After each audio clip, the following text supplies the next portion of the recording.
On behalf of Convention Chair Wes Moore, it is my honor to pass the gavel to co-chair Senator Cory Booker.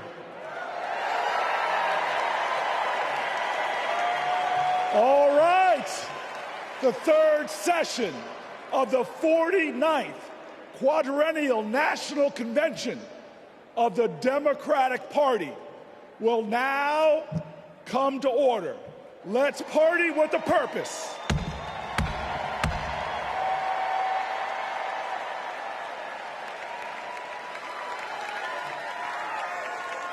Please welcome Priest Sri Rakesh Bhatt and Bishop Leah Daughtry.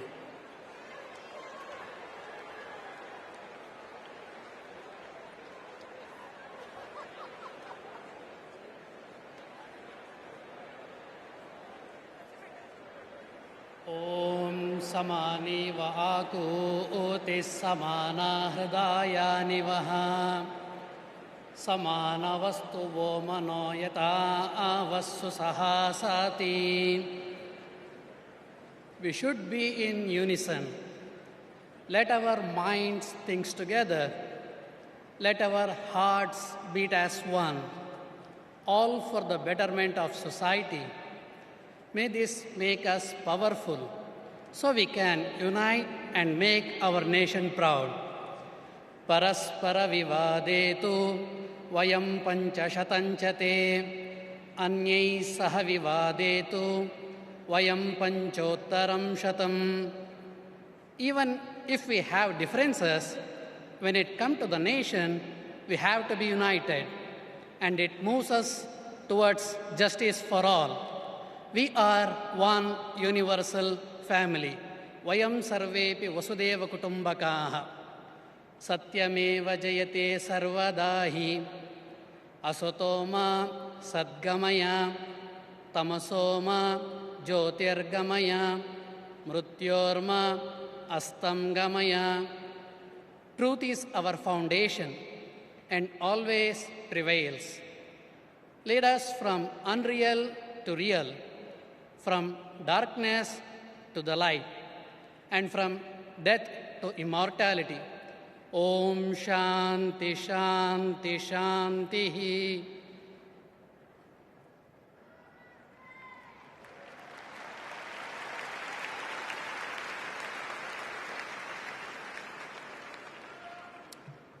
In the book of Isaiah 58 and 12, some of you will rebuild the ancient ruins. You will restore the foundations laid long ago. You shall be called the repairer of the breach, the restorer of streets in which to dwell. Let us pray. O God, creator of heaven and earth, lover of peace, freedom, and justice, we thank you for this privilege and this opportunity to gather today for the important work of visioning our nation's future. We gather at a critical time in our nation when we are at the crossroads of hopelessness and hopefulness, when the forces of good and evil so plainly battle for the hearts and minds of our people, when right is called wrong and wrong is called right, when up is called down and down is called up, when fake is called fact and fact is called fake, when it seems truth forever on the scaffold and wrong forever on the throne. And yet, even in the midst of this chaos and confusion, we see now a light on the horizon, and we are grateful.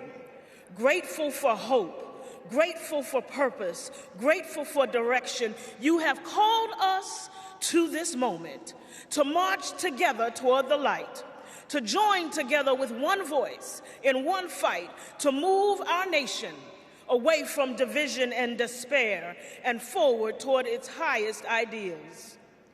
As we gather today, seeking to fulfill the responsibility of faithful citizenship, we ask for divine guidance to help us remember our calling, to serve the least, the last, and the lost, the left out, the locked out, and the left behind, to be their voice, to be their hope, to be their strength, to be their light, to fight for them with courage and compassion, for them, and for ourselves, for the work that must be done, for the bridges that must be built, for the walls that must be destroyed, for the children who must be saved, for the doors that must be opened, for the sick who must be healed, and for the last who must be first. We ask for strength for the journey, clarity of thought, sharpness of vision, singleness of purpose, and the courage of our convictions to make the promise of America the practice of America. And may we build the old waste places. May we raise up the foundations of our future so that in generations to come, we shall be called the repairers of the breach and the restorers of streets in which to dwell. Because we ask it in your name, we declare that it is so. And all of God's children say, amen.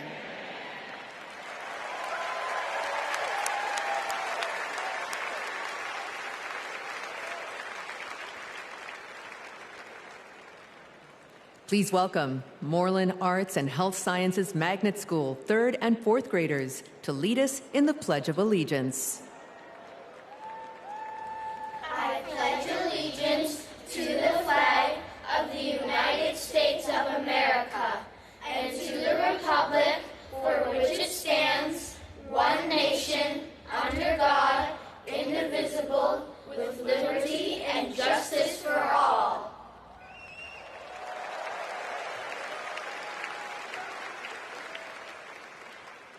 Please welcome 2019 Minnesota Teacher of the Year, Jess Davis, to sing our national anthem.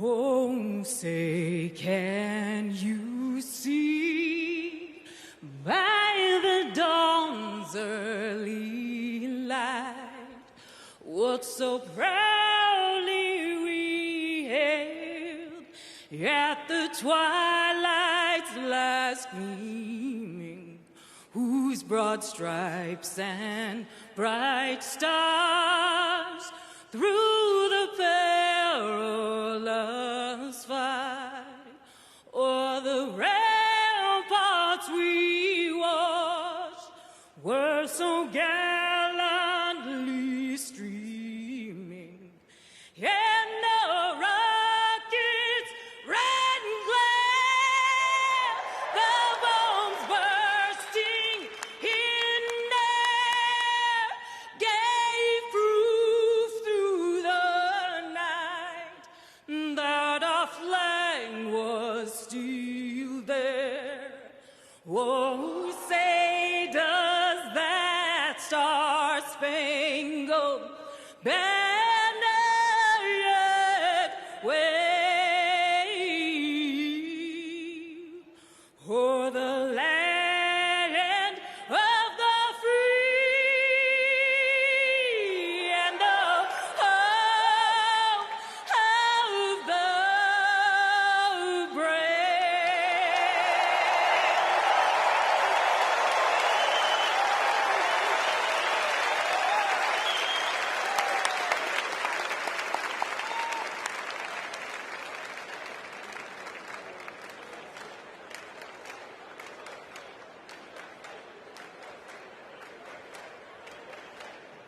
Please welcome Democratic National Committee Chair Jamie Harrison and the officers of the Democratic National Committee.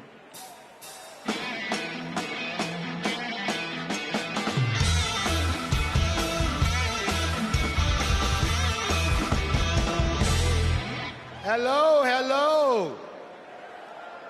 So my friends, for the past 3.5 years, I'm fortunate to have worked with some amazing Democrats to strengthen and rebuild this Democratic Party.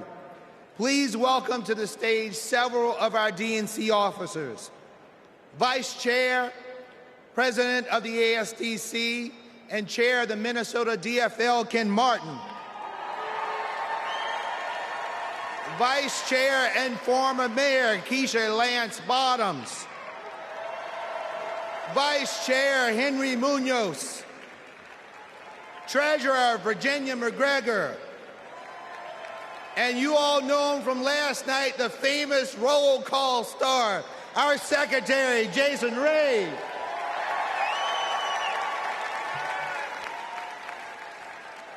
Fellow delegates, we now ask that you approve 3 honorary resolutions conveying our appreciation for those in Chicago who have set the stage for this convention's success. Our first resolution thanks the great city of Chicago, its mayor, governor, host committee, and residents for their unwavering dedication to organizing this historic convention. Our second resolution thanks the first responders who are working to protect every citizen and visitor of the Windy City. Our third and final resolution thanks the federal delegation of Illinois, its 14 U.S. representatives, and Senators Durbin and Duckworth for their continual support of the convention. We move that the convention approve these honorary resolutions. Delegates, you have heard the motion to approve these honorary resolutions. Is there a second? All in favor, please say aye. All opposed, say nay. The ayes have it, and the motion is passed.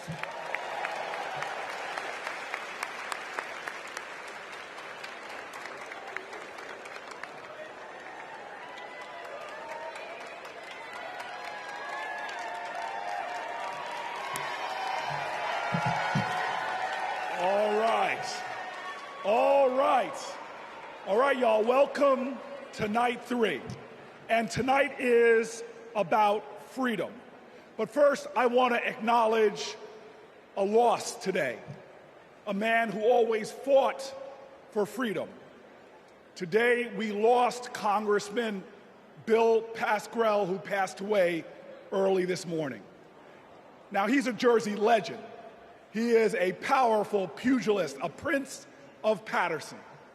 He served in our state assembly. He served as our mayor. And for 27 years, he served in Congress. He never forgot where he came from in Paterson. And he never stopped fighting. He could push some pachyderms. He fought for the people. And so today, while we're heartbroken, we all are a people who can hold loss and joy in our hearts, because we are sad for his loss, but we celebrate his life. Let's give him a round of applause. And now, some of the greatest heroes, some of the greatest warriors, some of the greatest champions for fighting for reproductive freedom. I welcome them to the stage.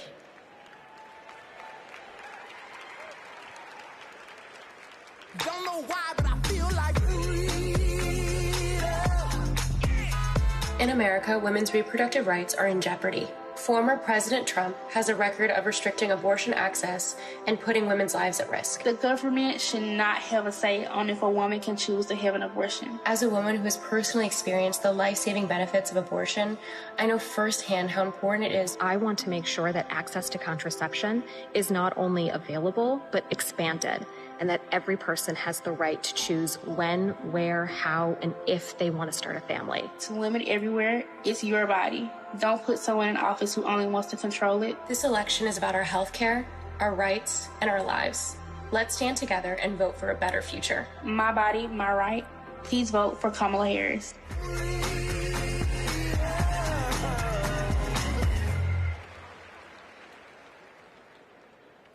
Please welcome President of Reproductive Freedom for All, Minnie Timaraju.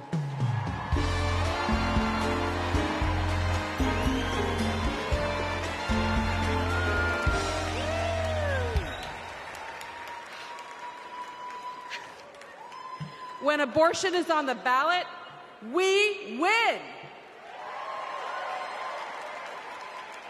In California, Kansas, Kentucky, Michigan, Montana, Ohio, and Vermont. Voters sent a message. You come for our rights, we're going to come roaring back. And it seems like every day another state gets added to the list. So let's hear it for Arizona,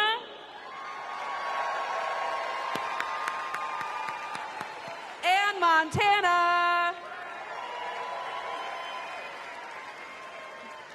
The latest states to announce that the people will get to have their say this November. Because voters who support reproductive freedom, we're not the minority, we're the majority.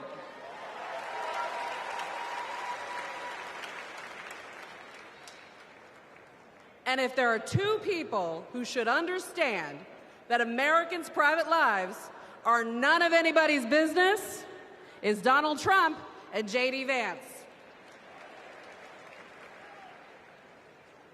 Instead, Trump brags about overturning Roe v. Wade. And if you want to know what he's going to do in office, Google Project 2025.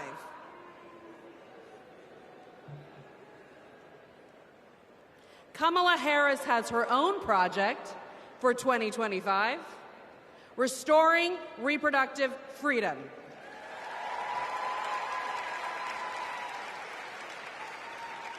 It's simple. Do we want a president who said women should be punished for having abortions, or a president who trusts women? A vice president who voted against protecting fertility treatment, or a vice president who used fertility treatment to start a family? A president who created the crisis we're in, or a president who will fix it? This election will decide America's future. So let's elect Kamala Harris and Tim Walz. Thank you.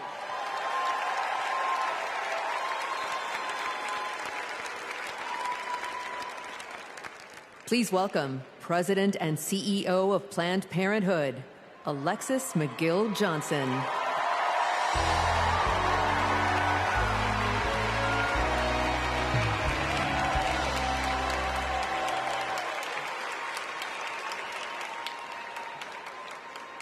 Last summer, a Planned Parenthood patient in Georgia realized that she was pregnant and didn't want to be. But Georgia bans abortion after 6 weeks. So she drove to South Carolina, but arrived the day that their 6-week ban went into effect. She went back home and then went to Florida. But she arrived just days when she was too late under their ban. She had to fly all the way to California to get an abortion. Now remember, each time she had to get the money up, she had to miss work, she had to find childcare. Now imagine if this was an emergency situation. In Texas, doctors who have feared going to jail have sent patients to wait in hospital parking lots rather than provide the emergency care they need. And in Idaho, they have airlifted patients to other states. We cannot call ourselves a free nation when women are not free.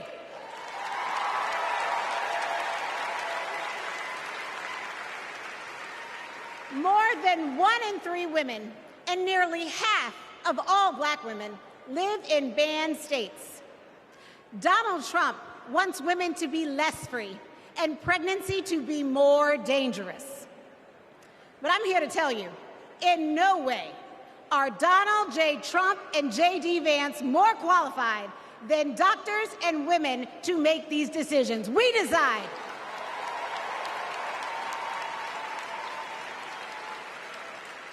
We trust women.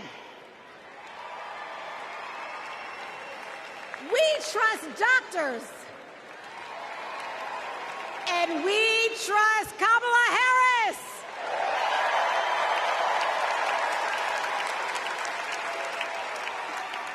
Our future is on the ballot. Our bodies are on the ballot. And come November 5th, we will decide this election.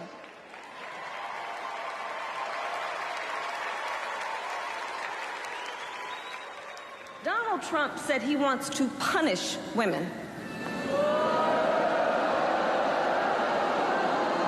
And as a result of his actions, today in America, 1 out of 3 women live in a state with a Trump abortion ban. 1 out of 3. Some of these bans go back to the 1800s, even before women had a right to vote. Think about that. Well, Tim and I have a message for Trump and others who want to turn back the clock on our fundamental freedoms. We're not going back.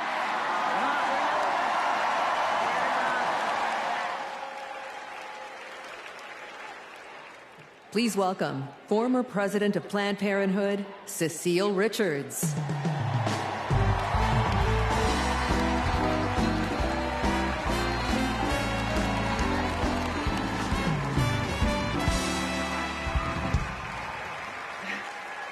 Last few weeks have been a celebration of women, from cheering on Team USA to supporting Kamala Harris for president. As my mother, Governor Ann Richards, would say, I hear America singing. When women are free to make their own decisions about their lives and to follow our dreams, we are unstoppable. But when Roe versus Wade was overturned, a generation of young people lost that freedom. Like Ashley, a 12-year-old rape survivor in Mississippi. Because of her state's abortion ban, she started 7th grade with a newborn. That's the Republican promise of states' rights. Last year, I became a grandmother. And during my daughter's pregnancy, nothing mattered more to me than her health. Politics should never stand in the way of anyone's health care or prevent any family from experiencing the joy my grandson, Teddy, has brought to my life. One day, our children and grandchildren may ask us, when it was all on the line, what did you do? And the only acceptable answer is, everything we could.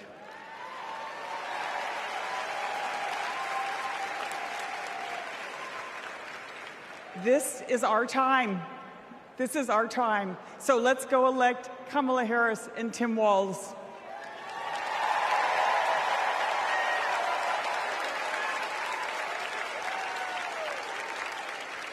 Don't know why, but I feel like We were so lucky. We got to be the first couple married in California, in San Francisco, City Hall, no less. So we arrived at City Hall and were so thrilled to find out that Attorney General Harris wanted to come and officiate our wedding. She not only walked across, but she ran across the lawn to join us just in time to be married. And she brought such joy to the space and to us, and has ever since, because Attorney General Harris, now Vice President Harris, soon to be President Harris, believes in all families, and she believes in our family. We were so happy last year to get to join Vice President Harris at the White House for the Equality Act signing, and she invited our entire family, and it was a very joyful occasion because Kamala believes in family, and we can't wait to meet Madam President next time.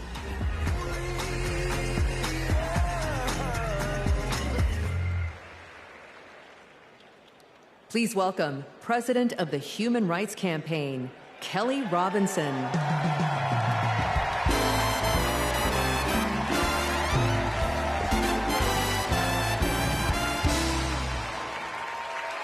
The story of America is a story of progress towards freedom. In just a few generations, my family went from being enslaved in Mississippi to being the first free black family in Muscatine, Iowa. To now preparing to elect President Kamala Harris. Progress is happening, my friends. The 20+ million LGBTQ+ Americans are living proof of it. We are your friends and your neighbors, your classmates and your family. Like Daniel, a trans kid in Tucson who's going to his very first prom. Like Eric from San Antonio, who sacrificed in combat and then came home to battle Don't Ask, Don't Tell. Like Sandy and Chris, the first same-sex couple to get legally married in California 11 years ago, in a ceremony officiated by Kamala Harris. Donald Trump wants to erase us. He would ban our health care, belittle our marriages, bury our stories, but we're not going anywhere. We are not going back.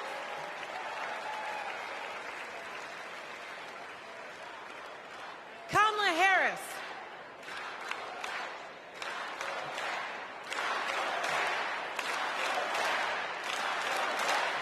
Kamala Harris and Tim Walz, they are champions for LGBTQ+ freedom, y'all.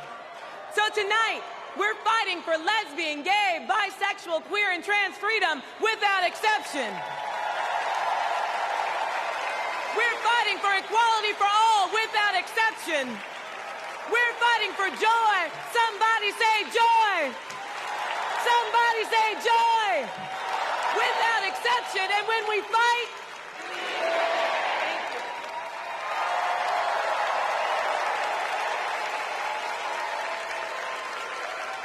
Please welcome President of Emily's List, Jessica Mackler.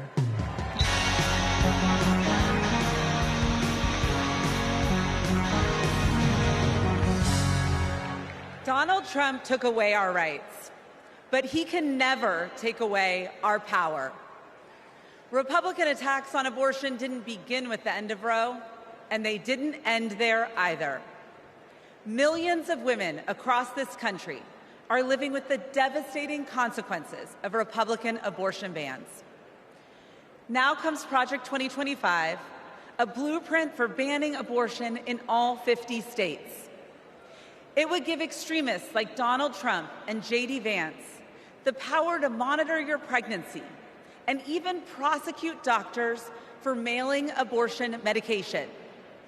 Make no mistake, the threat of Project 2025 is very real, but so is our ability to stop it. In 2022, Democrats didn't just run on reproductive freedom, we won on reproductive freedom. And in 2024, we are coming back to the polls to finish the job. In his devastating opinion, Justice Alito wrote that women are not without electoral or political power. And Donald Trump and Republicans are about to find out just how true that is. The opportunity is before us. The power is in our hands, and the time is now.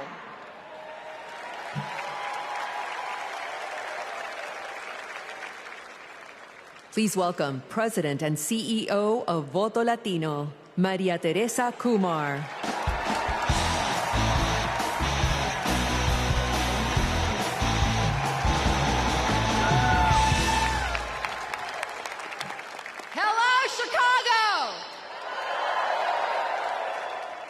Here's a fact.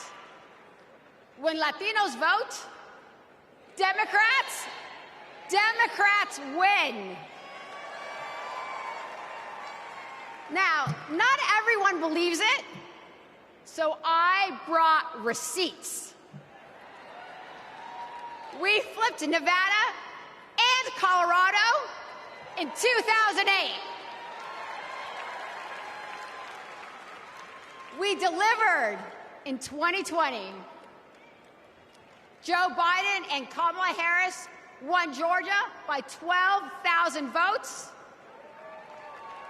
Voto Latino, we registered 23,000 voters there. They won Arizona by 10,400 votes. We registered 34,000 voters there. Because we proved that when Latinos vote, Democrats win. Now, they're trying to suppress our vote. Boo. Our sacred and universal right as Americans. So let me be clear. Voto Latino has registered 1.5 million voters. And we are just getting started.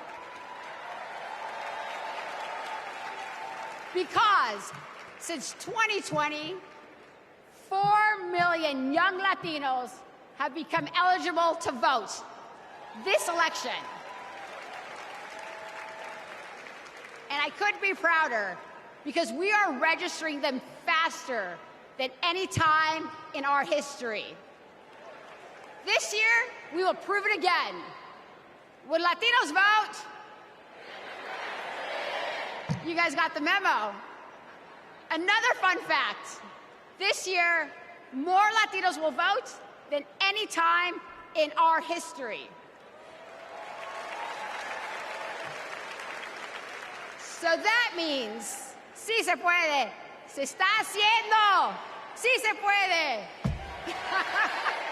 So that means that together, we will make history and elect Kamala Harris president. Vota!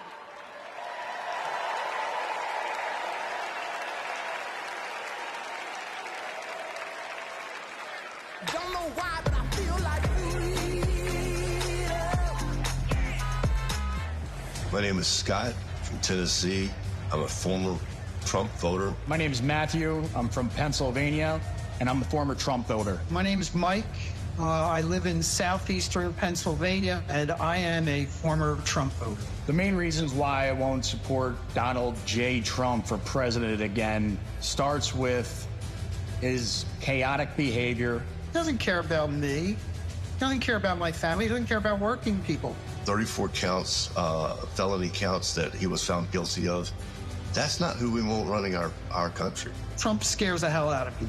2024 will be the first time that I have not voted for a Republican. I will be proudly voting for Kamala Harris.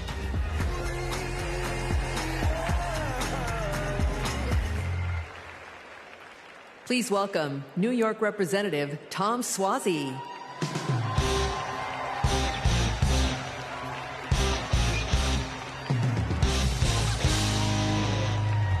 I'm Tom Suozzi, and early this year, I flipped the seat from red to blue. My father came from Italy as a boy. He was the first kid in the neighborhood to go to college. He served as a navigator during World War II, came home, and at 28 was elected the youngest judge in the history of New York State. What a country. The immigrant experience, e pluribus unum, out of many, one. My family's experience, Kamala Harris's experience, the American experience. That's why the polarization on immigration is so painful. Let's be clear. The border is broken. But this year, when Democrats and Republicans worked together to finally write new border laws, we were blocked. We all know who sabotaged us. We reject the divisiveness. We reject the dysfunction. We reject the deception. My Italian grandfather used to toast new couples. He'd say marriage sometimes is hard, but in the end, Non ci sono rose senza spine. You can't have the roses without the thorns. You have to work for it. To be a nation of immigrants is hard sometimes, too. You have to work for it. Tonight, we celebrate the roses of life. We come together from every state, from every ethnicity, from every race and religion. We come together tonight to celebrate our candidate, Kamala Harris, who knows America is worth it, who knows this nation, built by immigrants, is a rare and beautiful thing, and who joyfully accepts the challenge to work across party lines, to secure our border, to treat people like human beings, and to move our country forward.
One reason here of the many of why I'm voting for Vice President Kamala Harris and Governor Tim Walz. I want to keep what President Biden started with the infrastructure plan and getting this country moving. Because of these investments into our country, it has put people like me, young people like me, Gen Zers, into work in the trades, working electricity, carpentry, you name it. The Inflation Reduction Act and the infrastructure bill had the biggest impact on climate change. It's going to give us the opportunity to electrify our 7,000 square foot facility and go solar in the next 2 years. If you invest money in infrastructure, you're investing money in the country. Vote for Harris-Walz in November to continue these investments into our country and to grow our country forward. We should all vote Harris-Walz 2024.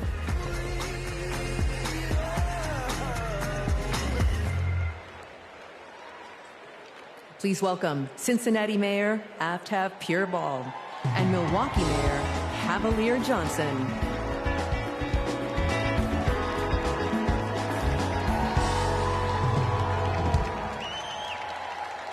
Hello, my name is Aftab Pureval, and I am the first Asian American mayor in the great city of Cincinnati. As a Tibetan refugee, my mom believed deeply in the promise of America. And when I was growing up, she and my dad, who is from India, taught me that when you make a promise, you keep it. For years, politicians came through my city and promised to fix the Brent Spence Bridge, which connects Ohio to Kentucky. Donald Trump was one of them. He did what they all do, press conference here, photo op there, but nothing changed until Kamala Harris and Joe Biden. Joe Biden told Cincinnatians, we're going to fix that damn bridge. And 4 months later, he signed the bipartisan infrastructure law. It gave our city the biggest infrastructure investment in history. It will stitch our communities back together, and it will fix that damn bridge once and for all. That's what leadership looks like. Not hollow promises, but solid progress. Not lip service, but true, honest-to-God public service. And under Kamala Harris, the progress will only continue.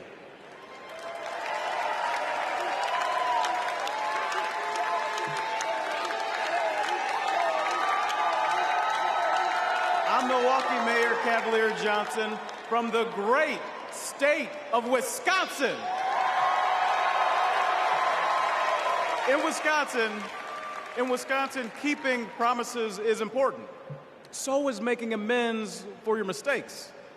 One of those mistakes happened 60 years ago in a neighborhood called Bronzeville, brimming with black music, black culture, and entrepreneurship.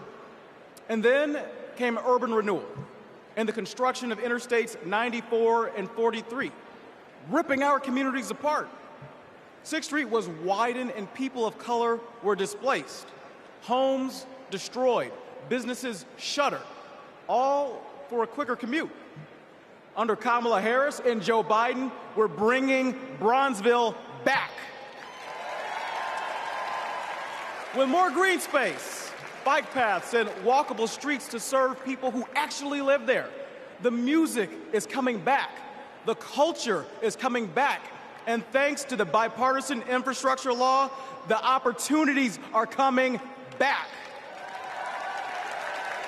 It's now my privilege to introduce two Milwaukeeans who know firsthand the power of reconnecting our communities, Rashawn Spivey and Deanna Branch.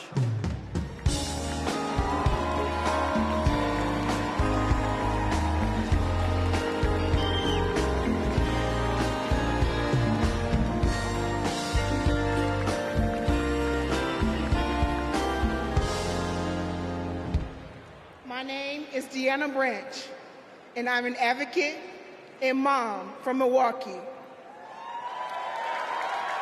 When my son, Aiden, was 2, he was hospitalized due to high levels of lead in his blood. Lead was everywhere, in our pipes, in our paint, and in our soil. President Biden and Vice President Harris passed the bipartisan infrastructure law. It's removing lead pipes from communities like ours. As president, Kamala Harris will make sure everyone can drink clean water and be, in Aiden's words, lead-free superheroes.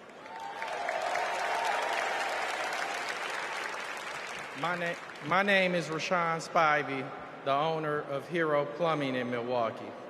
When President Biden and Vice President Harris announced their goal to replace every lead pipe in America, Hero stepped up to help make that vision a reality. We went to work replacing lead pipes that served homes and child care communities or child care centers in our communities. Since then, we've replaced more than 1,000 pipes. That was made possible thanks to Vice President Kamala Harris. And when she visited Milwaukee 2 years ago, I got to show her our work up close. Because of her leadership, I've grown my business and helped kids like Aiden have safer, healthier lives.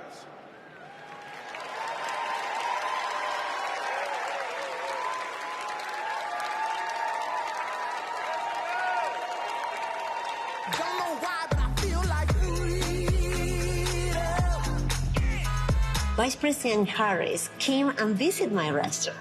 She understands immigrant-owned businesses. She understands women-owned businesses. She understands the important role of small businesses and sees business owners not just as the backbone of our economy, but as community leaders. She has a proven track record of advocating for policies that support small businesses and push for economic equity. The sueño americano está vivo. The American dream is alive. The last 4 years have been positive, and we've experienced growth. I am truly excited to have Kamala Harris as a presidential candidate. In this election, we have another opportunity to prosper, to connect, and to unite under the American dream. I'm proud to support her for president because I believe she will lead us to a brighter future.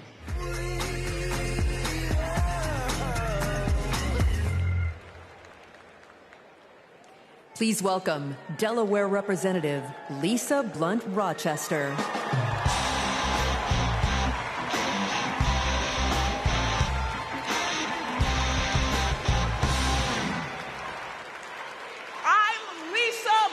Rochester, mother, grandmother, and congresswoman, and hopefully the next senator from the great state of Delaware.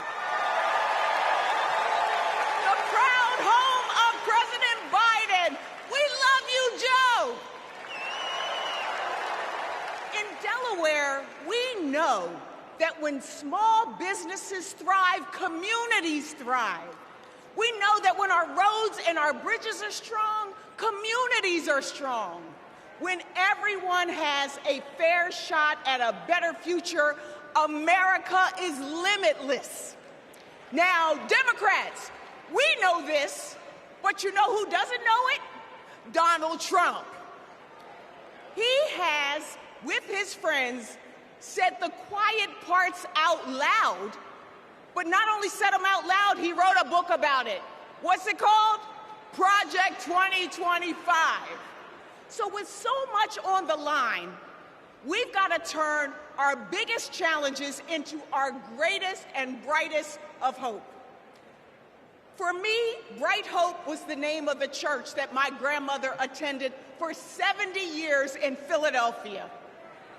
It's not just a name. It's how I approach my life. It's how I'll lead as Delaware Senator. And it's how Kamala sees the future of America. Now, there are some who think our politics are too broken for Bright Hope. But if you want to see hope, just look. Bright Hope is record numbers of Black and brown entrepreneurs starting businesses. Bright Hope is an opportunity economy where we invest in our communities and build affordable housing. Ladies and gentlemen, Bright Hope is 4 words. Madam President Kamala Harris. Are you ready for Bright Hope? Are you ready to fight for our freedom? Are you ready to flip the House, protect the Senate, and send Kamala to the White House? Then let's go!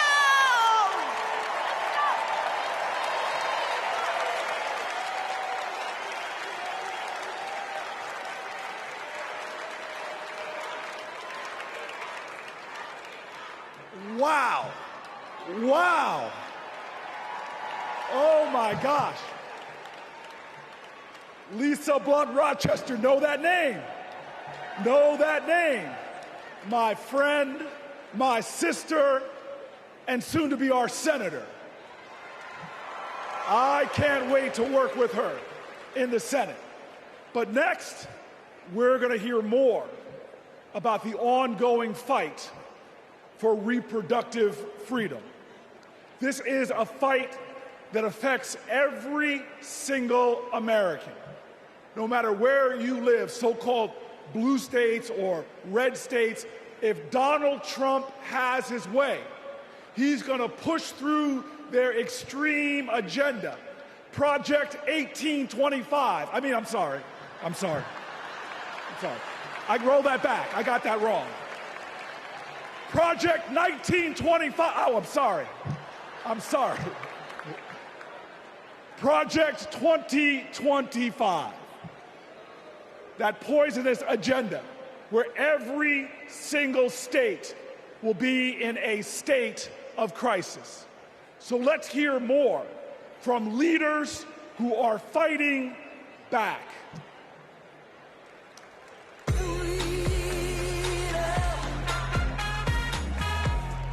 Freedom means unity. Caring for others. Being able to feel safe. My choice to vote. The freedom to read what I want to read. Freedom. Oportunidad para todos. The freedom to love. Be who I want to be. For all to be equal. Live my life. Freedom means my choice. IBF. Union strong. Basic human rights.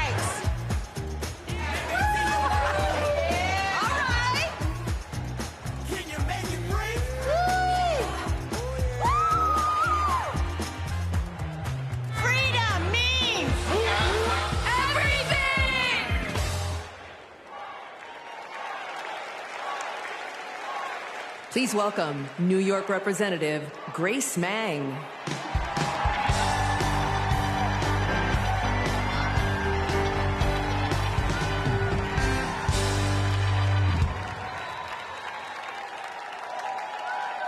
Generations of women fought for our rights. Our right to vote, our right to financial independence, and our right to reproductive freedom. Our mothers and grandmothers marched for us. Because of them, my husband and I were able to choose if and when to start a family. And we have 2 energetic boys running around at home. Now it is our turn to take the torch for our children and grandchildren. All across our country, women are being denied life-saving health care and the right to determine their futures. And a second Trump term will be even worse. He will not stop at banning abortion. He'll let states track pregnancies. He'll put birth control and fertility treatment at risk. Trump's plan is cruel. It's dangerous. But it is not inevitable. Tonight, we mobilize for Kamala Harris. November 5th, we move forward with Kamala Harris because we are not going back.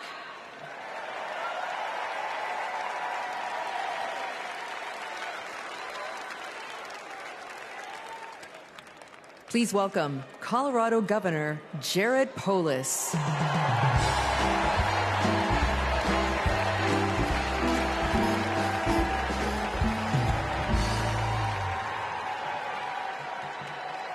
Tonight, let's talk about freedom, including our most intimate freedom, choosing when and if to have children and have a family.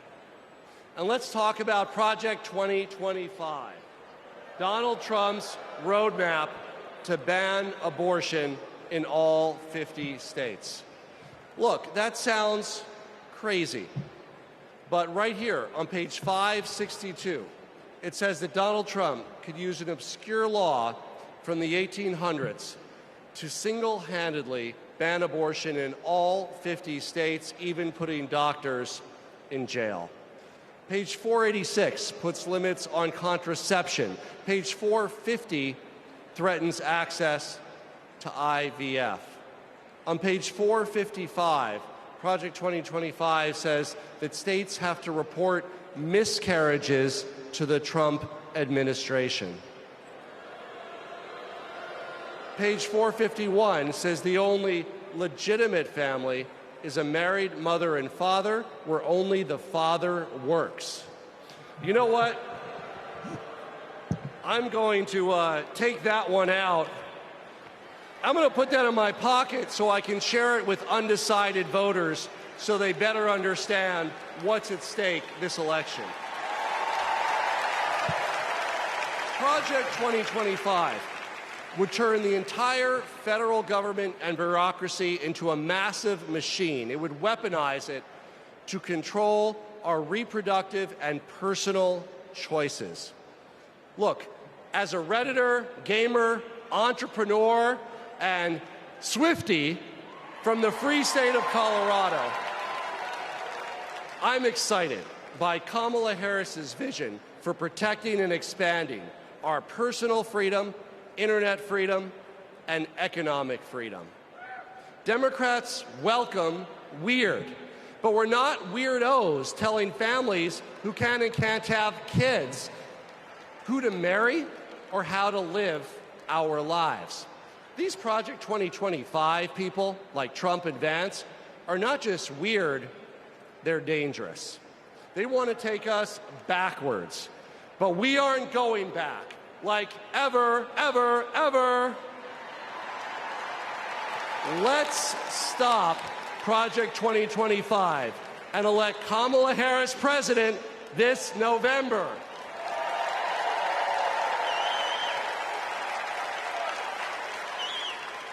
Please welcome Florida Representative Debbie Wasserman Schultz.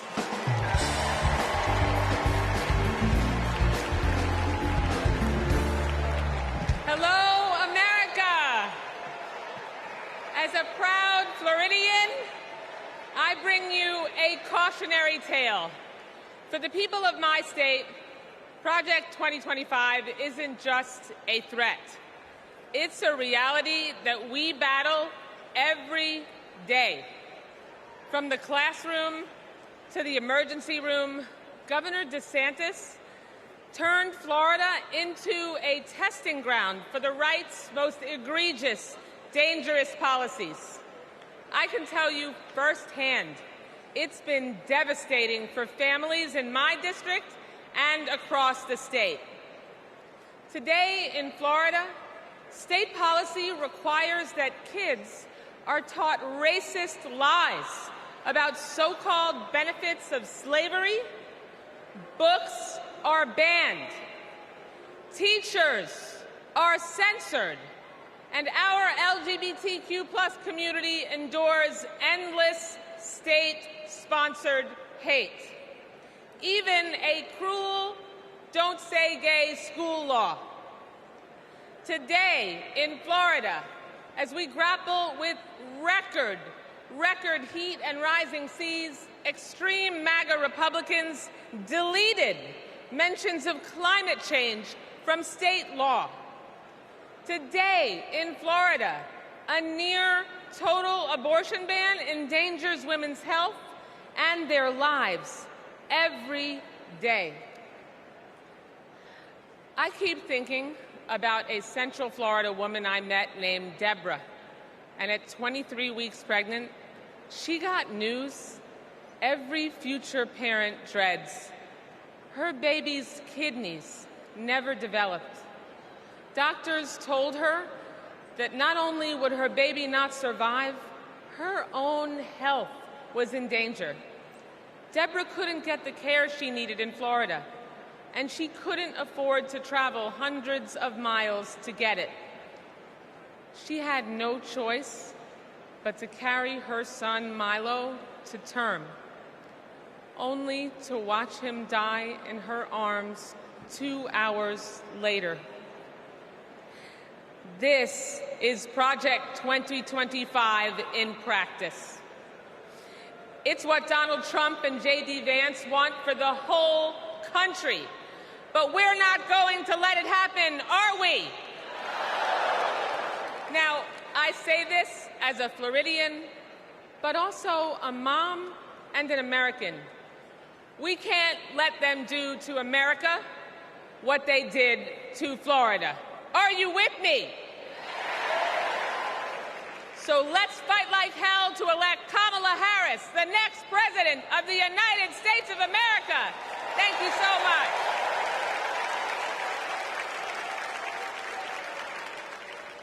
Please welcome Chair of the Democratic Congressional Campaign Committee, Susan Del Bene.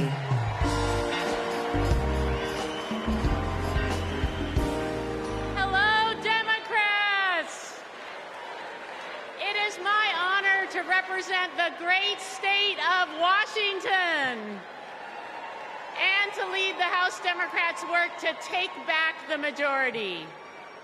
As I travel the country, I hear the same thing. People want governance that works. They don't want tax cuts for the ultra-wealthy, not a national abortion ban, or more chaos and dysfunction, or blind loyalty to Trump. In other words, they don't want Republicans in charge. We're here because we need to elect Vice President Harris and Governor Walz. And giving them a Democratic Congress is how we turn promises into progress. A Democratic majority means lowering costs and growing the middle class, expanding the child tax credit and making it permanent, protecting reproductive freedom. And yes, a Democratic House means Speaker Jeffries will certify the 2024 election.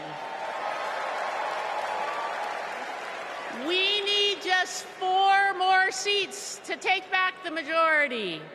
The good news is we have fantastic candidates in winnable districts all across the country. In battleground states like Michigan and Arizona, in blue states like New York and California, and even in states like Iowa and Nebraska. And we're going to make history by picking up a seat in the state where I was born, Alabama.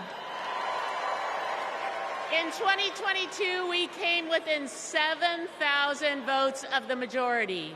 So it's within our power to win these critical races. This election is about our rights, our freedoms, our democracy, and our future. So let's get out the vote. Let's take back the House. Let's make Hakeem Jeffries our next speaker. And let's send Kamala Harris and Tim Walz to the White House. Thank you.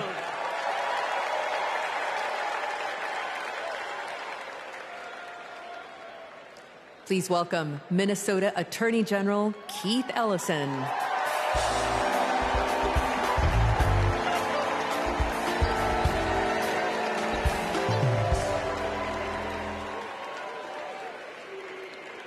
Friends, I'll never forget when I first saw the video of the murder of George Floyd.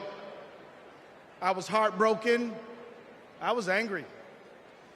And that morning, my phone rang. And on that line was Governor Tim Walz. Tim Walz felt the exact same way I did. And a few days later, Tim appointed me to prosecute Floyd's murder. Almost a year after that, minutes after the guilty verdict came down, my phone rang again. And it was Vice President Kamala Harris calling to congratulate my team and the work. Now, Kamala and Tim, they understand the legacy of George Floyd. No one is above the law, and no one is beneath it. No one is outside the circle of our compassion. In the Republican Party, everyone thinks they're above the law. Hell, nearly a dozen of their own lawyers are facing serious charges. Even their lawyers need lawyers. These con artists are trafficking in the defective goods of division, exclusion, and fear. And friends, selling defective goods is a scam. And like Kamala Harris, I am an attorney general. And attorney generals know what a scam is when they see it. like my friend Tish James, for example, from New York. America, we won't be scammed again. We're not going back, we are going forward. And Kamala Harris and Tim Walz are ready to lead us there. I've worked side by side with Tim Walz for 18 years. His office is right across the hall from mine. And I've seen him deliver for the people of the state of Minnesota every day. Everybody knows Minnesota is one of the best states to live in, to raise a family, to do business, and we've got the best voter turnout in America. Facts. Kamala and Tim, they fight for the people, and they also listen. And when they say we need a ceasefire and an end to the loss of innocent lives in Gaza, and to bring hostages home, they're listening, friends. They agree with us. There are people watching tonight, and maybe even here tonight, who aren't sure yet about Kamala Harris and Tim Walz. If you want to know where they stand on some of the most urgent issues facing our country and the world, let me assure you, Kamala and Tim hear you. They listen, they care, and everyone is included in their circle of compassion. They believe that everybody counts and everybody matters. Let's put a stop to the scam of Donald Trump once and for all, and let's put Kamala Harris and Tim Walz in the White House. Let's go win.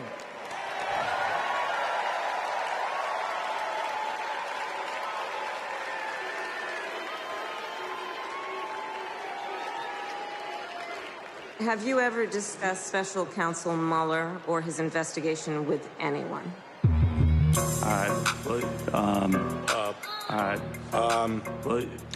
Could you repeat that question? Has the president or anyone at the White House ever asked or suggested that you open an investigation of anyone? Yes or no, please, sir? Seems you'd remember something like that. I don't know. Please answer the question. Senator, I think I've answered the question. No, you've not. I'm not able to be rushed this fast. It makes me nervous. Can you think of any laws that give government the power to make decisions about the male body?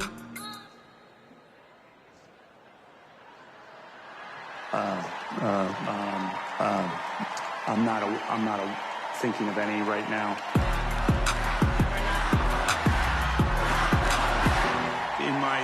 Never mind. Let's move on. Okay.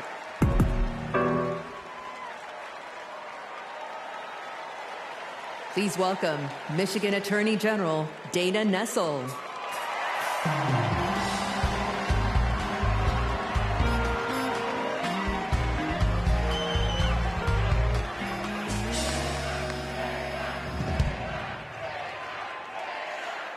Hello, Chicago. I'm Michigan Attorney General Dana Nessel. Let me tell you, being Attorney General is a tough job, right? But as California's Attorney General, Kamala Harris never shied away from a good fight. She's held accountable environmental polluters, sexual abusers, and transnational gangs. But what really stands out is when she stood up and protected her constituents' freedoms. In 2011, she refused to defend California's ban on same-sex marriage. She refused to argue that some families should have fewer rights than other families. It meant a lot. She was fighting for families like mine. Now, in 2022, I faced a similar situation when, after Roe v. Wade was overturned, Michigan's archaic abortion ban was resurrected. But Vice President Harris had my back, and she reminded me that protecting people's lives and defending their rights is our job. And just as the same-sex marriage ban was overturned in California, so too was the abortion ban in Michigan. By the way, I got a message for the Republicans and the justices of the United States Supreme Court. You can pry this wedding band from my cold, dead, gay hand.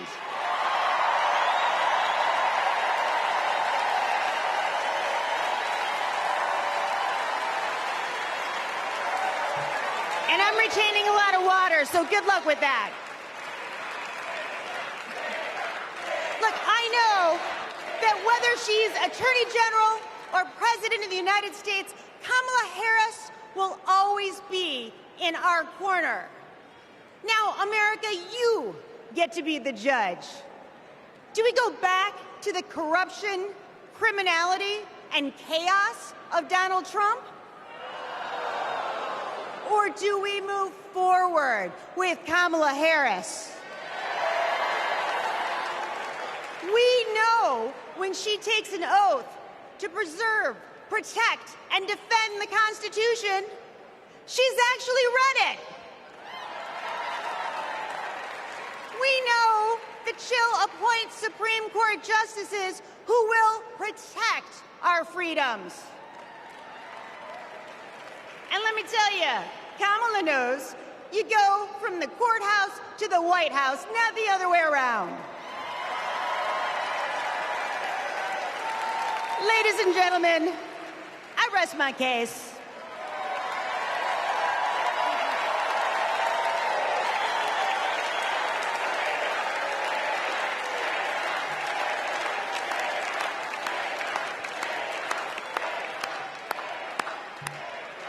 Wow.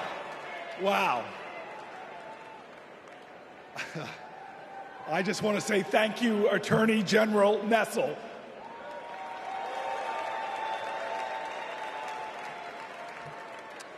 So coming up, we have John and Rachel, proud, loving parents of 3.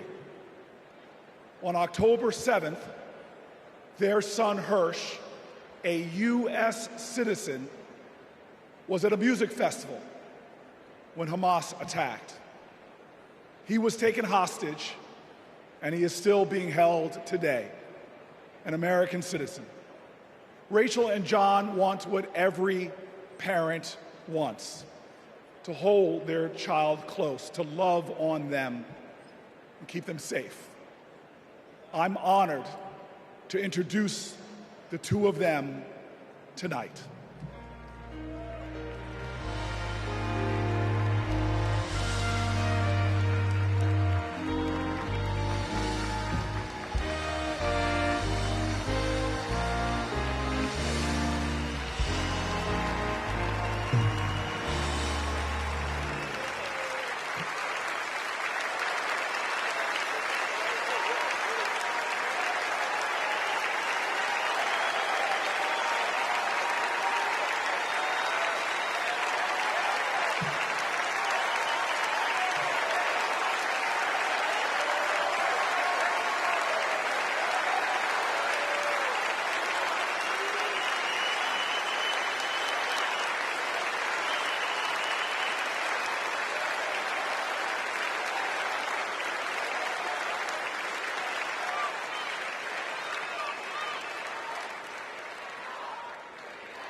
At this moment, 109 treasured human beings are being held hostage by Hamas in Gaza.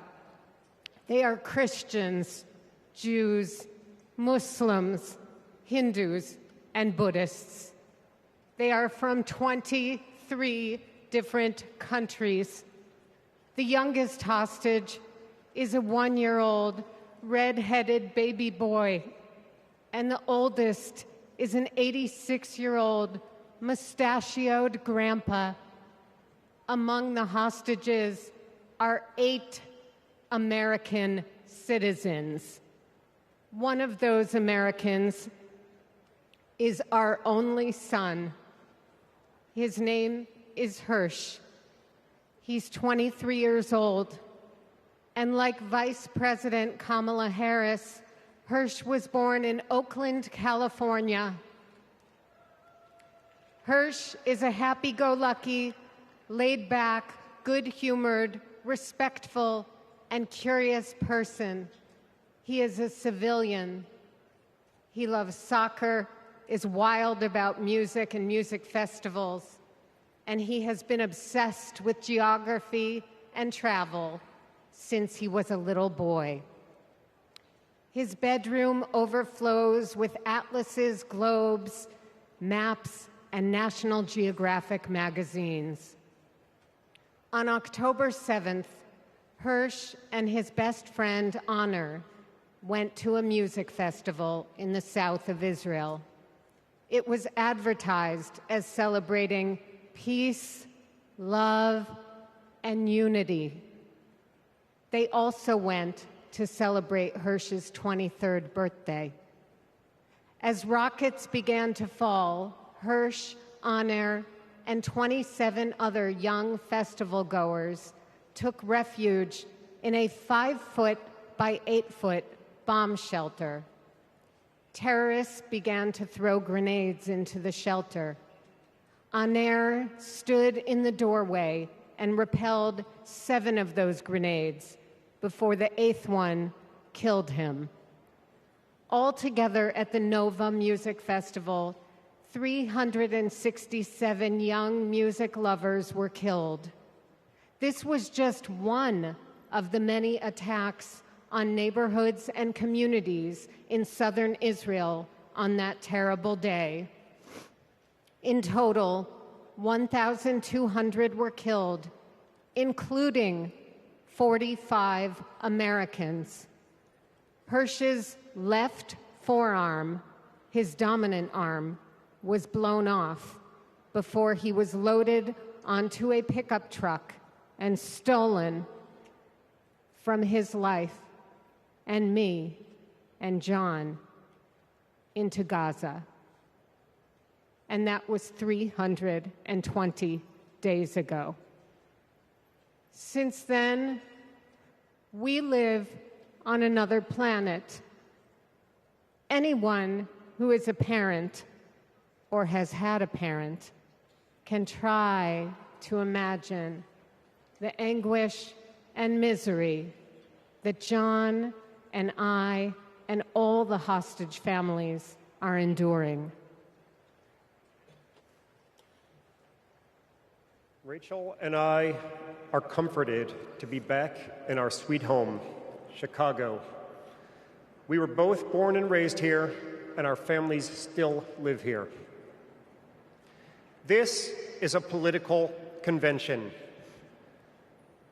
but needing our only son and all of the cherished hostages home is not a political issue. It is a humanitarian issue.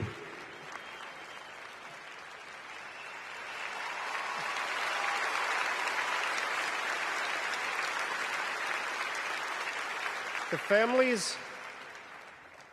families of the American 8 hostages meet every few weeks in Washington. We're heartened that both Democratic and Republican leaders demonstrate their bipartisan support for our hostages being released. We've met with President Biden and Vice President Harris numerous times at the White House. They're both working tirelessly for a hostage and ceasefire deal that will bring our precious children, mothers, fathers, spouses, grandparents, and grandchildren home, and will stop the despair in Gaza.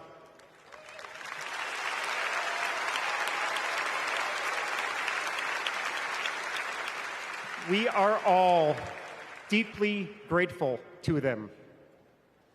We're also profoundly thankful to you, the millions of people in the United States and all over the world who have been sending love, support, and strength to the hostage families. You've kept us breathing in a world without air.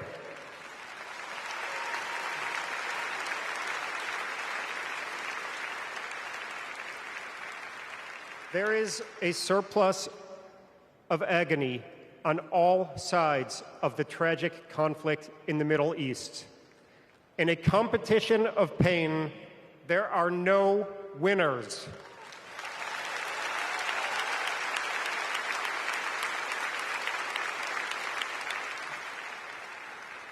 In our Jewish tradition, we say, Kol Adam Olam Umlo'o. Every person is an entire universe.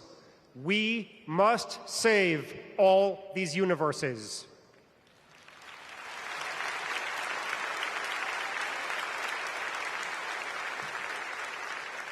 In an inflamed Middle East, we know the one thing that can most immediately release pressure and bring calm to the entire region. A deal that brings this diverse group of 109 hostages home and ends the suffering of the innocent civilians in Gaza.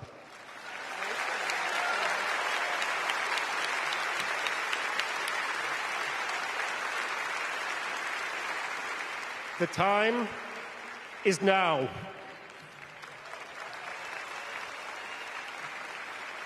Hirsch, if you can hear us, we love you. Stay strong. Survive. Bring them home.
Now, some of you may have the wrongful impression that I'm about to sing with this man.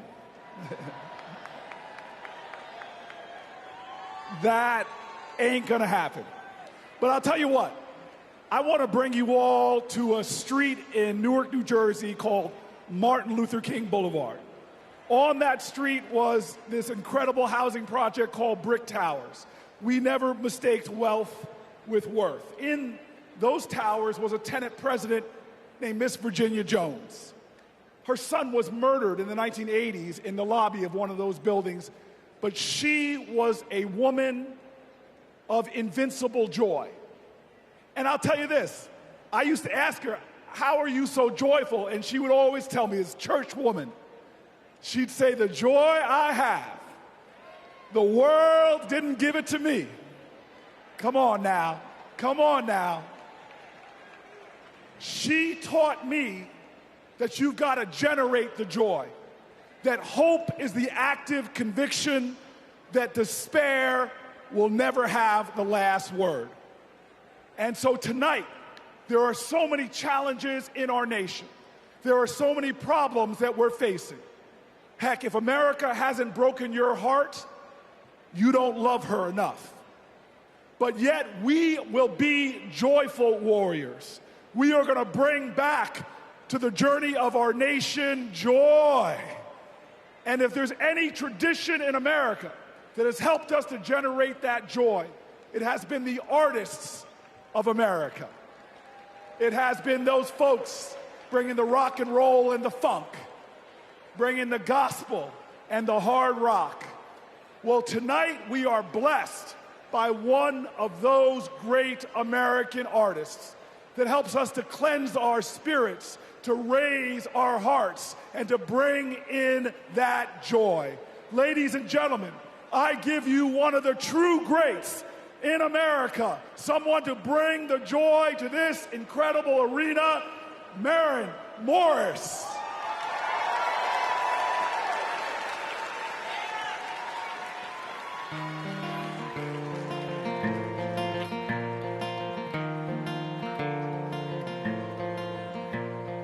If you don't like it, get the hell out. That's what they yell when I open my mouth. A stick is a stick, a stone is a stone, but who's gonna care if I don't? Who's gonna change if I won't? When time turns this moment to dust, I just hope that I'm proud of the woman I was. When lines of tomorrow are drawn, can I live with the side that I chose to be on? Will we sit on our hands, do nothing about it?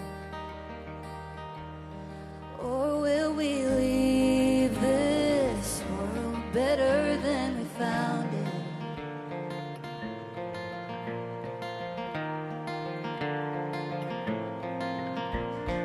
Over and under and above the law, my neighbor's in danger.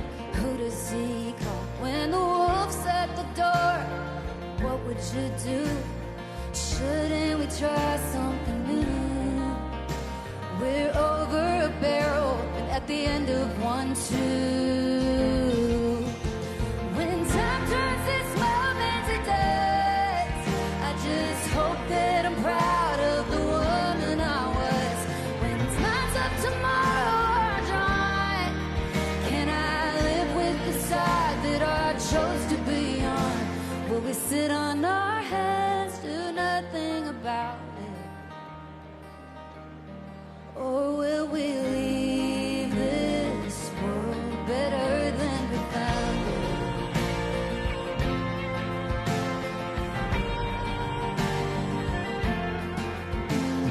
America, America, divided we fall.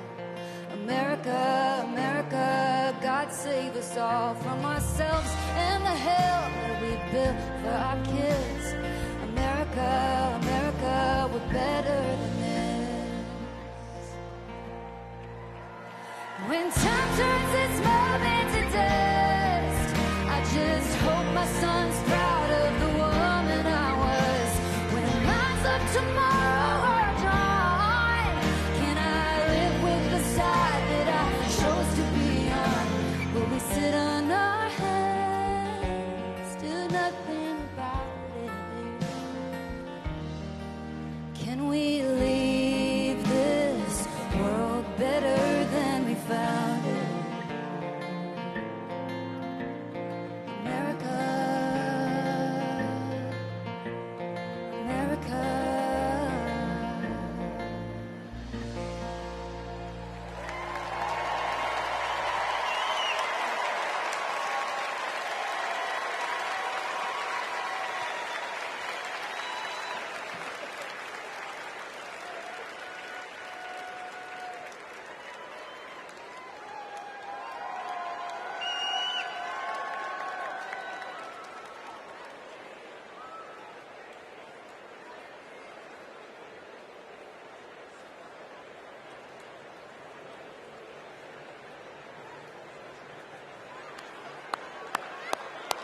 All right.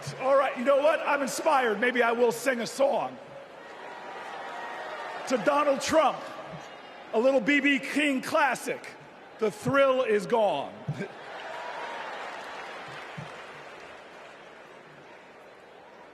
I want you all to know tonight is about joy. American history, our common history, is a testimony to taking on the insurmountable and achieving the impossible. That should bring us joy. Our progress never, ever came easy.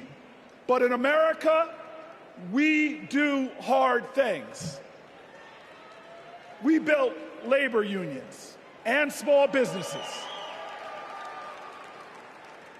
We created great public education and world-changing innovation. We nurtured the best athletes and artists humanity has ever seen, and we kept the promise of Medicare and Social Security for our seniors. Look at who we are. Against bigotry and hate, we advanced equal rights for all Americans. Civil rights, workers' rights, LGBTQ rights, reproductive rights, the right to marry who you love, the right to be free. We did all of this in a way that didn't pit American against American. We did this by healing rifts, by bridging divides, by pulling people together. And all the while, we in this nation lived up to our calling and our creed to be a more perfect union, to make this one nation under God a little more indivisible. Now, you all know this. Trump betrays these ideals. He viciously attacks Democrats and Republicans. His put-downs know no shame. John McCain's military service, Nikki Haley's heritage, women, people with disabilities, trans people, our veterans. He is indiscriminate in his put-downs. His is the politics of smear and fear, not inspiration and elevation. Donald Trump speaks more of American carnage than American compassion. But in America, you can't lead the people if you don't love the people. All the people. Now, our nominees, Kamala Harris and Tim Walz, they bring the joy. Think about it. They're descendants of immigrants, shopkeepers, slaves, educators, people who faced pain with perseverance, people who met hate with love. They are the living dreams of their ancestors. But look in this arena. Look around you right now. We are all our ancestors' wildest dreams. Generations who faced impossible odds and that responded to every one of their challenges with that classic American creed, yes, we can.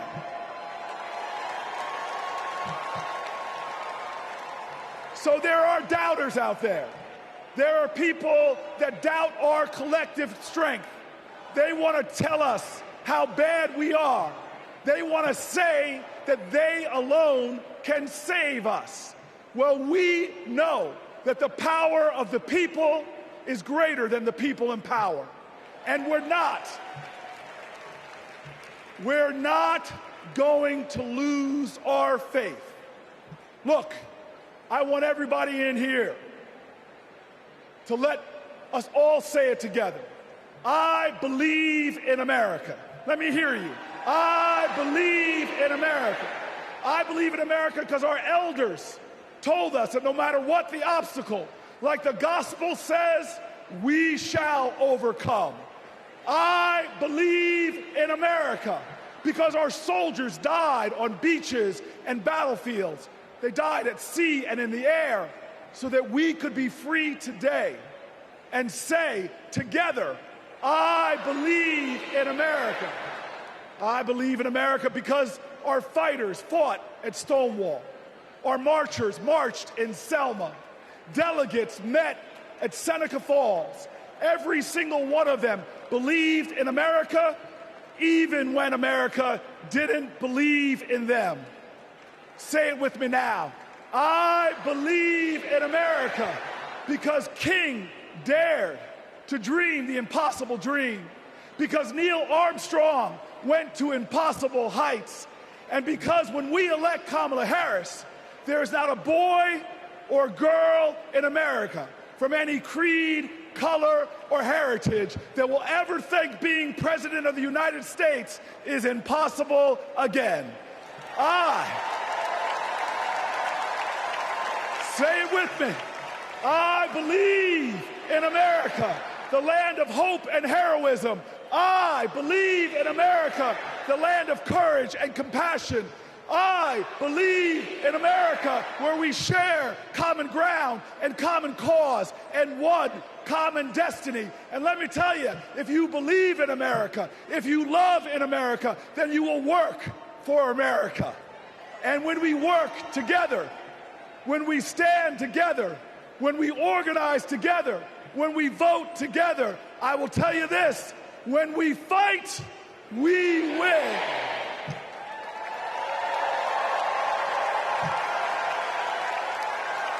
Ladies and gentlemen, Veronica Escobar.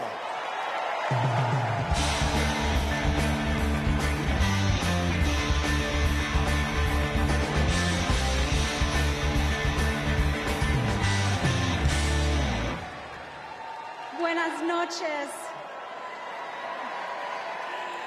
Like countless Texans, I grew up going back and forth across the border from El Paso to Ciudad Juarez.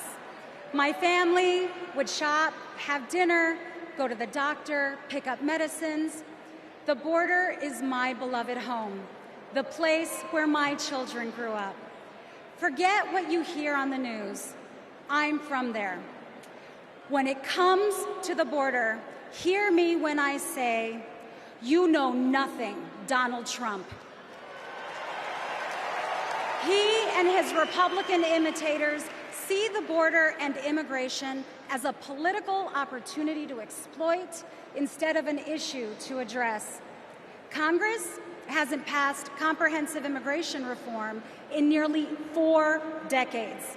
The 3 times they tried, Republicans blocked legislation that would have funded border security and created a more humane immigration system. They are not serious people. You know who is serious? Kamala Harris. I met the Vice President when she visited El Paso. I saw firsthand how she engaged with law enforcement, migrants, and human rights advocates. She was curious. She asked questions. She listened. And she didn't care if the cameras were on. Most of all, she recognized that the situation at the border is complicated, as filled with opportunities as it is with challenges.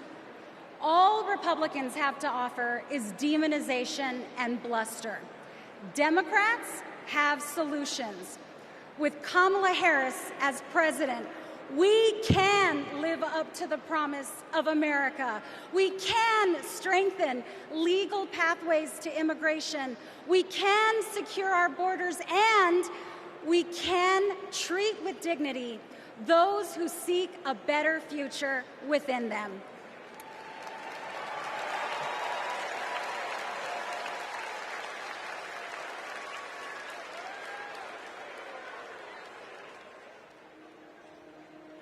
I have a question for you. Who really wants a solution at our border? Our administration worked on the most significant border security bill in decades. Some of the most conservative Republicans in Washington, D.C. supported the bill. Even the Border Patrol endorsed it. And that bill included thousands of new border agents and personnel, new technology that can detect and stop fentanyl, more judges, and faster asylum processing. For the first time in decades, a chance at a real bipartisan solution. But at the last minute, Trump directed his allies in the Senate to vote it down. They're blaming it on me. I said, that's okay. Please blame it on me. Please. He tanked the bipartisan deal because he thought it would help him win an election. Which goes to show Donald Trump does not care about border security. He only cares about himself. The real difference is, I was the Attorney General of a border state. In that job, I walked underground tunnels between the United States and Mexico on that border with law enforcement officers. I went after transnational gangs, drug cartels, and human traffickers that came into our country illegally. I prosecuted them in case after case, and I won. So here is my pledge to you. As president, I will bring back the border security bill that Donald Trump killed, and I will sign it into law and show Donald Trump what real leadership looks like.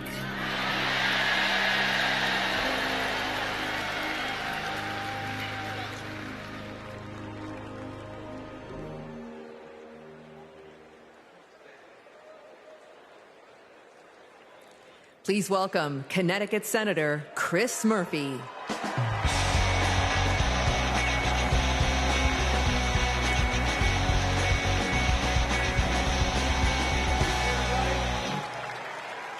So, I just want to let you know, that everything that you just saw in that video, that's exactly what happened. I know because I was the Democratic senator who negotiated that bill to secure the border with President Biden and Vice President Harris. I want to tell you this as well. Donald Trump's allies weren't just in the room. They helped us write the whole bill. It was a bipartisan bill. It was a tough bill. $20 billion in new border security, gave the president the emergency power to shut down the border, made compassionate but serious reforms to our asylum system. One Republican said it would have had almost unanimous support if it weren't for Donald Trump. Trump killed that bill, and he did it because he knew that if we fixed the border, he'd lose his ability to divide us, his ability to fan the flames of fear about people who come from different places. Right? You guys know this, right? Hate and division, that's Trump's oxygen. Right? People like Trump and J.D. Vance, they need it to survive in politics. People are saying that they're weird, that they're creepy, and they are weird, they are creepy. But even worse, they're weak.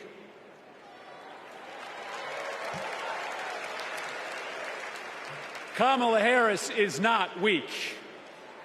For 20 years, Kamala Harris has been tough as nails when it comes to securing our border. When she was a California prosecutor, she went after drug smugglers, human traffickers. She put 100 gang members away in a single sweep. Trump says that a safe nation can't be an immigrant nation. That's flat wrong, and Kamala Harris knows it. She knows this, too. Engraved on the Statue of Liberty is a poem. The last line reads, "I lift my lamp beside the golden door." For generations, that lamp has called people to start a brave new life in America. My ancestors, your ancestors, and the parents of the next President of the United States of America. Kamala Harris knows that we can be a nation of proud immigrants and a nation of strong immigration laws. That's why when she's president, she will bring that border bill back, and Kamala Harris is going to pass it.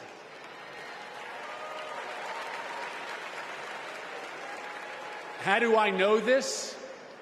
Because in this race, there is only one candidate who has ever been willing to do the worthy, redeeming work of making our country better, of recognizing that we do not have to choose between celebrating our heritage and enforcing our laws, right?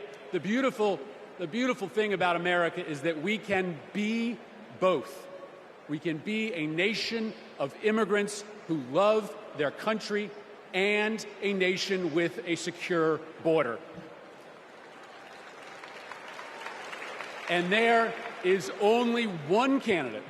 There is only one candidate who can deliver that vision of America, and it's Kamala Harris. Thank you very much, Democrats.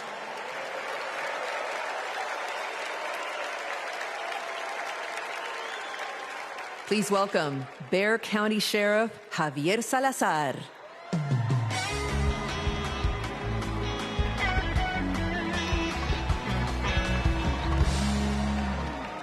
On the other side of the border, the traffickers, they pack migrants into 18-wheelers like cattle, 50, 100 at a time. Then they seal the doors. That's when the 911 calls come. We hear them, desperate, terrified, gasping for air. Now, sometimes we get there in time. Sometimes, despite our best efforts, we can't.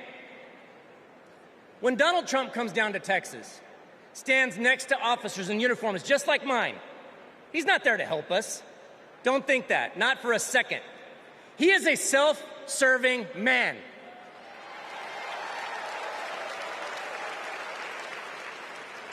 I mean, look, just like when he killed the border bill, he just made our jobs harder. Now, Kamala, on the other hand, has been fighting border crime for years. She's gone down to Mexico and worked to stop the traffickers. And when the traffickers didn't stop, she put them in jail. Now, down in my neck of the woods, we call that fooling around and finding out. I may be paraphrasing a bit. We protect them. Now, the border sheriffs that I know, right, and we're like Kamala. We protect and serve. We enforce the law. We show compassion. And we fight like hell to protect our border. Because as we've always known in Texas, cuando luchamos, ganamos. When we fight, we win.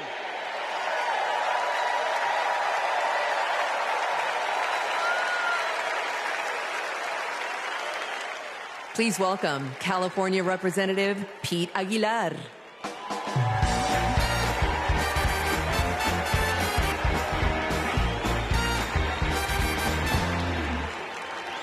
I'm Pete Aguilar, chair of the Democratic Caucus. For 4 generations, my family has called California home. I grew up in San Bernardino, a working-class community defined by family, faith, and hard work.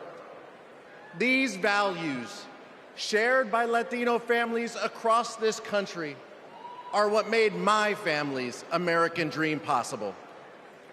And only Kamala Harris and Tim Walz will protect the American dream so that every family can earn a living, own a home, and reach their full potential. This is a vision for America that Donald Trump will never understand. All he knows is chaos and division. He talks about tearing American families apart, pitting neighbor against neighbor, community against community. Compare that to what Kamala Harris has done as vice president. Almost 500,000 people who live here and are married to a U.S. citizen can now apply for lawful permanent residents. DACA recipients who graduated college have easier access to work visas. And we would have much more security at the border if Donald Trump hadn't tanked the bipartisan bill. Folks, we don't have to choose between a secure border and building an America for all. Under President Harris, we can and will do both. As a prosecutor, she took on transnational gangs and cartels. As president, she will fight for pathways to citizenship. And I can tell you, as the highest-ranking Latino in Congress, our community understands the stakes in this election because we believe in the promise of this country. We believe our nation is stronger when we keep families together. We believe our union is more perfect when dreamers become doctors, teachers, construction workers, and military service members. Latinos believe in that American dream and a brighter future. One where we secure our border, fix our broken immigration system, and unlock economic opportunity for all. And together, we will win. Thank you.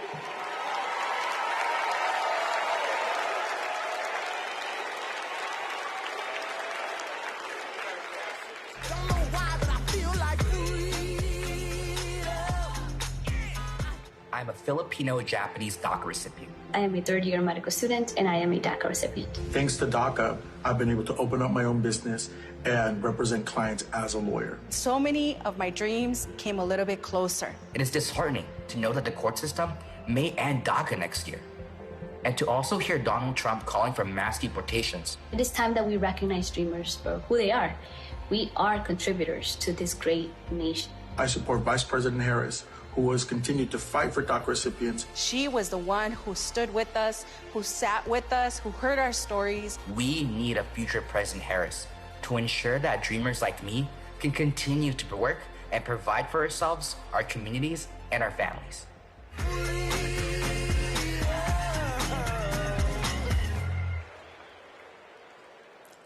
Please welcome United States Marine Corps veteran Carlos Eduardo Espina.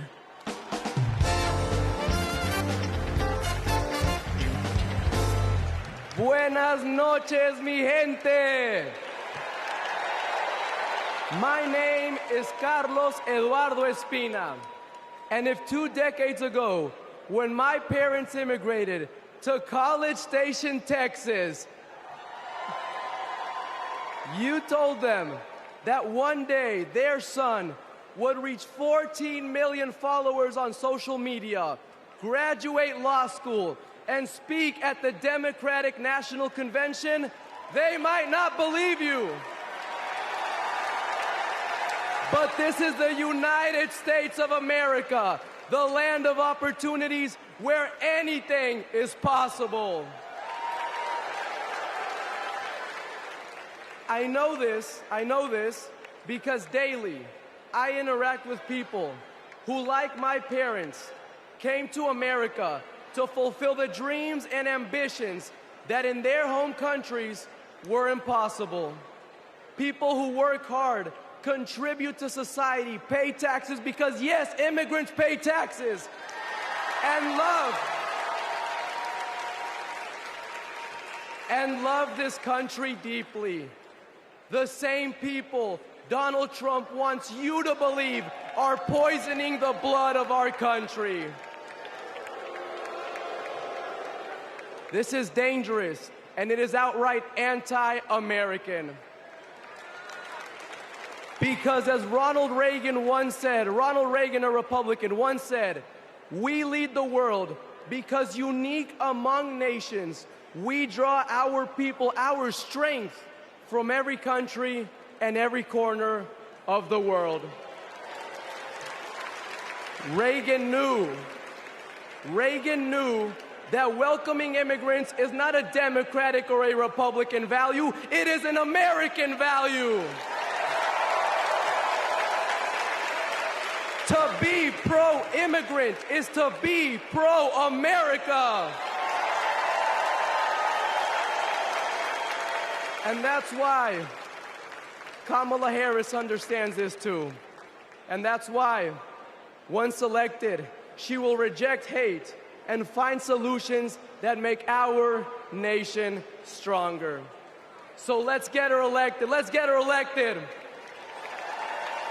And ensure that our country remains a beacon of freedom and opportunity for all. Thank you, God bless you, and God bless the great state of Texas.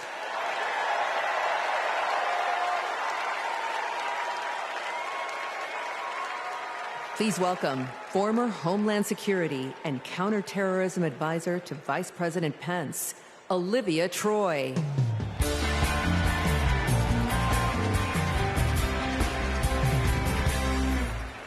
4 years ago, I resigned from the Trump administration. As a Republican who dreamed of working in the White House, it was a hard decision. But as an American, it was the right one.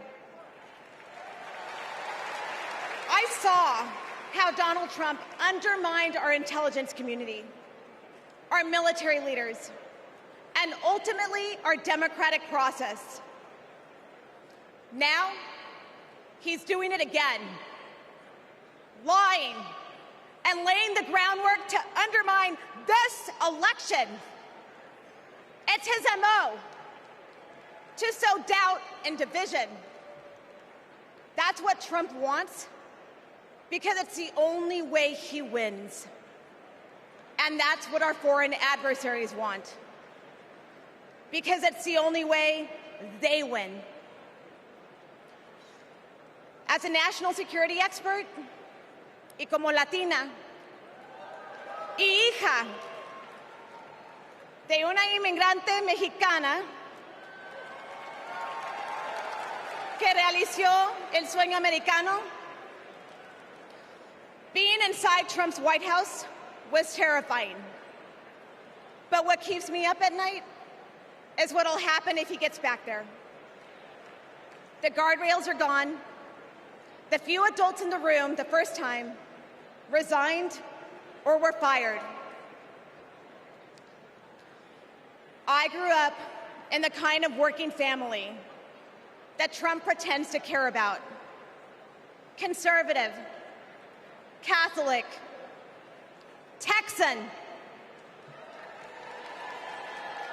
July 4th was our most sacred holiday. Those values made me a Republican. And they're the same values that make me proud to support Kamala Harris. Not because we agree on every issue, but because we agree on the most important issue: protecting our freedom.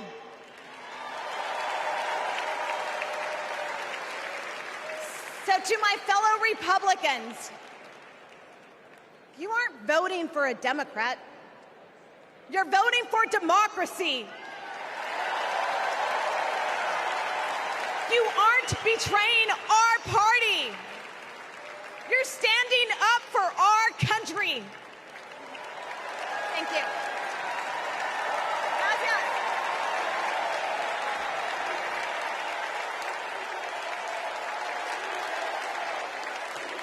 Please welcome former Georgia Lieutenant Governor Jeff Duncan.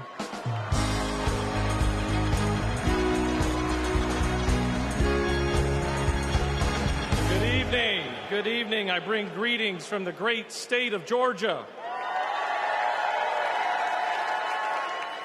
So let's get the hard part out of the way. I am a Republican. But tonight, I stand here as an American.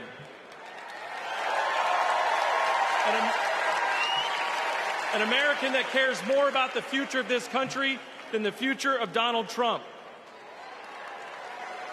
My journey started to this podium years ago when I realized Donald Trump was willing to lie, cheat, and steal to try to overturn the 2020 election.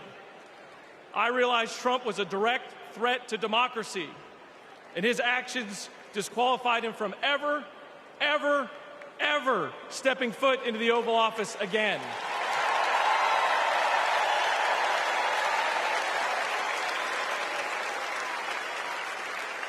I could spend my time revving up this crowd, but I'm certain I don't have to talk anybody out of voting for Donald Trump here. So I'm going to focus my attention on the millions of Republicans and independents that are at home that are sick and tired of making excuses for Donald Trump.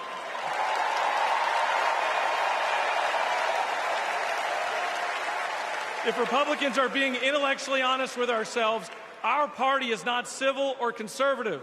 It's chaotic and crazy, and the only thing left to do is dump Trump.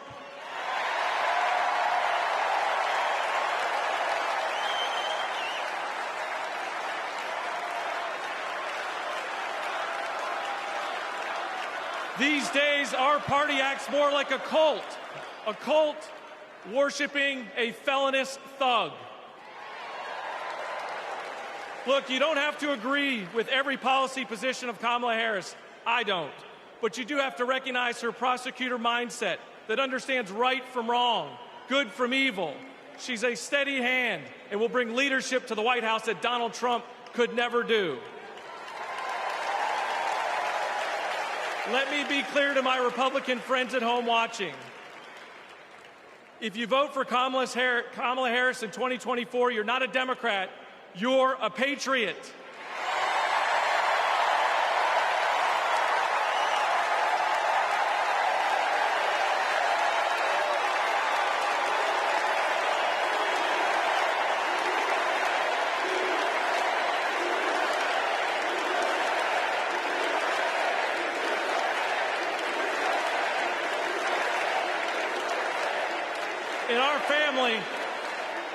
In our family, my wife Brooke and I are raising 3 boys, and we have a family motto. And it says, doing the right thing will never be the wrong thing. During 2020, during just the lowest of lows, when we had armed officers outside our house protecting us from other Republicans, Donald Trump had targeted us. My son came downstairs, and he handed me this coaster that I'd given him years before at a father-son retreat for our church. And he said, hey, Dad, doing the right thing will never be the wrong thing. Stay strong.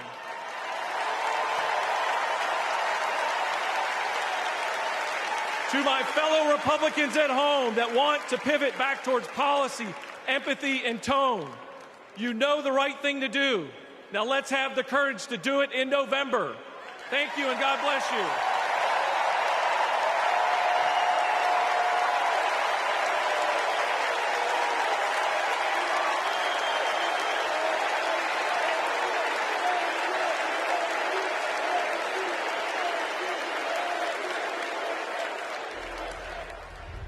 We will never give up. We will never concede. It doesn't happen. You don't concede when there's theft involved. And after this, we're going to walk down, and I'll be there with you. We're going to walk down to the Capitol, because you'll never take back our country with weakness. You have to show strength, and you have to be strong. 350, it does look like we're going to have an ad hoc march stepping off here. There's a crowd surge heading east. Mike Pence, I hope you're going to stand up for the good of our Constitution and for the good of our country. And if you're not, I'm going to be very disappointed in you. I will tell you right now.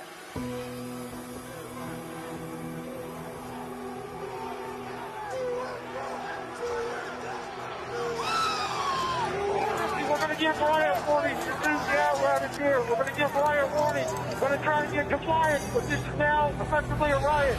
49 hours declaring it a riot. 5 to 50, be advised. They're trying to breach and get to the Capitol.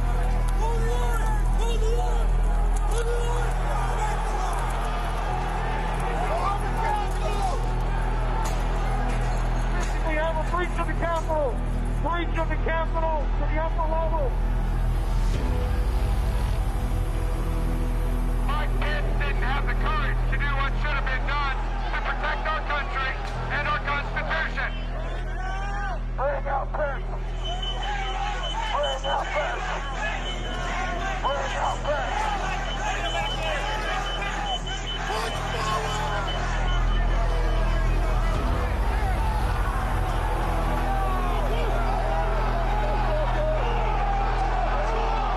We can't hold this. We're going to go too many people. Look at this vantage point, man. We're trying to hold the upper deck. We're trying to hold the upper deck down. We need an area for the House members. They're all walking over now through the tunnels. We need to move now. If we lose any more time, we may lose the ability to leave. So if we're going to leave, we need to do it now. We lost the line. We lost the line. All MPD, pull back. All MPD, pull back to the upper deck. ASAP. H208 with 4 members. The door's barricaded. There's people flooded the hallways outside. We have no way out. Officers still remaining on the House floor, so we can secure the members on the other side. Copy. Officers down! Get them up! Get them up!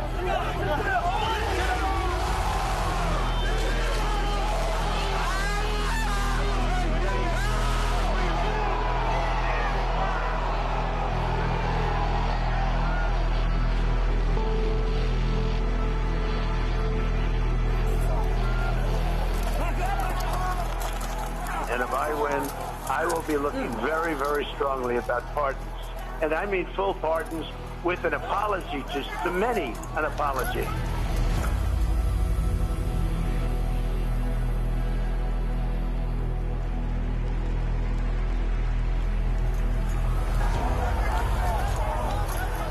They were peaceful people. These were great people. The crowd was unbelievable. And I mentioned the word love, the love in the air. I've never seen anything like it.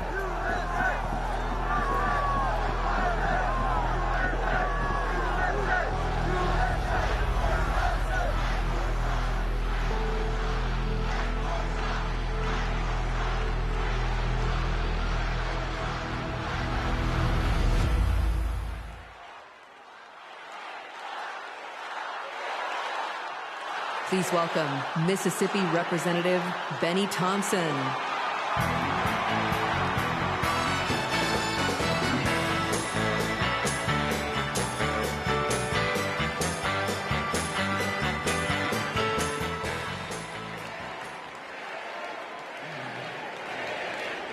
On January 6th, like most of my colleagues, I had one goal: to uphold the votes of the American people, the cornerstone of our American democracy. But as what you've just witnessed, let me remind you that the members of that violent mob had another goal. They wanted to stop the peaceful transfer of power for the first time in American democracy. Thank God they failed. Because in this country, we settle our differences at the ballot box, not through violence. It took a long time to get here, and we are not going back. Because I remember that dark history. It's my own history. In this life, my father never cast a vote because of Jim Crow. So I dedicated my career to protecting the votes against violence and discrimination. You can imagine what I felt on January 6th when I saw with my own eyes those insurrectionists trying to take that away. They did it to rob millions of Americans of their votes. They did it because Donald Trump couldn't handle losing. He lied about the election fraud. He called his conspiracy-led mob to Washington. He would rather subvert democracy than submit to it. Now, he's plotting again. His campaign proclaims that elections won't end until the moment of inauguration. We will win or it was rigged. We win or else. This is Donald Trump's America. Elections are about choice. Choose democracy, not political violence. Choose the America we've always taught our children to love. Choose Kamala Harris.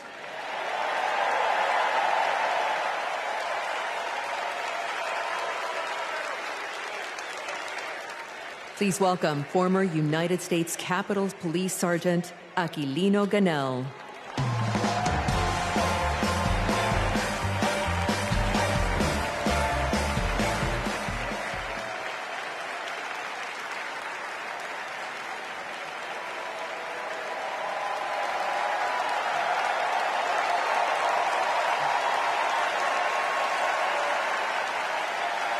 Thank you.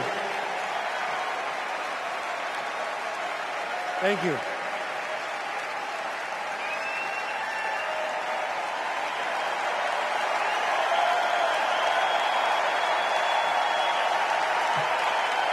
Thank you. Before I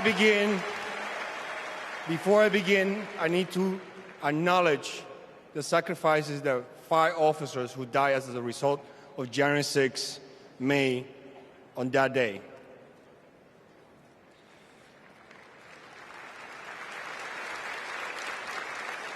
My name is Aquilino Ganell. I immigrated to the U.S. from the Dominican Republic when I was 12. I became an American citizen. I was a sergeant in the U.S. Army and a Capitol Police officer. I had seen violence while serving in Iraq, but nothing prepared me for January 6. We officers risked everything to protect innocent people. We were beaten and blinded. I was assaulted with a pole attached to the American flag. President Trump summoned our attackers and sided with them. He betrayed us. When I joined the Army and Capitol Police, I took an oath to defend the Constitution. I did so with duty in my soul, and I still feel it. To Donald Trump, I ask, why don't you?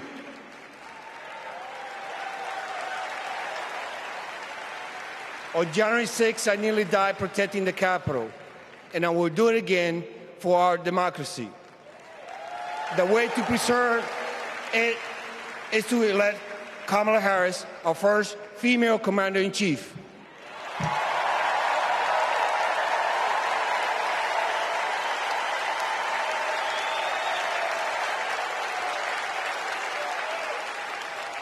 Please welcome New Jersey Representative Andy Kim.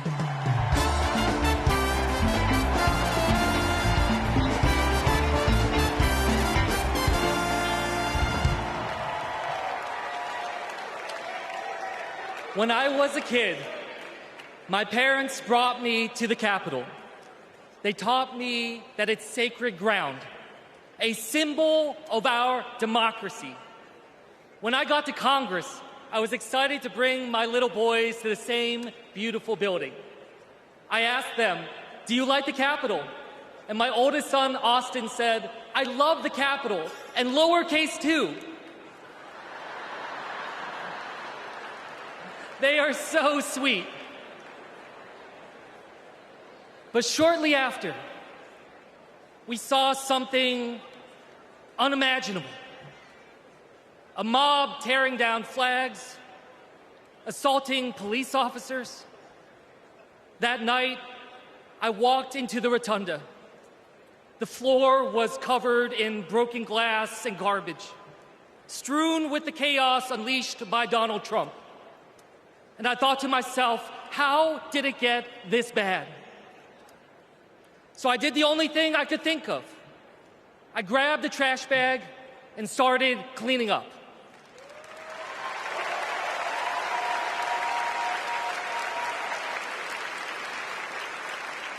What I learned on January 6th is that all of us are caretakers for our great republic. We can heal this country, but only if we try. Many of you are doing your part through your voices and your votes. Always remember, this chaos that we see, it doesn't have to be this way. As a father, I refuse to believe that our kids are doomed to grow up in a broken America. There is a hunger right now in this country for a new generation of leadership to step up. Let's choose Kamala Harris and Tim Walz. Let's do this for our kids and our grandkids. Thank you.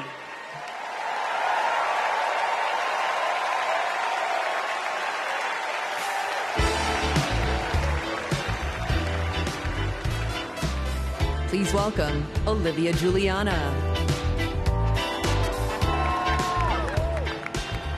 Hello from a proud Texas Democrat. This November, I'll cast my first vote in a presidential election ever. The fact is, our right to vote is under attack. I've seen it. Long wait lines. People blocked from registering to vote. Texans denied our voice. Donald Trump's Republicans are making it harder for us to vote. But we won't let them get away with it. And Kamala Harris won't let them get away with it either. She's fought for our freedoms. She's fought for our voice. But we will only be heard if we vote. As the saying goes, if you're not at the table, you're on the menu. So Gen Z, let's take our seat in our democracy and cast our ballots this November for Kamala Harris and Tim Walz. And now, ladies and gentlemen, American icon Stevie Wonder.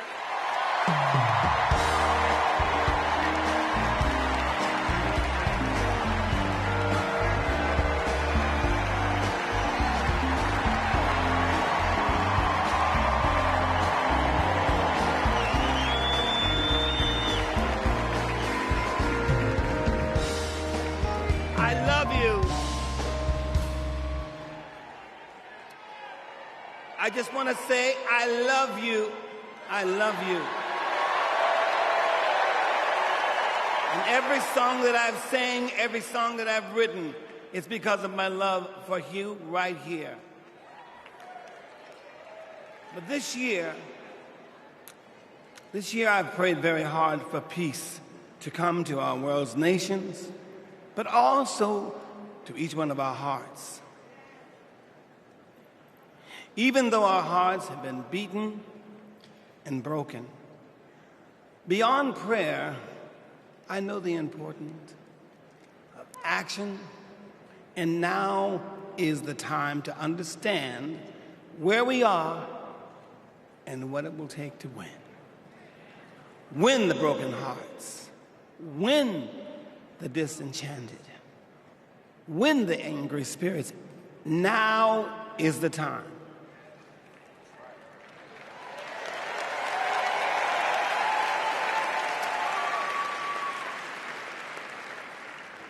This is the moment to remember when you tell your children where you were and what you did. As we stand between history's pain and tomorrow's promises, we must choose courage over complacency.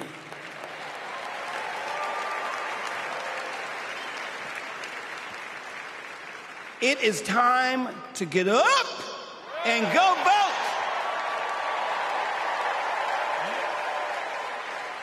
Listen, the choice is clear, clearer than anyone else is saying.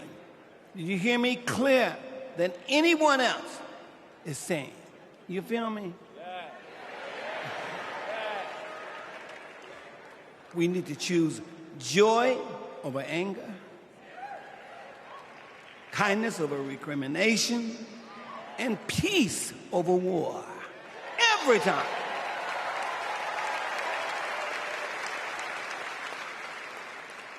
We must choose to be above the ugly words, the hateful anger, and the division those words and anger create.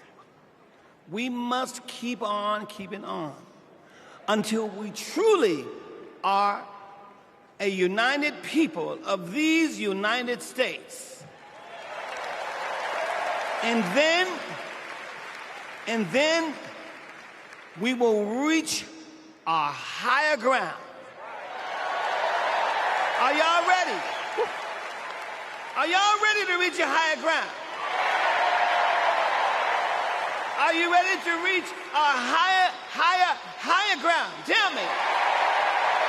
I want to hear you again. Are you ready? Are we ready? Because you know we need Kamala Harris.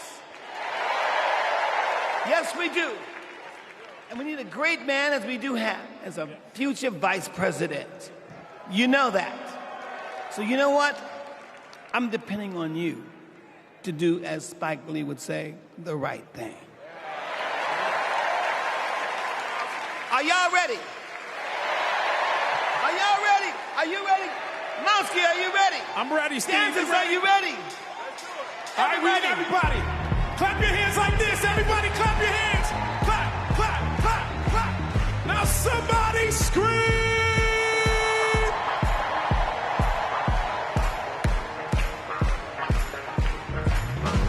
Here we go.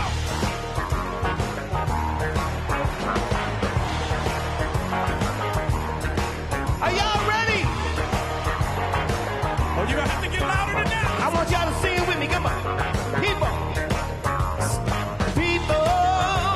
You sing. Keep on lying. Soldiers. Y'all say keep on one. Yeah. Whoa. Keep on turning. 'Cause it won't be too long. Are y'all with me?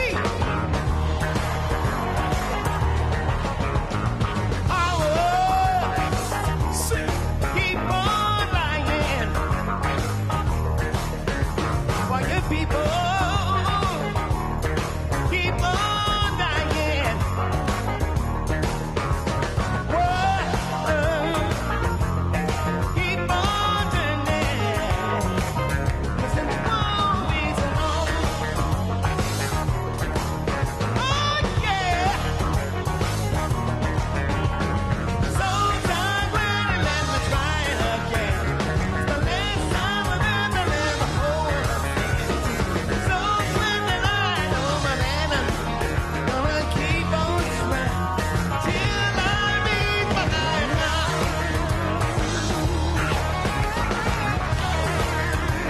Till I reach my higher ground. Oh no, no one's gonna bring me down. All right, till I reach my highest ground.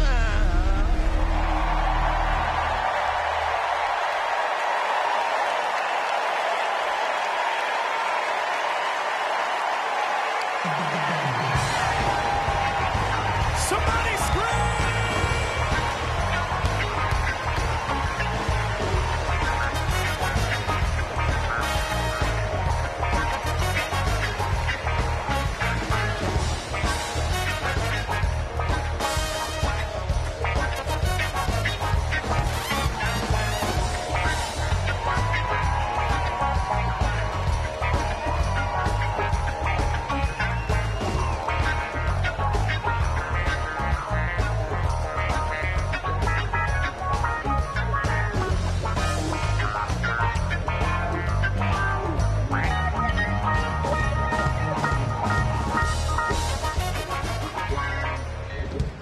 Wow.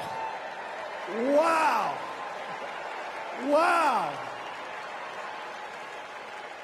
I couldn't see the rest of y'all, but from back, Nebraska was getting down. Stevie's song is powerful, but so was his words. He said courage over complacency. He gave us a call in his remarks. But now I gotta tell you, the party is gonna keep going. We're just getting started, y'all. And this is a segment that I am very, very excited about, because it might be Wednesday night and we might be in Chicago, but it's starting to feel like something I've wanted to say my whole life. Live from New York, it's Saturday night.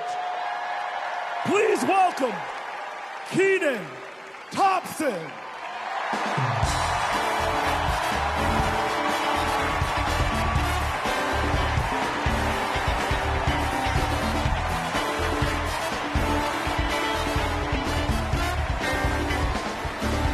All right. What's up, DNC? All right. Y'all remember this big old book from before? When Colorado Governor Jared Polis ripped a page out of it? This is Project 2025, the Republican blueprint for a second Trump term. It is boo. It is a real document that you can read for yourself at kamalaharris.com/Project 2025. You ever seen a document that could kill a small animal and democracy at the same time? Here it is.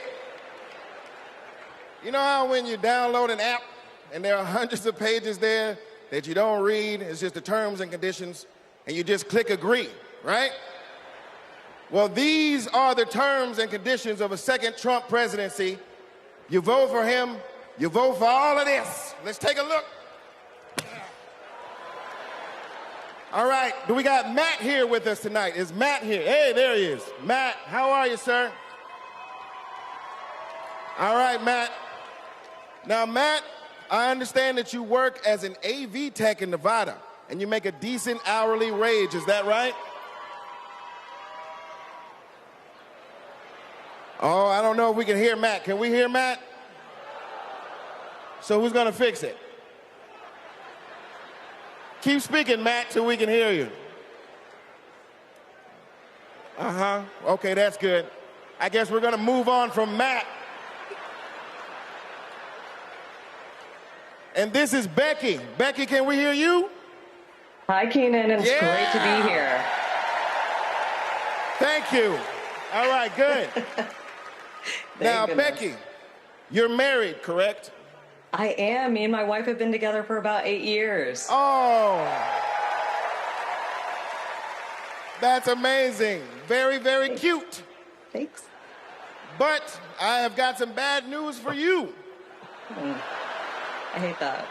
On page 584, Project 2025 calls for the elimination of protections for LGBTQ plus Americans.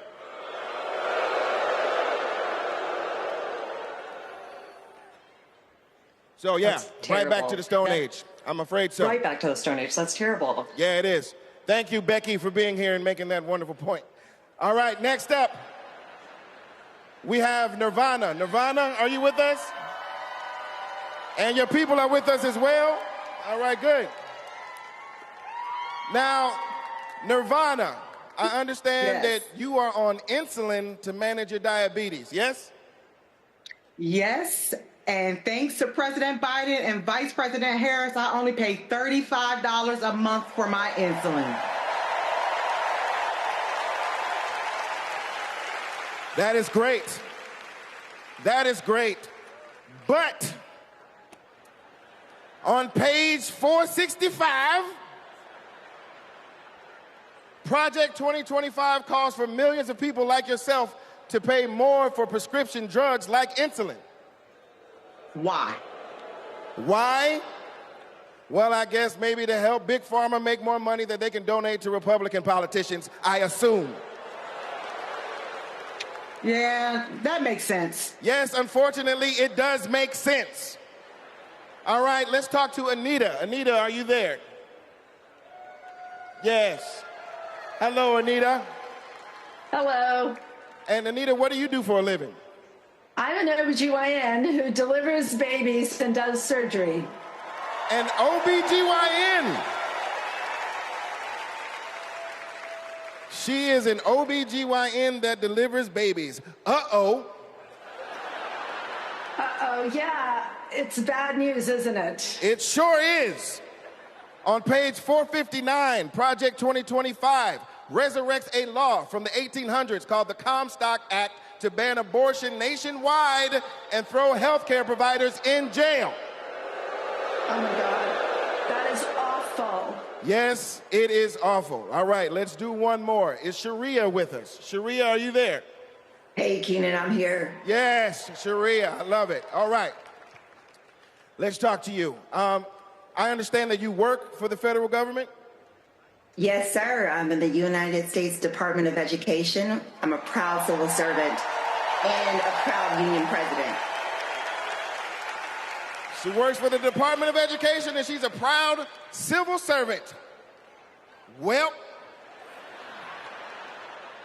unfortunately for you, on page 78, Project 2025 calls for President Trump to purge the civil service of everyone who isn't a MAGA loyalist. Are you a MAGA loyalist? Now, Keenan, absolutely not. I'm just asking. I mean, you might as well be, because also page 319 calls for the complete elimination of the Department of Education. There's a bunch of stuff in here, but that's all we have time for at the moment. Just remember, everything that we just talked about is very real. It is in this book. You can read it online at kamalaharris.com/Project 2025. And most importantly, you can stop it from ever happening by electing Kamala Harris as the next president of the United States.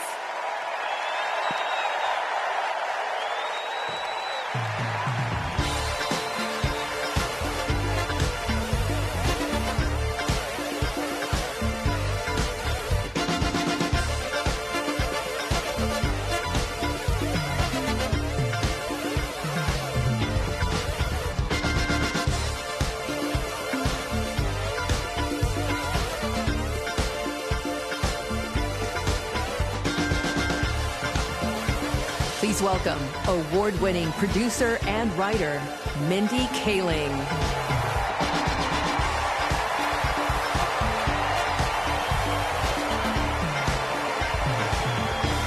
Good evening, everyone.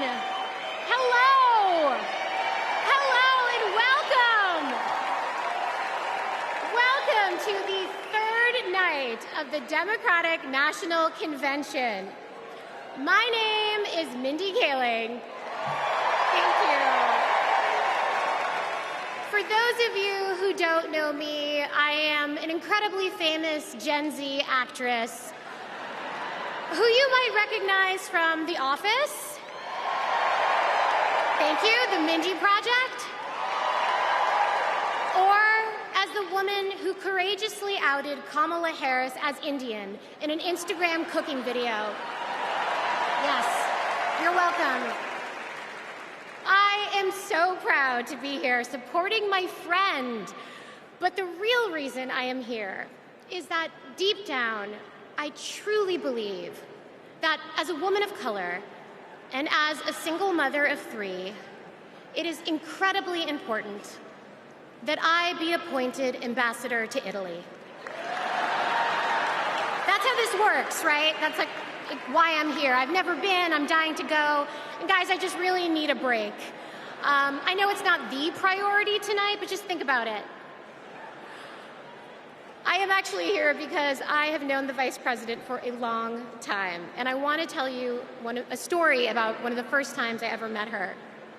She wasn't Madam Vice President then. She was my senator, and we were filming a video where she came to my home to cook dosas, a South Indian dish. Yes. It's not every day that a senator comes over, and I was pretty nervous. But when she arrived, we immediately hit it off. We talked about the love we have for our moms, who had both passed away from cancer.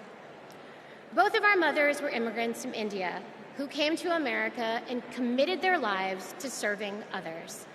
My mother, Swati, became an OBGYN. Thank you. Kamala's mother, Shyamala, became a scientist with a PhD who dedicated her life to trying to find a cure for cancer.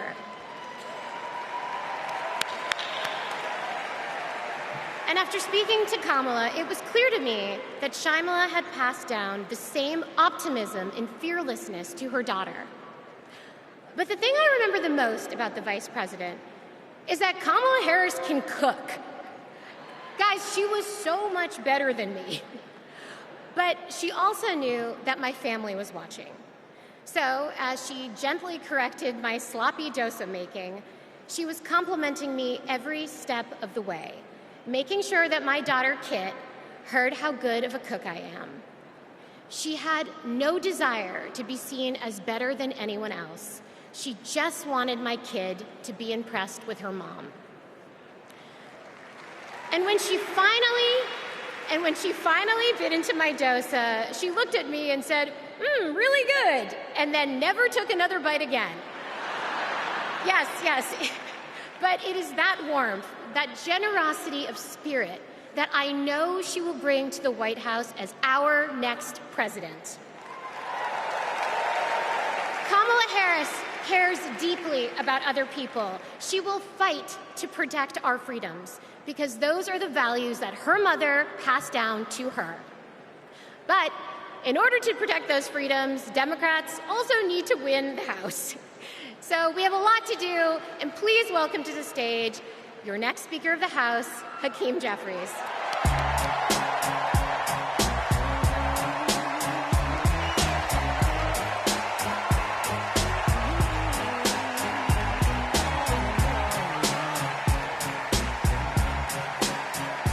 Good evening, Democrats. It's a high honor and a distinct privilege as a Brooklynite, New Yorker, and as an American to stand before you today and unequivocally express my support for Kamala Harris and Tim Walz to be the next president and vice president of the United States of America. Over the last few years, House Democrats have been hard at work, and we could not have asked for a better leader to partner with than President Joseph Robinette Biden, who will go down as one of the most consequential presidents of all time. Last month, President Biden selflessly passed the torch to Vice President Kamala Harris, who is ready, willing, and able to fight for the people. Kamala Harris is a courageous leader, a compassionate leader, and a common sense leader who will deliver real results for everyday Americans. Kamala Harris is fighting for our freedom. Kamala Harris is fighting for our families. Kamala Harris is fighting for our future. Together, let's make Kamala Harris the 47th President of the United States of America.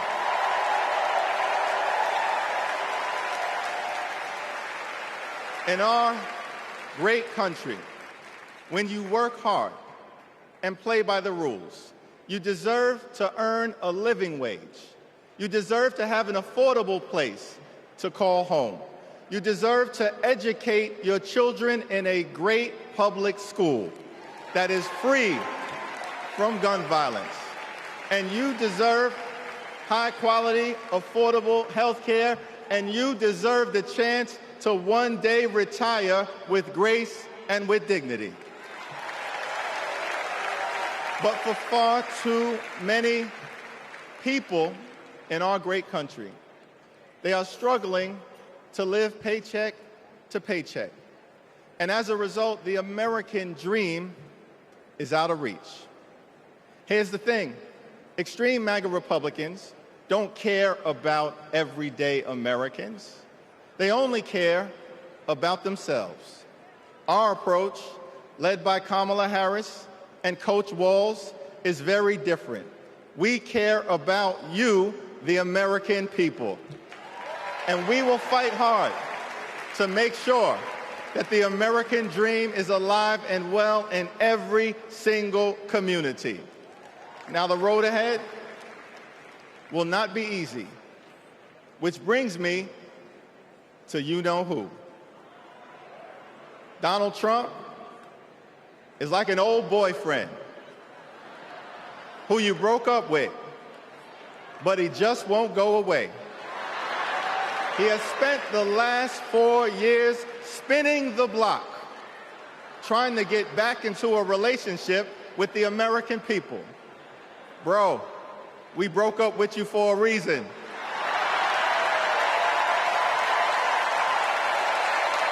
Trump was the mastermind of the GOP tax scam, where 83% of the benefits went to the wealthiest 1% in America. Trump failed our country during the COVID-19 pandemic. Trump is a chaos agent who is focused on himself, not the American people. Trump tried to destroy our democracy by lying about the election and inciting a violent mob to attack the Capitol. Trump put 3 extreme justices on the Supreme Court who destroyed Roe v. Wade. We broke up with you for a reason. Donald Trump can spin the block all he wants, but there's no reason for us to ever get back together. Been there, done that. We're not going back.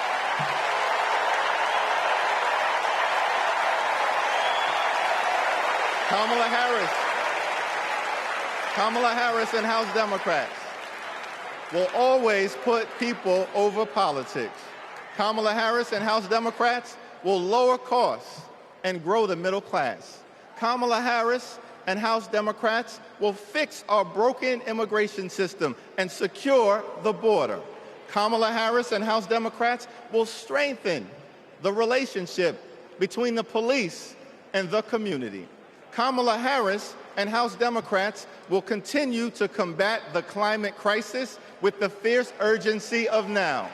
Kamala Harris and House Democrats will protect Social Security, protect Medicare, protect Medicaid, protect the Affordable Care Act, protect working families, protect small businesses, protect the middle class, protect free enterprise, protect our children, protect our seniors, protect our veterans, protect our unions, protect our dreamers, and always protect a woman's freedom to make her own reproductive health care decisions.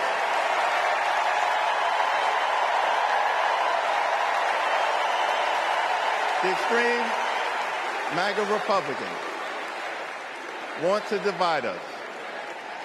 But the Constitution promises equal protection under the law. We are one nation, under God, indivisible, with liberty and justice for all. Together,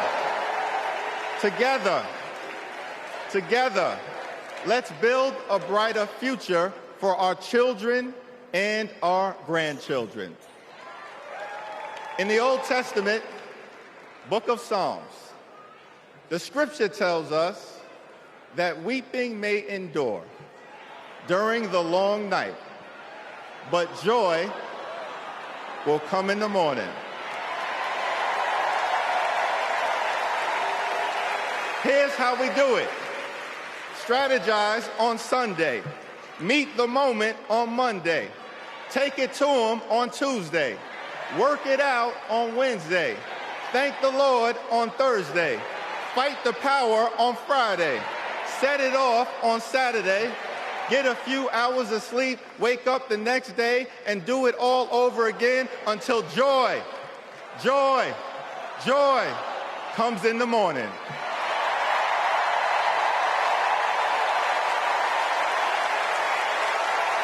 Now, there's only 76 days left.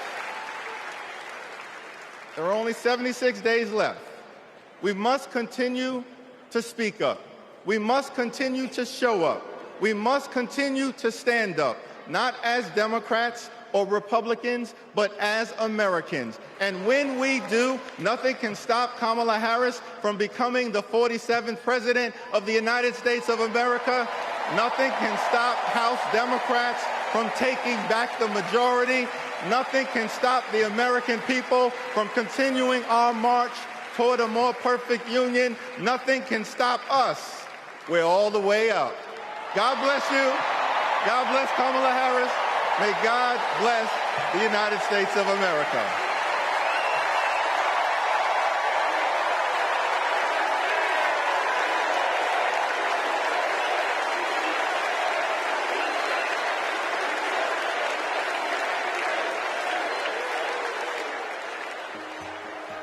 You want to go outside today? Yeah. Want to go put your shoes on?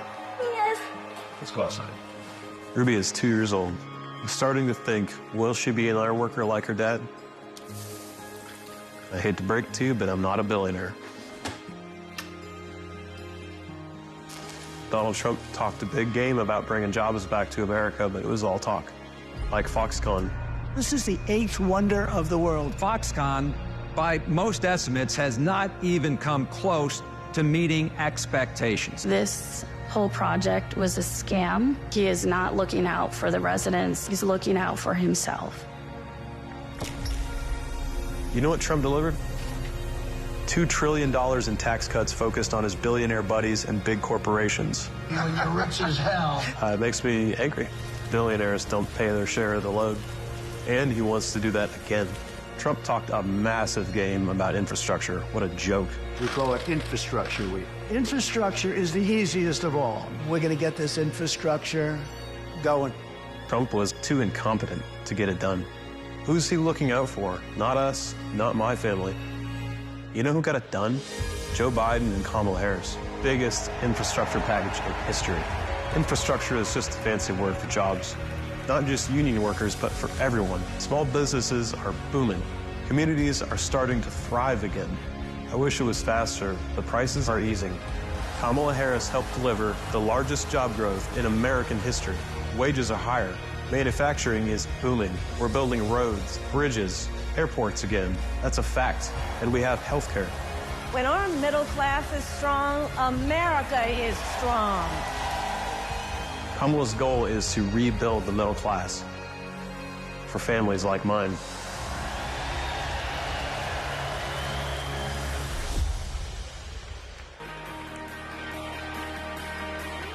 Please welcome the 42nd President of the United States, Bill Clinton.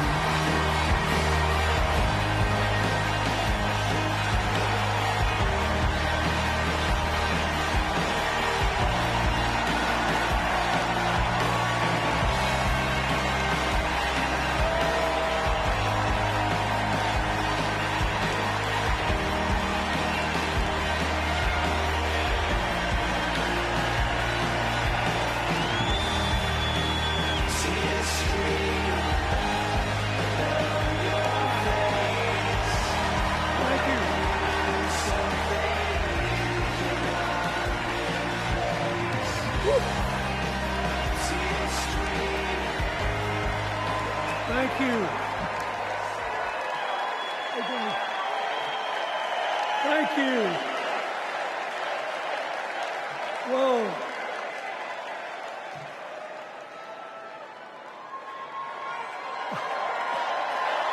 Let me ask you something. After the last 2 days, aren't you proud to be a Democrat?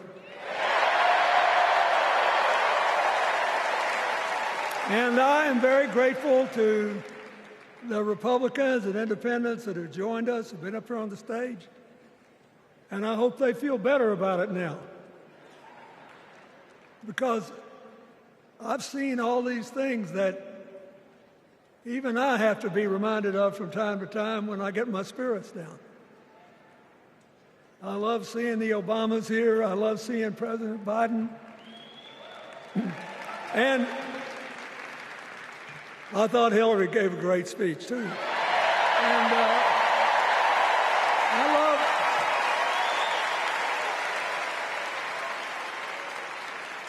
But I love seeing all these young leaders. A bunch of them are coming up after me. They look better, they sound better, and they'll be exciting. I do want to say one word about President Biden. Remember, he had an improbable turn that made him president. And we were in the middle of a pandemic and an economic crash. He healed our sick and put the rest of us back to work. And he strengthened our alliances for peace and security. He stood up for Ukraine. He's trying desperately to get a ceasefire in the Middle East.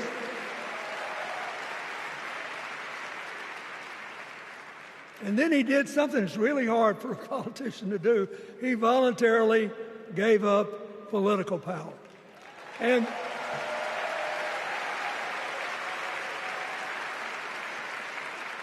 George Washington knew that, and he did it. And he set the standard for us serving 2 terms before it was mandatory. It helped his legacy, and it will enhance Joe Biden's legacy. And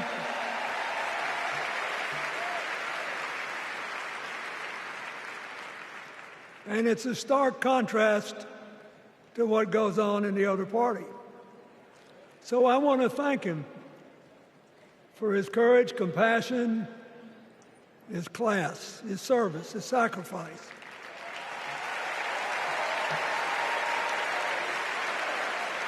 Joe Biden,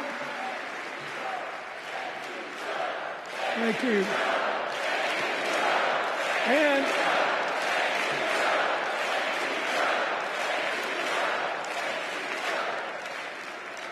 he kept the faith, and he's infected a lot of the rest of us. Now let's cut to the chase. I am too old to gild the lily. 2 days ago, I turned 78, the oldest man in my family of 4 generations. And the only personal vanity I want to assert is I'm still younger than Donald Trump.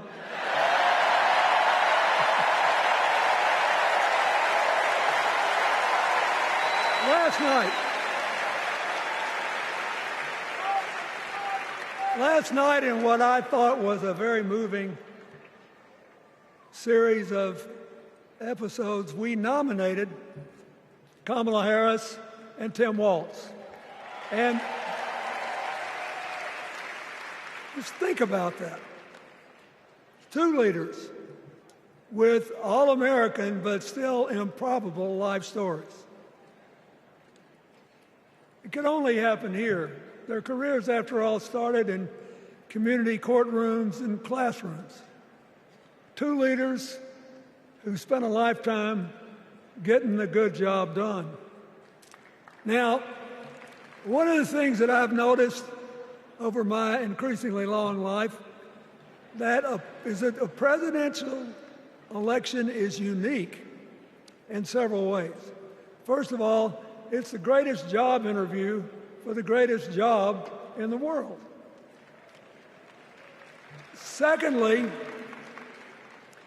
the Constitution says we, the people, get to do the hiring.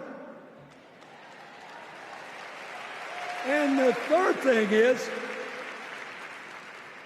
that every 4 years, we get to change the requirements for the job.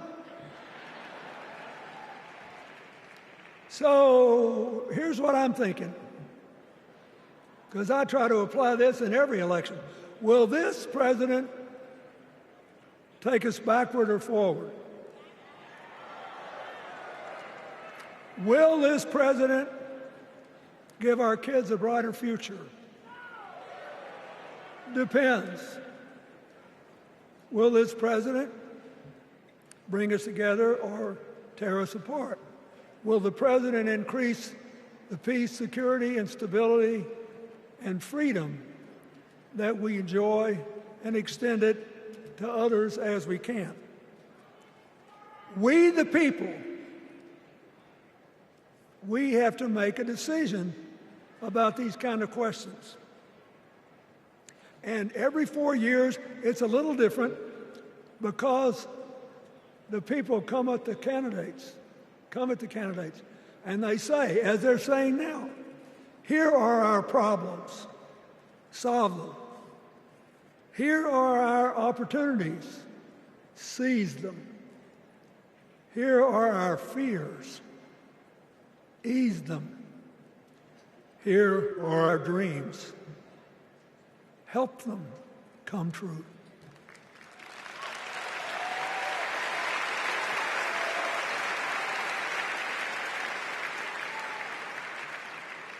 A president can answer that call by saying, I'll do my part, but you have to help me. We have to work together.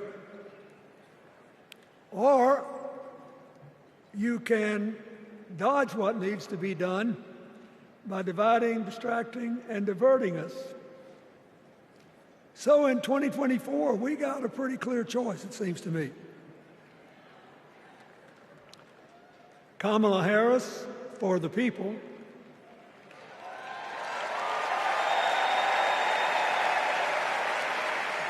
and the other guy who's proved even more than the first go-around that he's about me, myself, and I. I know which one I like better for our country.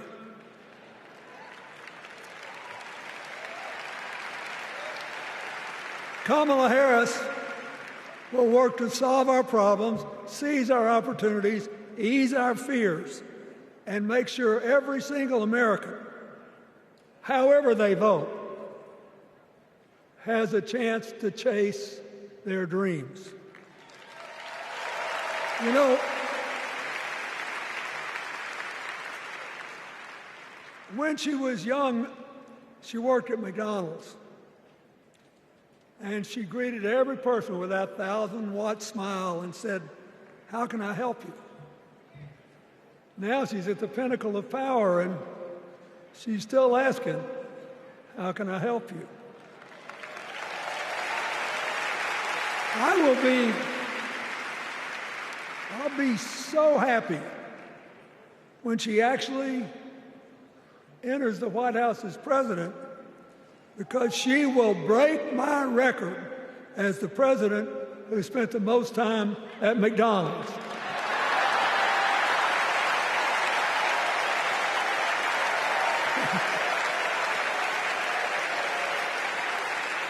Now, but we got an election to win. And remember, we've got a guy that's pretty good at what he does. Donald Trump has been a paragon of consistency. He's still dividing, he's still blaming, he's still belittling other people.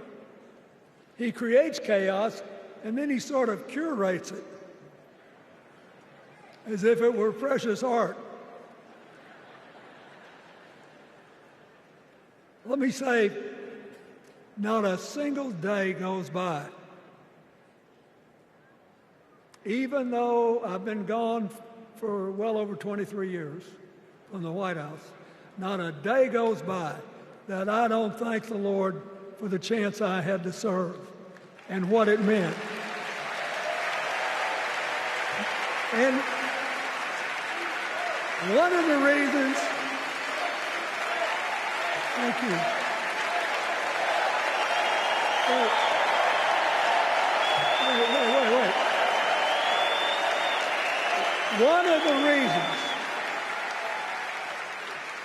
One of the reasons I love the job so much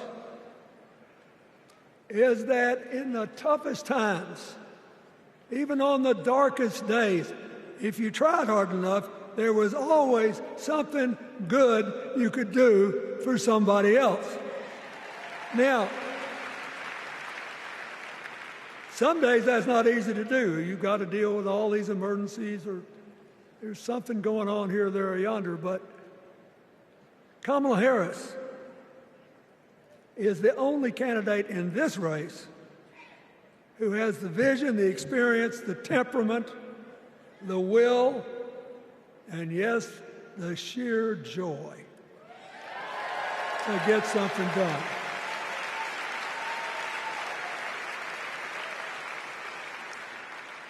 I mean, look, what does her opponent do with his voice? He mostly talks about himself, right?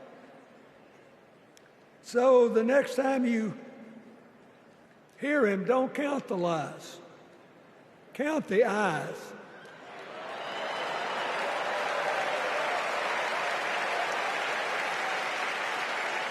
Count the eyes. His vendettas, his vengeance, his complaints, his conspiracies. He's like one of those tenors opening up before he walks out on stage, like I did, trying to get his lungs open by singing, me, me, me, me, me, me.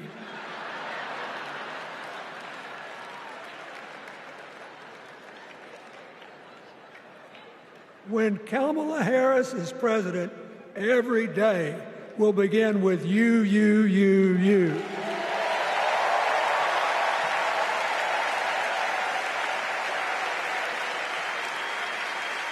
So, we got to ask ourselves the questions if we're going to hire a president. Do you want to build a strong economy from the bottom up and the middle out? Or do you want to spend the next 4 years talking about crowd size?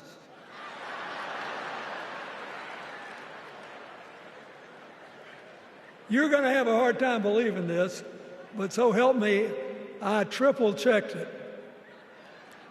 Since the end of the Cold War in 1989, America has created about 51 million new jobs. I swear I checked this 3 times. Even I couldn't believe it. What's the score? Democrats 50, Republicans 1.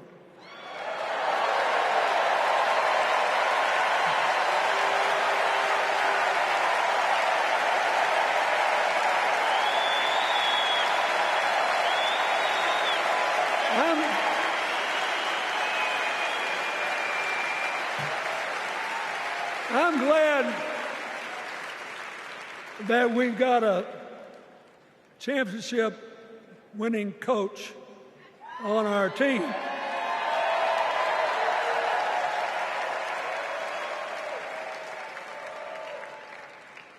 But even the most limited of us in what we know about football or any other sport knows that if you're got 50 and the other side's got 1, you're ahead.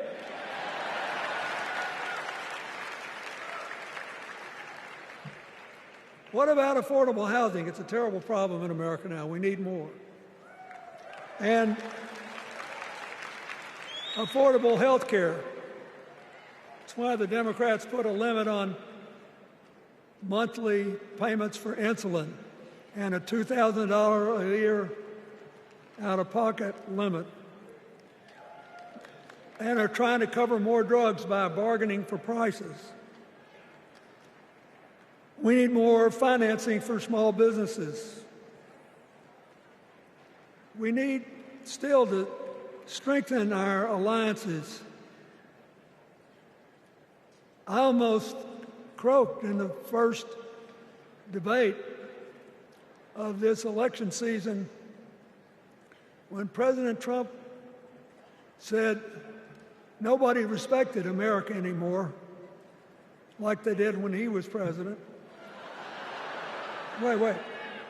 And with a straight face. Look, you got to give him. He's a good actor. With a straight face, he cited as evidence of the respect that existed for us when he was there the presidents of North Korea and Russia.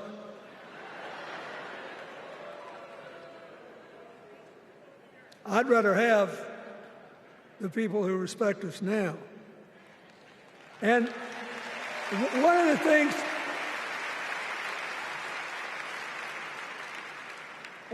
is when you send a signal to the other countries, you want them to know, whether they agree with you or not, at least that you're on the level. Here's where you are and what you believe. What are they supposed to make to these endless tributes to the late, great Hannibal Lecter?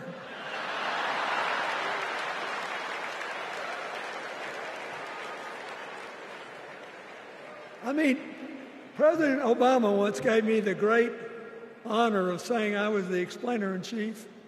Folks, I've thought and thought about it, and I don't know what to say.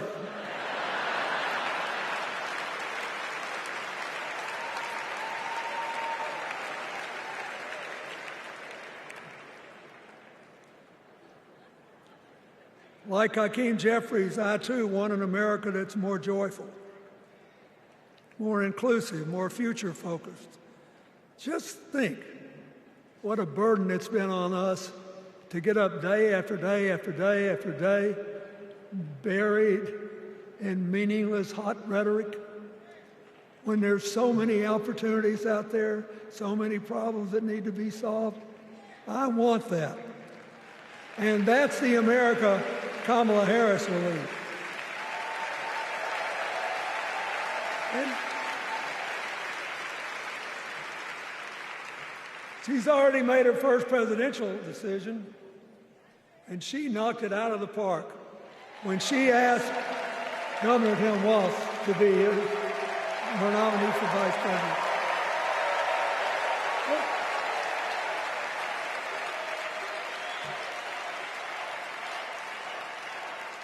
As they used to say when I was a young man growing up in Arkansas, you do not have to be all broke out with brilliance. You just look at Tim Walz, listen to him, follow his record as a teacher, as a coach, in the National Guard, as a congressman, where he was the only Democrat, save one, elected in that district in more than 100 years. And he stayed a long time. And then he became a great governor. And by all accounts, he was a crack shot who had the courage among his rural constituents to say, we do not need these assault weapons available to people who can kill our kids in school.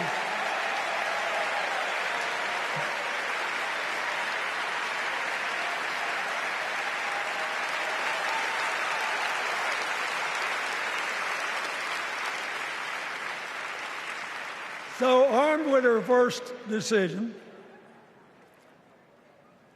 Kamala Harris confronts an interesting dilemma.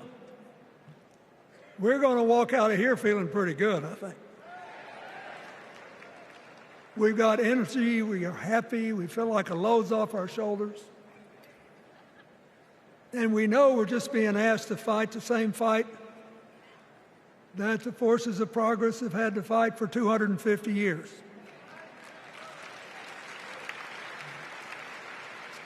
In the face of stiff and often violent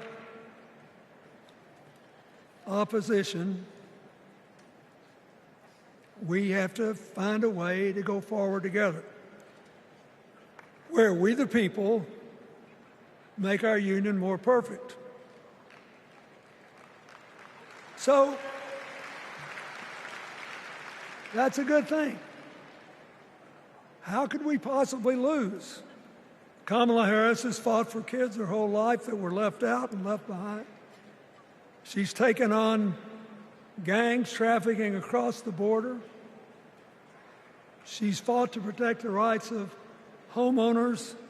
She's been our leader in the fight for reproductive freedoms, and we know a majority of the American people are with us on that.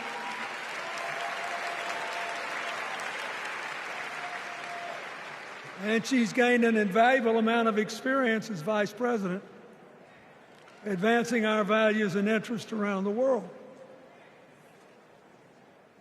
She's already said she's going to work really hard to make sure that no American working full-time lives in poverty or has to worry about their children living in poverty.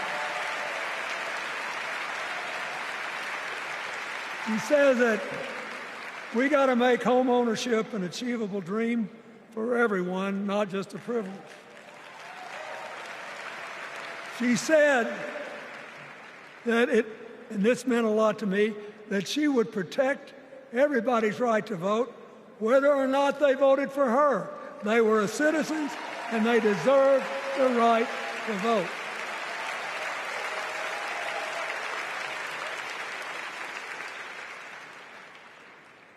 The other day, her opponent implied that as his people voted one more time, they'd be able to rig it from now on and they wouldn't have to vote again. You think they're kidding, but I know a lot of these folks, and most of them are really good people, but some of them think that they are bound to dominate America politically, economically, and socially, and they have to use politics to do it, and they should rig the system. I don't believe that. And so here's what I want to tell you. We've seen more than one election slip away from us when we thought it couldn't happen, when people got distracted by phony issues or overconfident. This is a brutal, tough business. I want you to be happy. One of the reasons that President-to-be Harris is doing so well is that we're all so happy.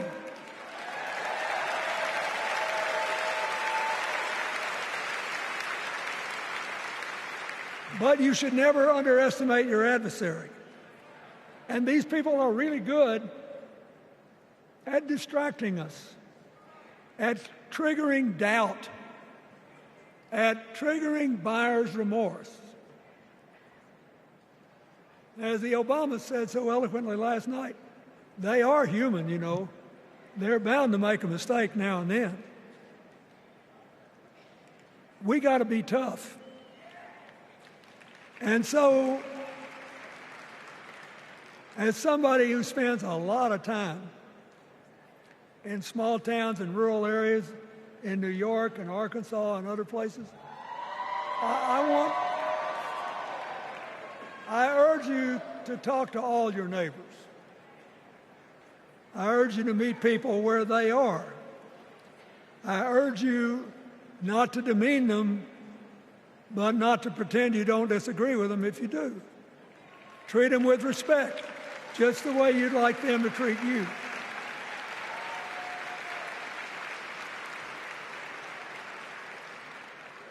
Ask for their help and then follow our leader, Kamala, and ask them, how can I help you? We Democrats right now have a lot of hay in the barn. We've got massive achievements, massive advances, but there's still a lot of slips between today and Election Day that we have to navigate. And so I want to say this from the bottom of my heart. I have no idea how many more of these I'll be able to come to. I started in '76, and I've been to every one since. But no,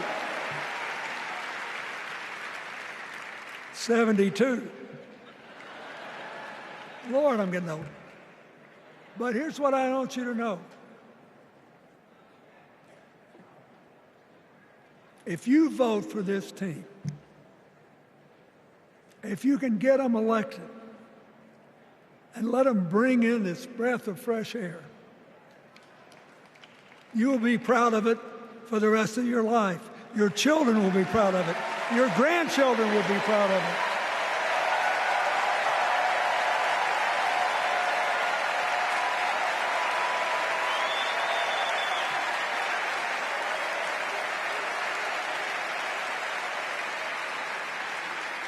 Take it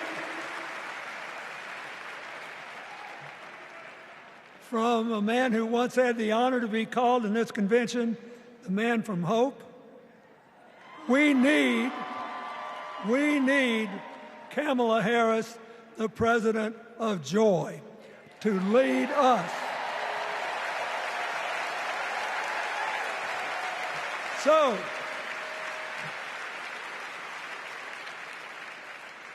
I'll be doing my part, you do yours. I'll see you when we're making a real joyful noise when the votes are counted. God bless you, and God bless America.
From my home state, Massachusetts.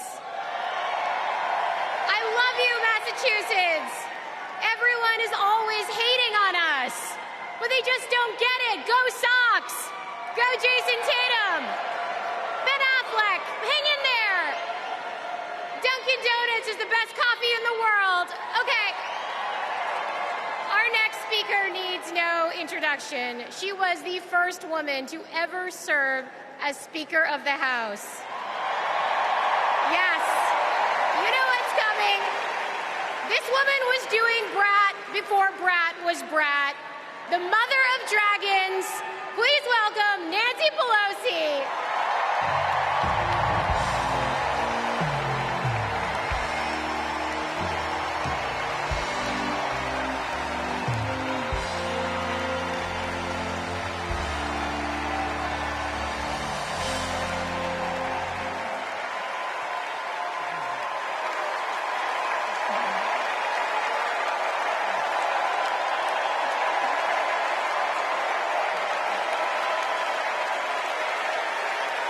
Hello, California. Hello, Maryland. Hello, Democrats.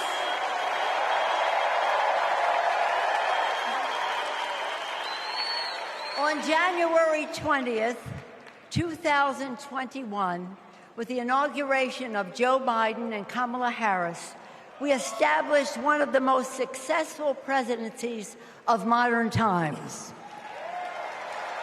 And we quickly proved that Democrats deliver. Millions of jobs, stronger infrastructure and rural broadband, a Biden child tax credit, rescuing human pensions, honoring our veterans, bold climate action, lowering the cost of prescription drugs, all thanks to President Biden's patriotic vision of a fairer America, doing so with liberty and justice for all. Thank you, Joe.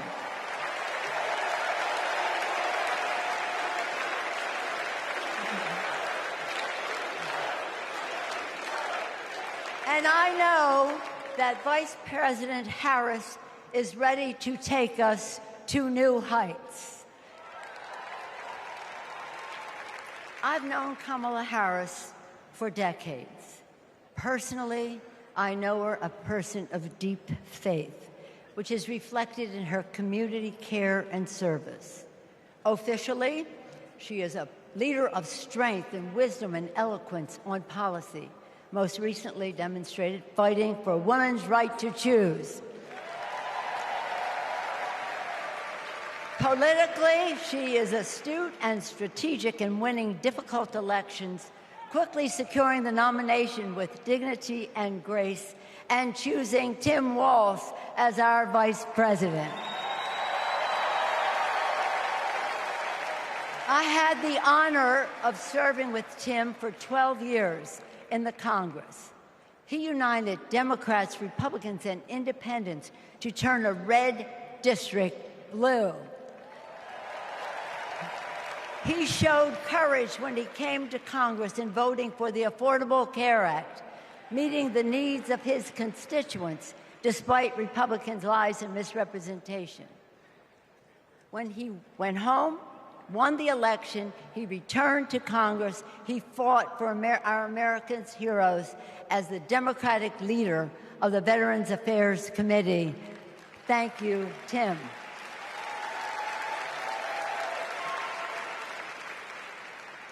January 6th was a perilous moment for our democracy. Never before had a president of the United States so brazenly assaulted the bedrock of our democracy, so gleefully embraced political violence, so willfully betrayed his oath of office. Let us not forget who assaulted democracy on January 6th. He did. But let us not forget who saved democracy that day. We did. And thank God we had a Democratic House of Representatives then. We returned to the Capitol that very same night. We insisted on certifying the election results on the floors of the House and the Senate. And we demonstrated to America and to the world that American democracy prevailed.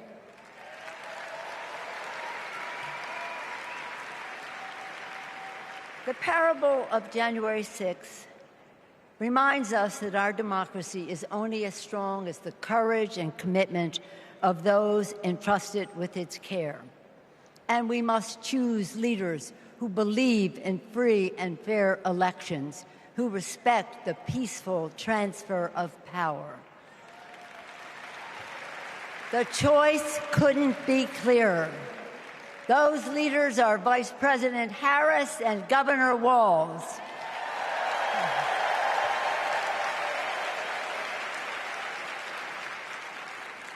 When the sun rose on January 7th, as our national anthem declares, we gave proof through the night that our flag was still there.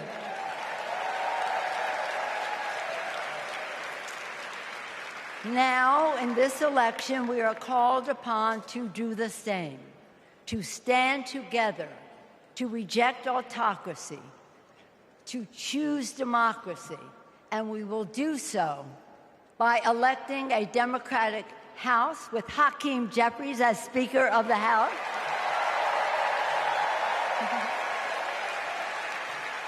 electing a Democratic Senate, electing Tim Walz as Vice President of the United States, and electing Kamala Harris as the President of the United States. Onward to victory!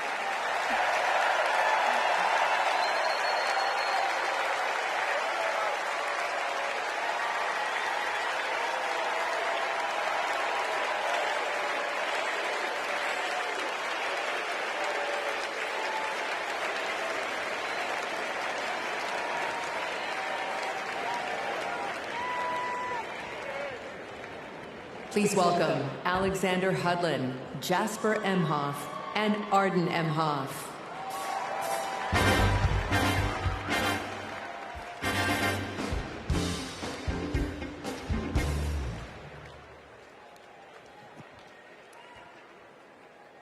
Kamala Harris is our auntie. She'll be a president who cares for all of us.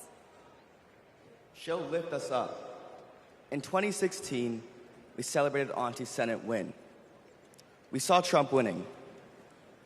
I was only 9, but I knew enough to be concerned. Auntie said, "Do you know what superheroes do? They fight back. And we will too." She will make time for what matters.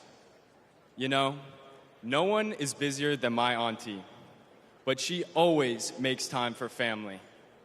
From moments as simple as cooking and sharing a meal to exchanging stories and jokes.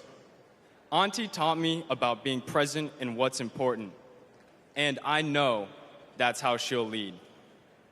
She'll treat everyone with respect. Even as a kid, Auntie made me feel that I was seen, that my words are important, that I am important and loved. I know she'll value others' perspectives, no matter their age or their background. Auntie, we love you. We're so proud of you. And most importantly, you're a baller. And as you'd say, let's win this thing. Let's win this thing.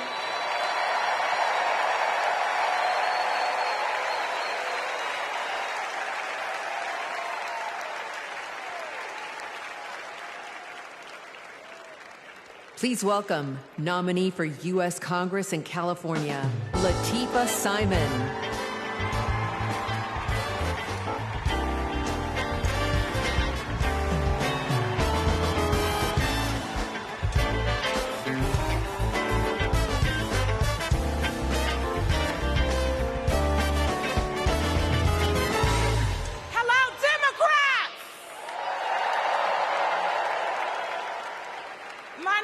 Latifa Simon, and I am running for Congress. And I'm here tonight to tell you all about the Kamala Harris that I know. I'm gonna tell you. When Kamala Harris was the district attorney in San Francisco, California, I was a teen mother running an organization working to end sex trafficking among beautiful young women and girls, to build the self-determination and power among those girls. And Kamala learned about the work that I was doing, and she asked me to join her team. And I joined her team. She saw my potential, my commitment, and the good work that we could do together. And I saw her. I saw Kamala Harris holding the hands of sexual assault survivors. I saw scores of mothers who lost their babies to gun violence, lining up day after day at the courthouse, waiting only to speak to Kamala because they knew that she would hear them, that she would truly see them.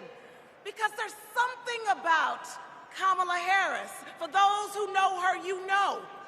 When she hears your story, she carries it with her. When she sees you, she truly sees you. She truly sees you. She is the best among us. After working with Kamala Harris day in and day out for 5 years to create programs that supported young people to get out of the criminal justice system once and for all with good jobs, with opportunity. She wanted to get to the root cause of a broken criminal justice system. I saw her chip away.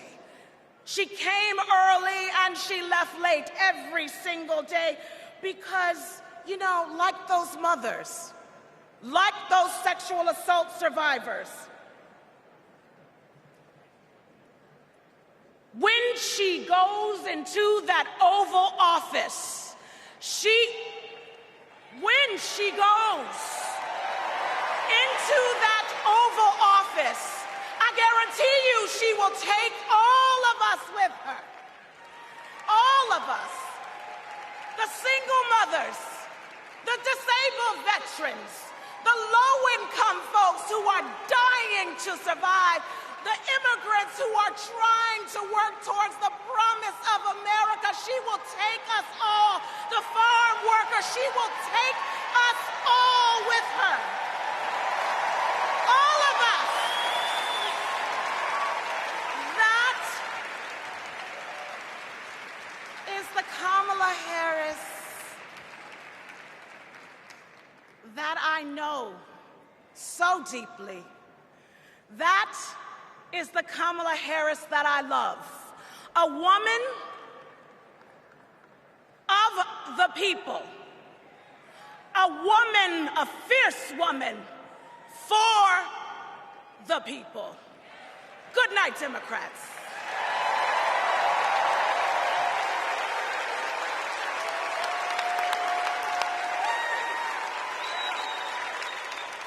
Please welcome former U.S. Associate Attorney General of the United States and the Vice President's brother-in-law, Tony West.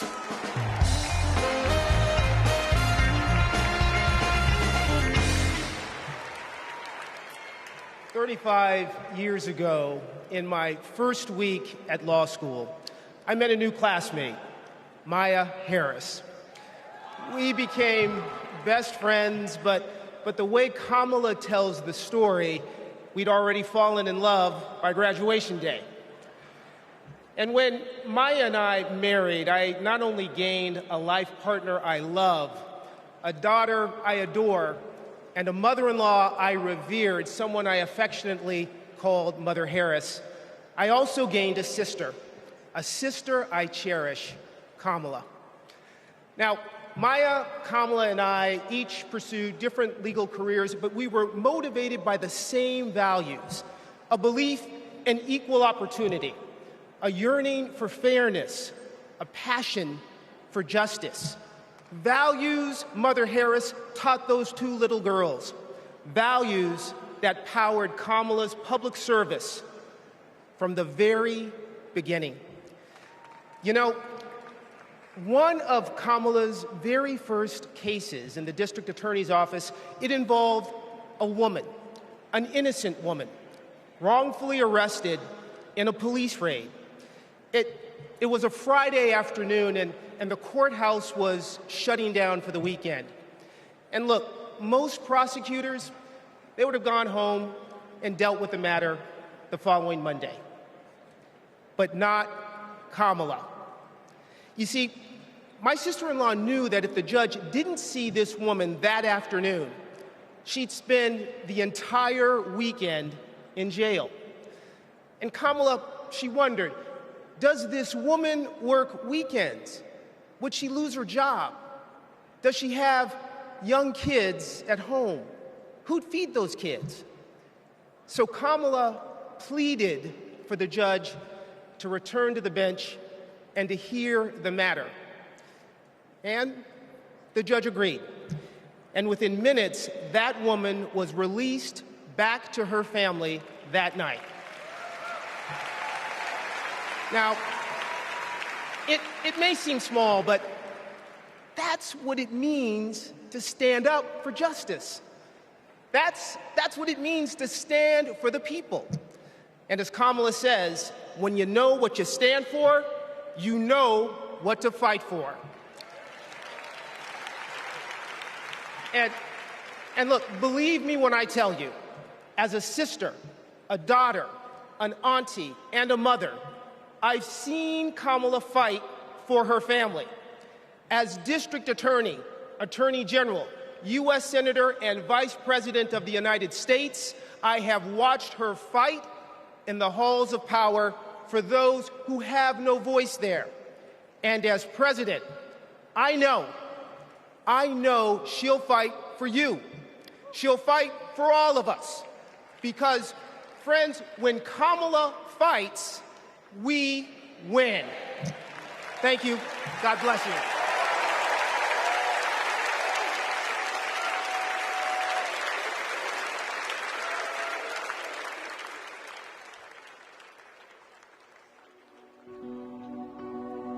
A crime against any one of us is a crime against all of us. The work that she did as Attorney General was taking on issues to help people who were trying to make a life for themselves and their families. When Kamala Harris came into office in 2011, the most urgent economic crisis facing communities throughout California was the foreclosure crisis. For too many Californians, hopes for lasting home ownership have been dashed. Victims have fallen prey to a series of mortgage scams, fraud, and unfair business practices. In order to get meaningful relief, we had to sue the banks and see through a lengthy litigation process. When Kamala was sitting at the table negotiating, it wasn't just about the money, it was about real people. I vividly remember her thinking about Mommy, who could finally afford to buy her first home, and how proud Mommy was. So Kamala knew what was at stake for families and even whole communities. We are very proud to announce a tremendous victory for California. She truly believes that every single person, every American is worthy of the promise and the prosperity of this country. And every time Kamala has run for a bigger office, it's because she believes that she can have a bigger impact. We are making a commitment tonight with this celebration of this Senate race to bring our country together. In the Senate, to get a position on the Intelligence Committee is very coveted because it is about protecting our nation's security.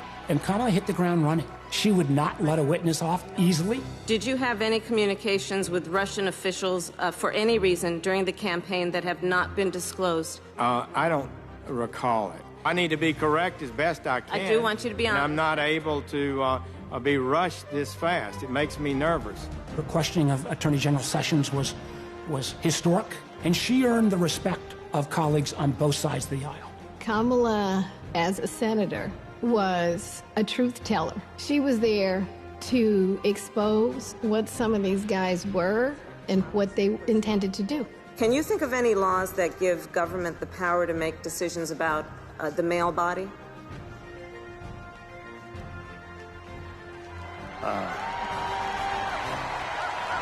I'm not thinking of any right now, Senator. They didn't know what hit them. And in those moments, so many people saw her for the first time and saw how tough she was. Would you accept them recommending a charging decision to you if they had not reviewed the evidence? Well, that's a question for Bob Mueller. He's the U.S. attorney. I think you've made it clear, sir, that you've not looked at the evidence, and we can move on. When she's on a mission, she is determined and relentless. When our fundamental values are being attacked, do we retreat or do we fight? I say we fight. If you want to go forward in this country, not go backward, then there is only one choice.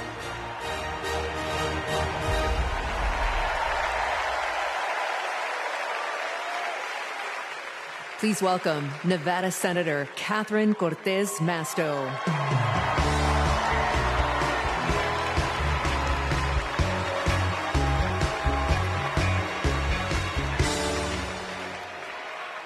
Hello, Chicago. You know, before I was senator, I was Nevada's Attorney General. And that's when I met Kamala Harris, my colleague in California. Now, we bonded over many things. And working together, I quickly learned what kind of person she is.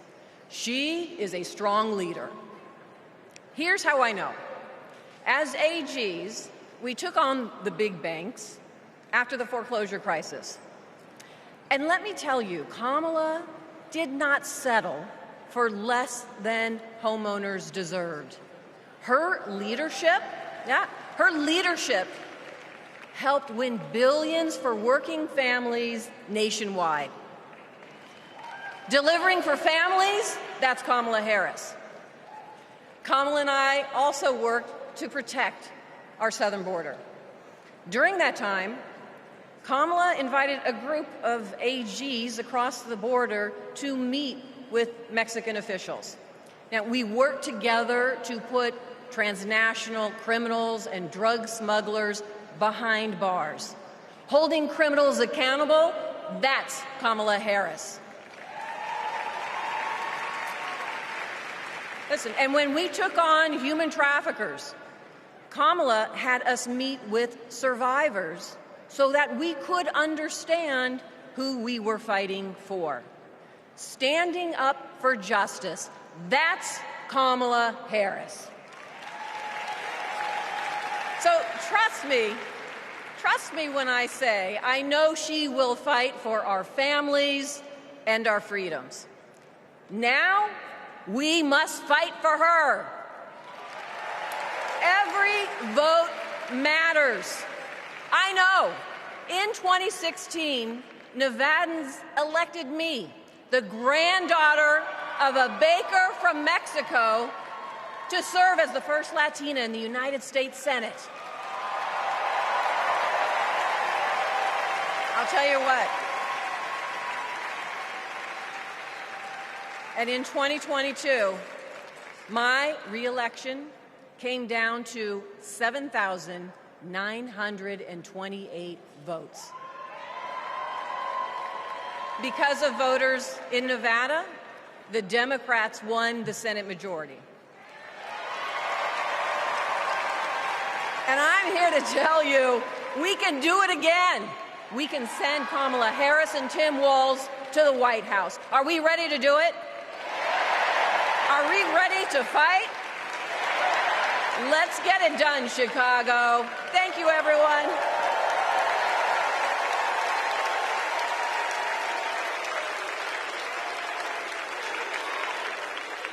Please welcome Pennsylvania Governor Josh Shapiro.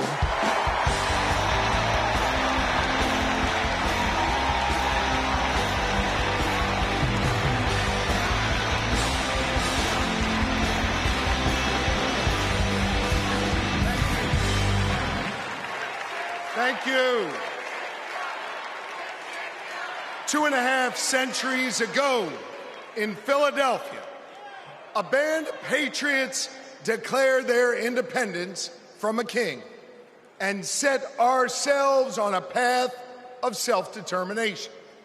Generation after generation has embraced that responsibility.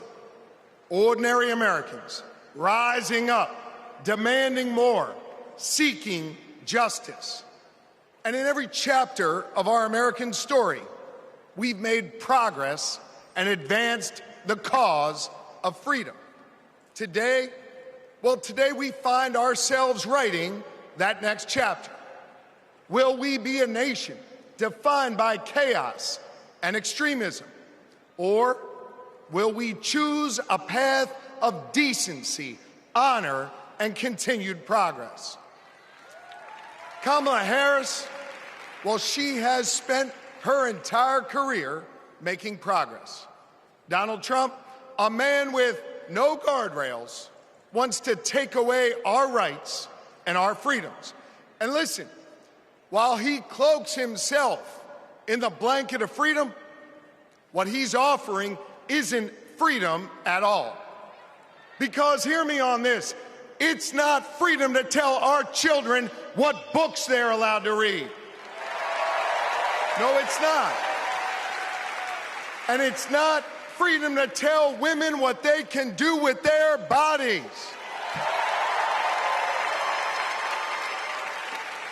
And hear me on this, it sure as hell isn't freedom to say you can go vote, but he gets to pick the winner.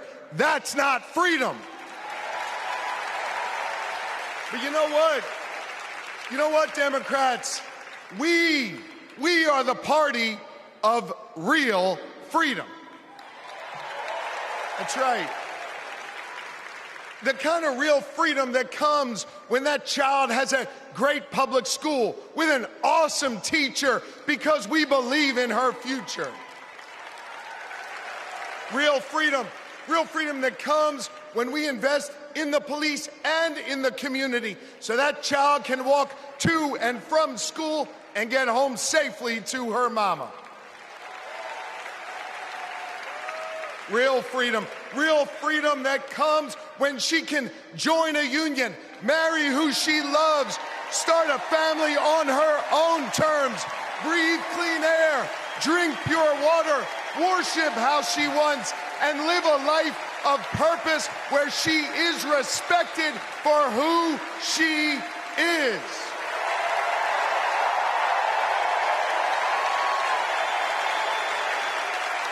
Real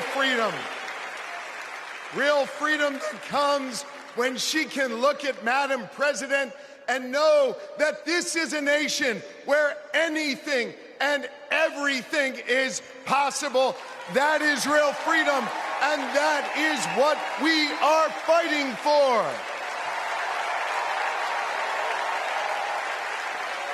You know, Kamala and Tim's names may be on the ballot, but it's your rights.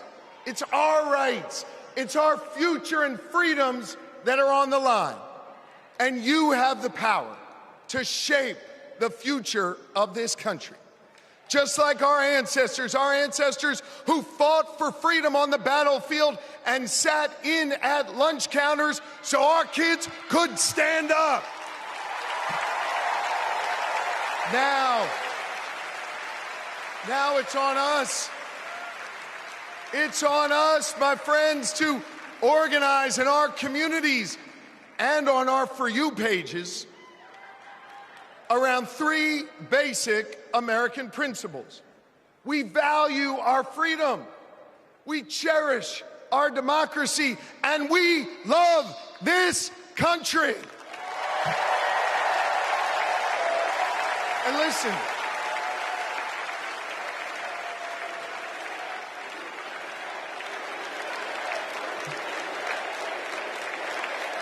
we love this country. And listen, despite our challenges, hear me on this, I want you to know I have never been more hopeful because I see in all of you the enduring promise of America. E pluribus unum, out of many one. It's not merely a motto from the past, it's our direction for the future. You see, you all give me hope, and you all have the power. So let's use that power. Let's do the hard work necessary to win this election and write the next chapter in our American story. So are you ready to protect our rights? Are you ready to secure our freedoms? And are you ready to defend our democracy? And are you ready to elect Kamala Harris and Tim Walz? America, let's get to work.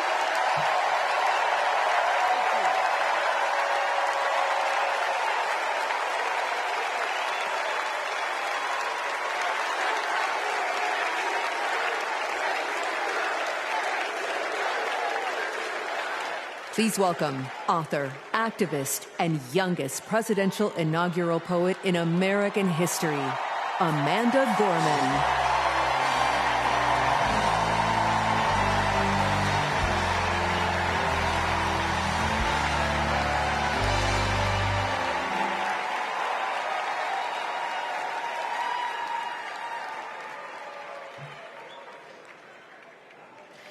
We gather at this hallowed place because we believe in the American dream.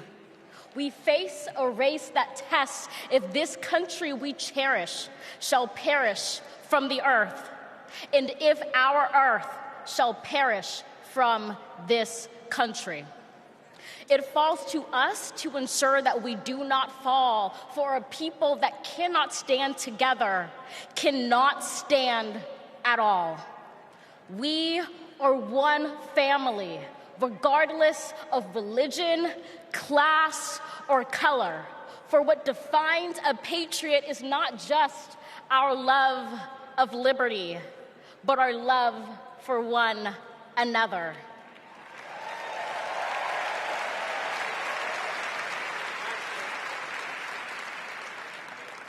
This is loud in our country's call because while we all love freedom, it is love that frees us all.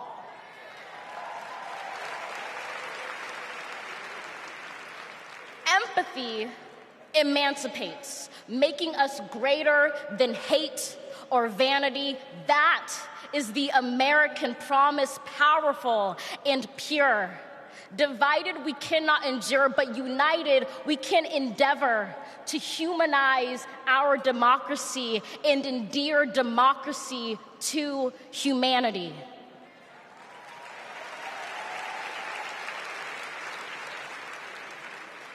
And make no mistake, cohering is the hardest task history ever wrote. But tomorrow is not written by our odds of hardship, but by the audacity of our hope, by the vitality of our vote.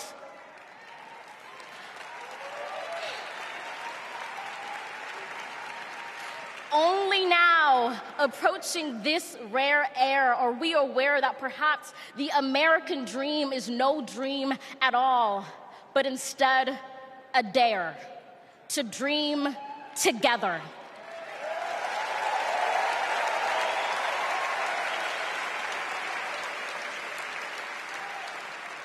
Like a million roots tethered, branching up humbly, making one tree. This is our country, from many won, from battles won, our freedoms sung, our kingdom come has just begun.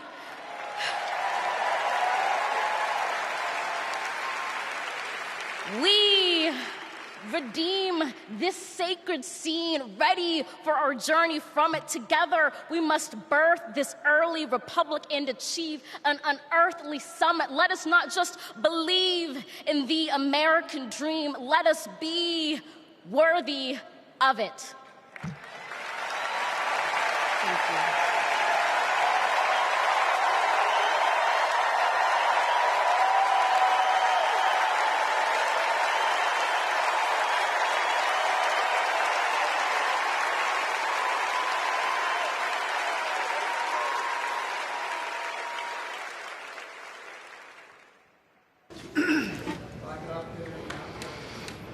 There's a word I heard. The word is called freedom. Can you tell me what it means? Interesting. Let me think about that for a second. The spirit of freedom.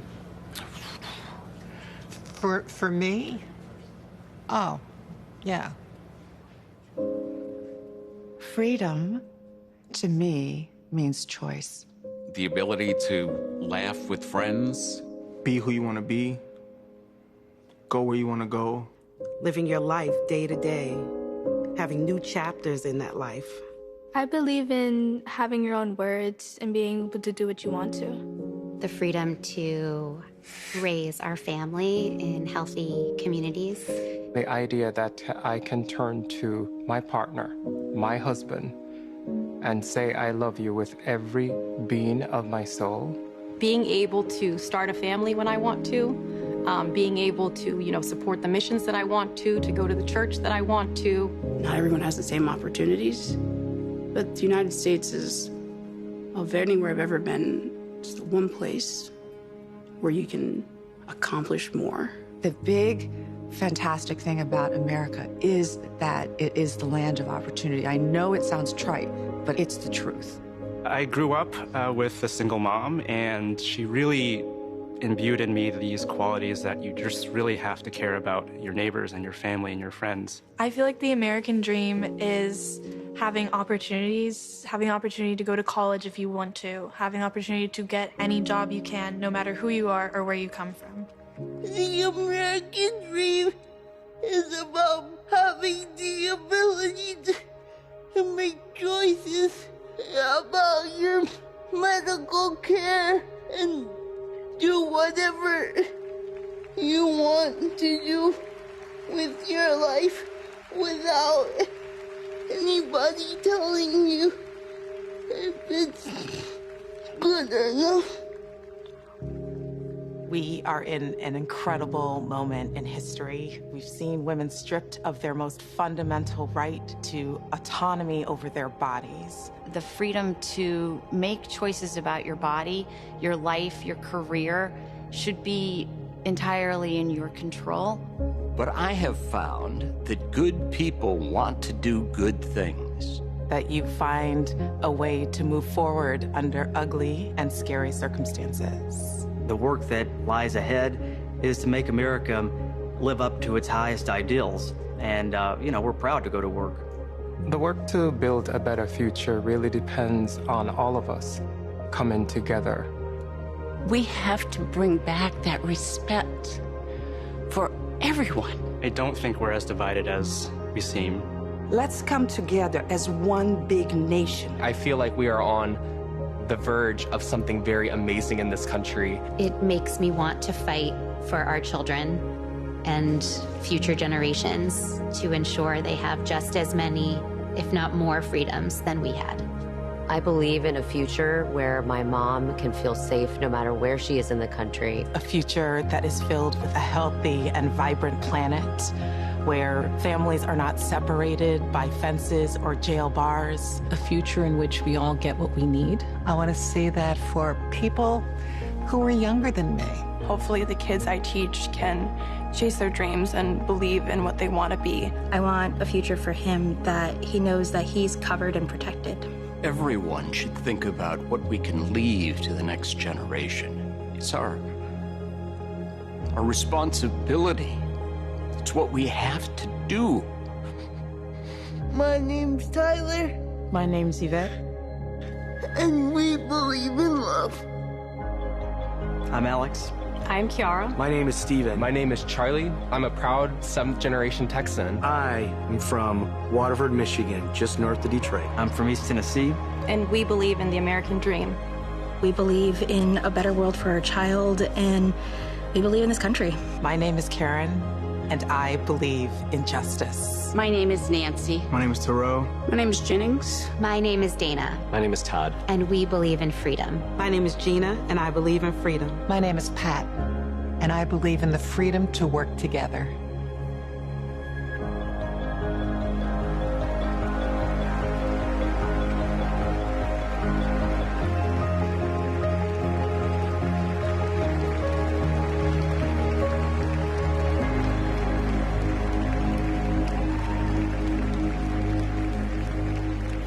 Please welcome Oprah Winfrey.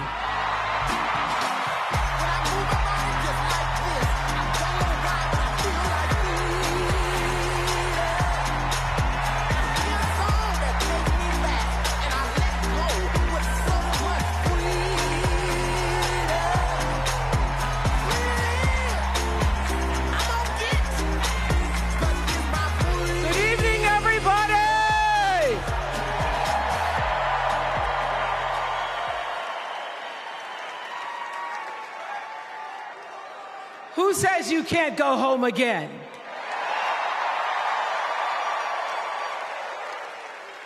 After watching the Obamas last night, that was some epic fire, wasn't it? Some epic fire. We're now so fired up, we can't wait to leave here and do something.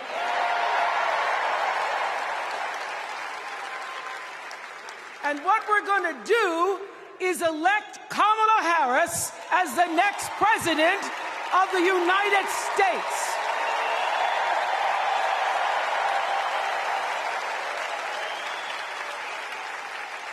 I am so honored to have been asked to speak on tonight's theme about what matters most to me, to you, and all of us Americans: freedom. There are people who want you to see our country as a nation of us against them, people who want to scare you, who want to rule you, people who'd have you believe that books are dangerous and assault rifles are safe, that there's a right way to worship and a wrong way to love, people who seek first to divide and then to conquer. But here's the thing. When we stand together, it is impossible to conquer us.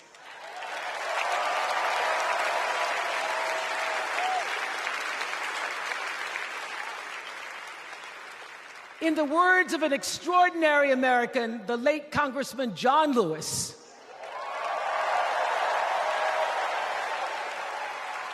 he said, no matter what ship our ancestors arrived on, we are all in the same boat now. Congressman Lewis knew very well how far this country has come because he was one of the brilliant Americans who helped to get us where we are. But he also knew that the work is not done. The work will never be done because freedom isn't free. America is an ongoing project. It requires commitment. It requires being open to the hard work and the heart work of democracy. And every now and then, it requires standing up to life's bullies.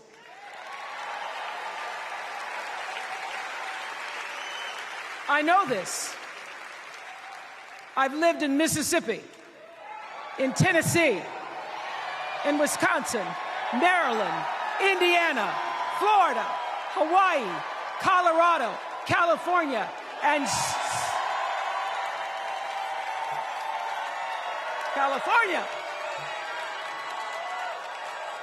sweet home Chicago, Illinois.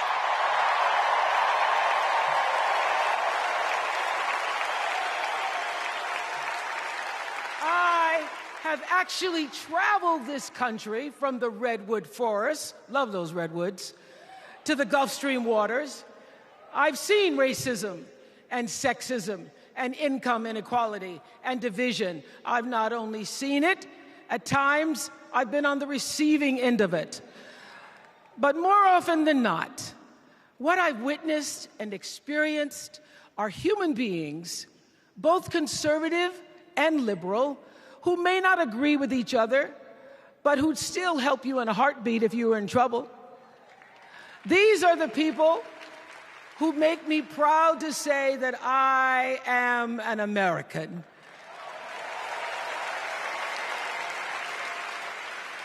They are the best of America. And despite what some would have you think,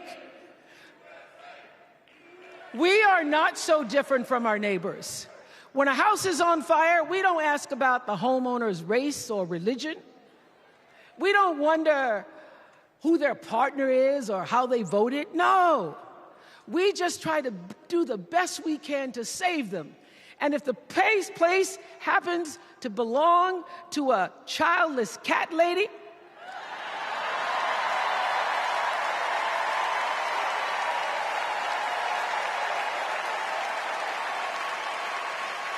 well, we try to get that cat out too.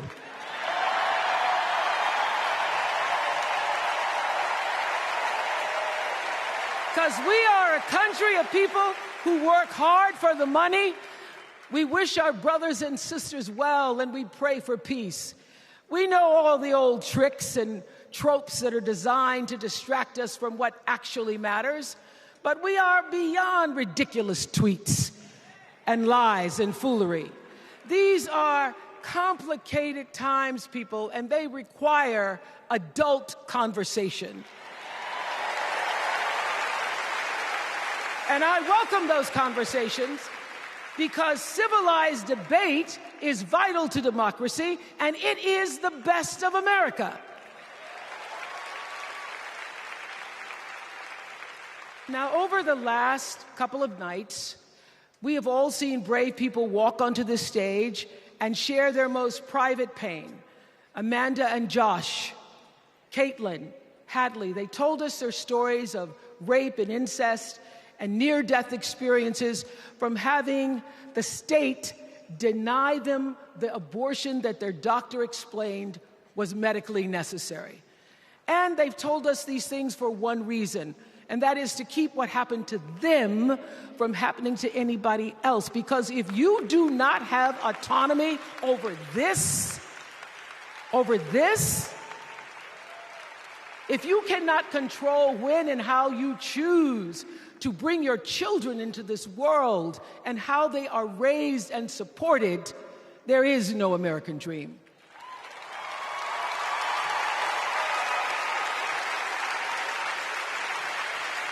The women and men who are battling to keep us from going back to a time of desperation and shame and stone cold fear, they are the new freedom fighters. And make no mistake, they are the best of America.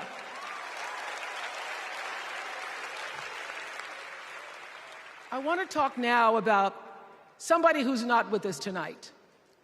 Tessie Prevost Williams was born in New Orleans not long after the Supreme Court ruled that segregated public schools were unconstitutional. That was in 1954, same year I was born. But I didn't have to head to first grade at the all-white McDonough 19 school with a U.S. Marshal by my side like Tessie did. And when I got to school, the building wasn't empty like it was for Tessie. You see, rather than allowing McDonough to be integrated, parents pulled their kids out of the school, leaving only Tessie and two other little black girls, Gail Etienne and Leona Tate, to sit in a classroom with the windows papered over to block snipers from attacking their 6-year-old bodies. Tessie passed away 6 weeks ago. And I tell this story to honor her tonight because she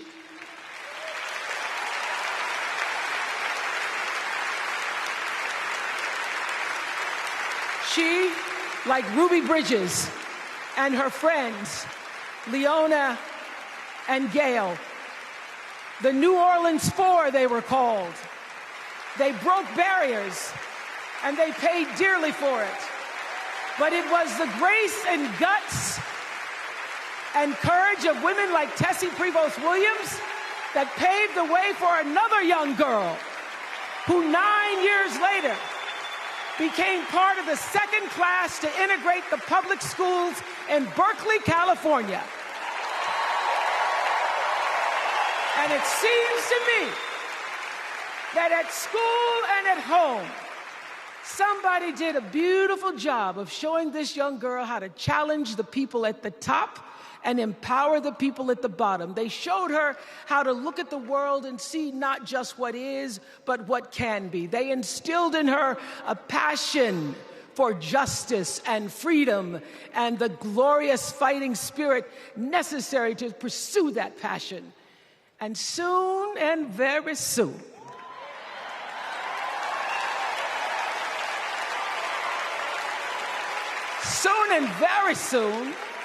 we're going to be teaching our daughters and sons about how this child of an Indian mother and a Jamaican father, two idealistic, energetic immigrants,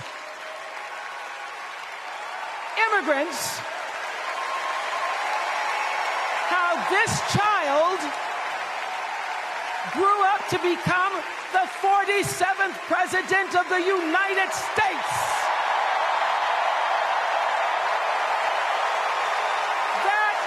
The best of America.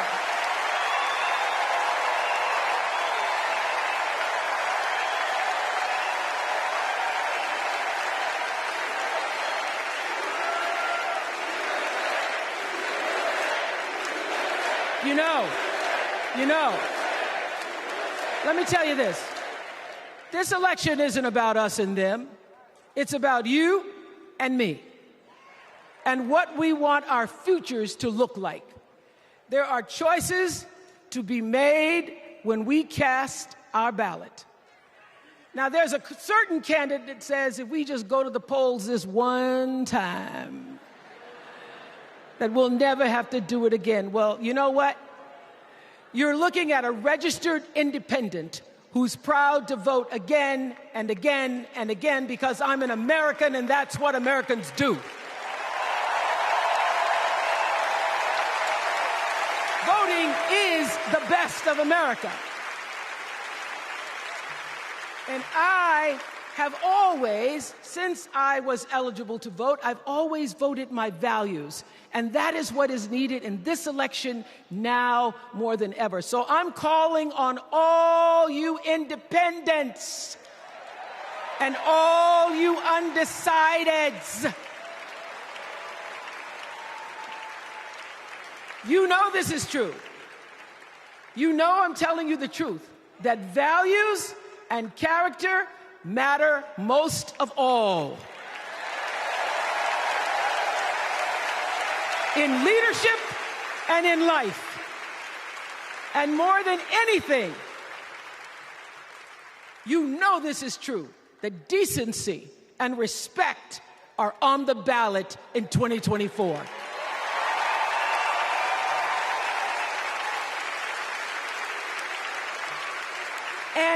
And just plain common sense. Common sense tells you that Kamala Harris and Tim Walz can give us decency and respect. They're the ones that give it to us. So, we are Americans. We are Americans. Let us choose loyalty to the Constitution over loyalty to any individual. Because that's the best of America. And let us choose optimism over cynicism, because that's the best of America. And let us choose inclusion over retribution. Let us choose common sense over nonsense.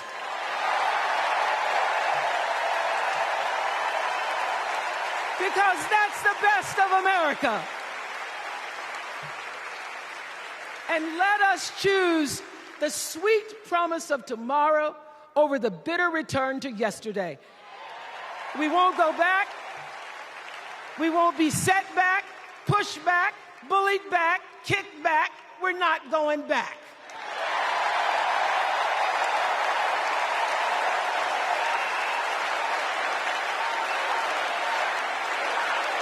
Not going back. We're not going back. So, let us choose. Let us choose truth. Let us choose honor. And let us choose joy.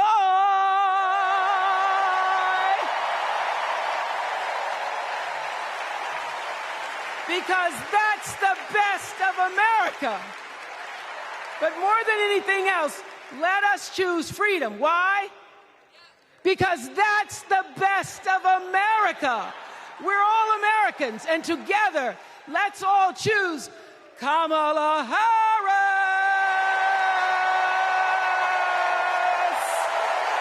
Thank you, Chicago. Thank you, America.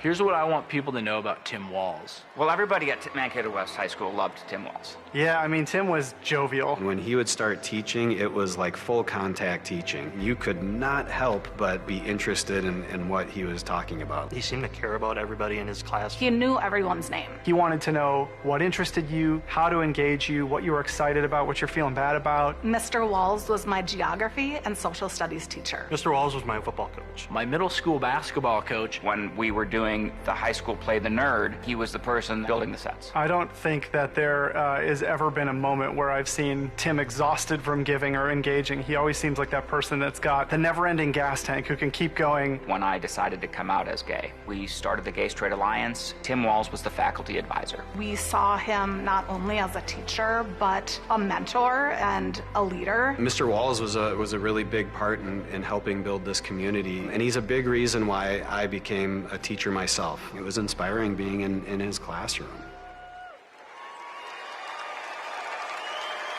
Please welcome Maryland Governor Wes Moore.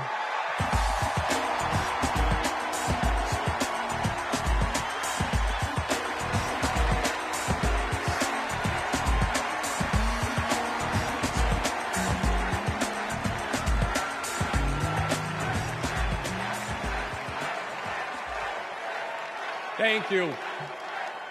Thank you. On March 26th,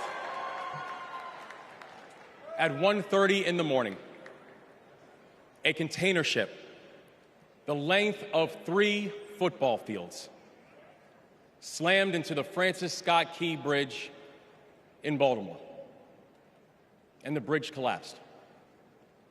A port that drives 13% of our state's economy was now closed.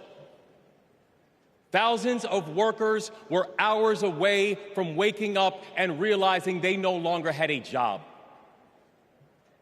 6 Marylanders who had been on the bridge in the middle of the night fixing potholes lost their lives. And one of the first phone calls that I got that morning started with these 3 words. Gov, it's Kamala. She said, I know you spoke to the president, and I want you to know we are here with you every step of the way.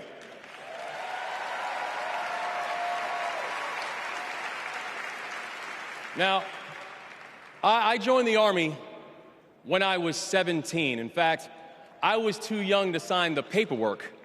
I had to ask my mom to sign the paperwork for me because I don't have bone spurs.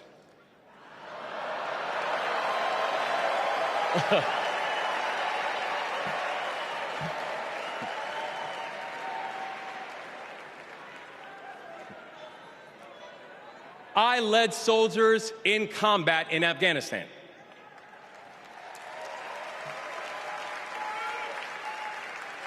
And my training taught me that you never learn anything about anybody when times are easy. You learn everything you need to know about somebody when times are hard and when the temperature gets turned up. And America, I saw that Kamala Harris is the right one to lead in this moment firsthand.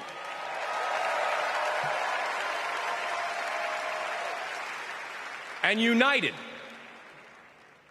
with the Almighty God's grace, we brought closure to the families of the 6 victims. And while many said it could take 11 months to reopen the port of Baltimore, we got it done in 11 weeks.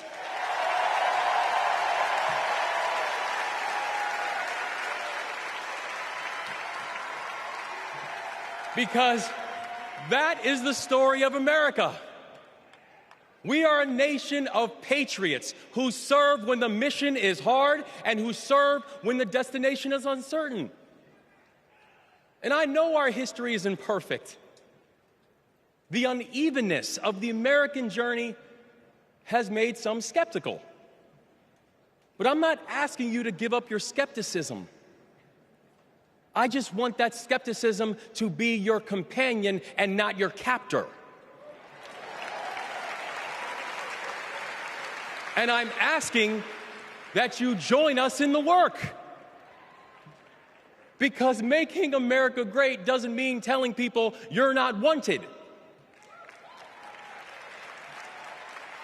And loving your country does not mean lying about its history.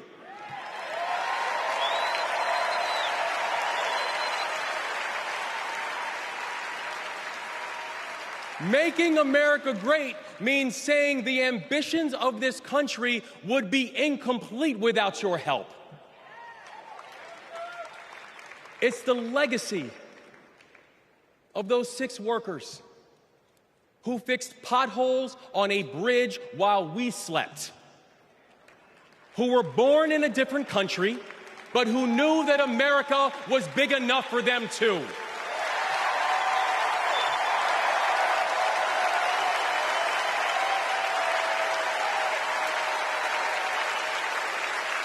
It's the journey.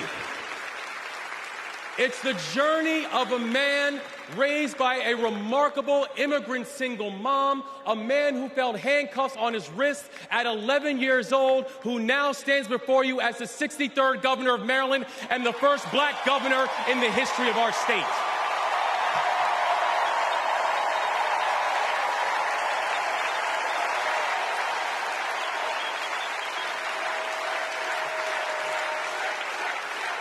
It's the story of a prosecutor who defended our freedoms and had Maryland's back when we needed it most. And now, MVP, we've got your back as well.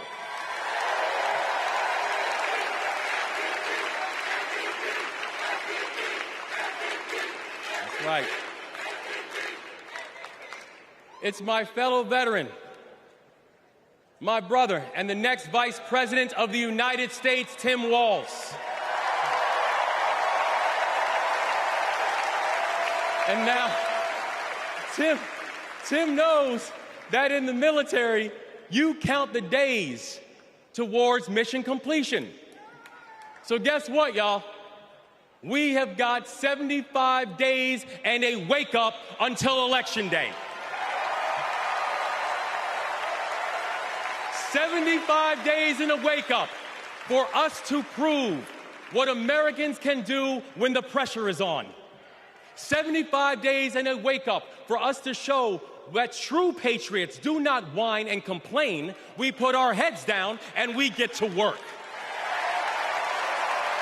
75 days and a wake-up to build a future that those who came before us hope for, and those who come after us that they deserve. And 75 days and a wake-up to elect a leader who is willing to believe in the best of us, and that leader is Kamala Harris, the next president of the United States. Thank you, God bless you, and let's leave no one behind.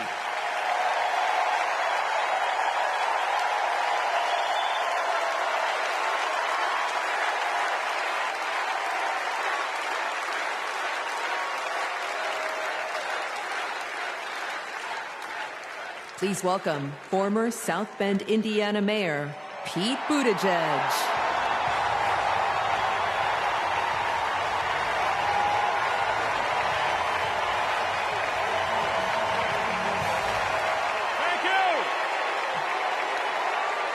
Thank you. Good evening, Democrats. Thank you, Chicago. Here's a sentence I never thought I'd hear myself saying. I'm Pete Buttigieg, and you might recognize me from Fox News.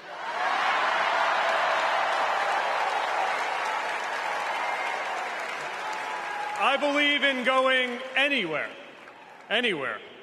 in service of a good cause, and friends, we gather in a very good cause, electing Kamala Harris and Tim Walz, the next President and Vice President of the United States.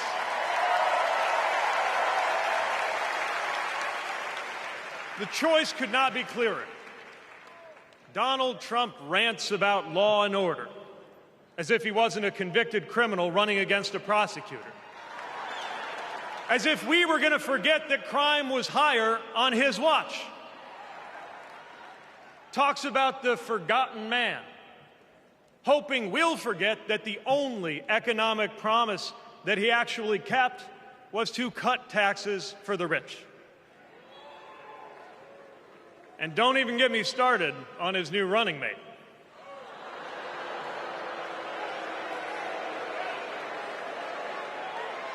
At least Mike Pence was polite. J.D. Vance is one of those guys who thinks if you don't live the life that he has in mind for you, then you don't count. Someone who said that if you don't have kids, you have, quote, no physical commitment to the future of this country. You know, Senator, when I deployed to Afghanistan, I didn't have kids then. Many of the men and women who went outside the wire with me didn't have kids either. But let me tell you, our commitment to the future of this country was pretty damn physical.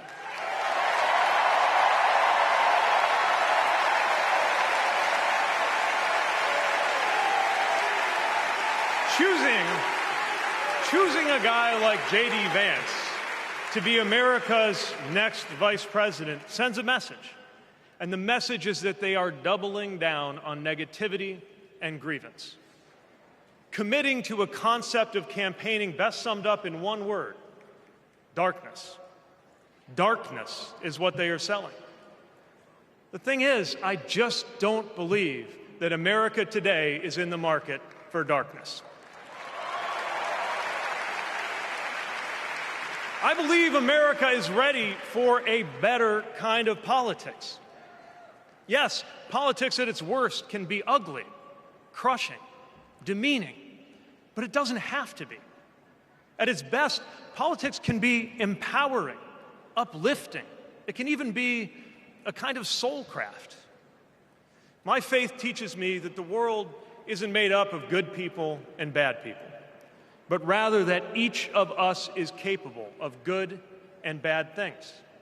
And I believe leaders matter because of what they bring out in each of us, the good or the bad.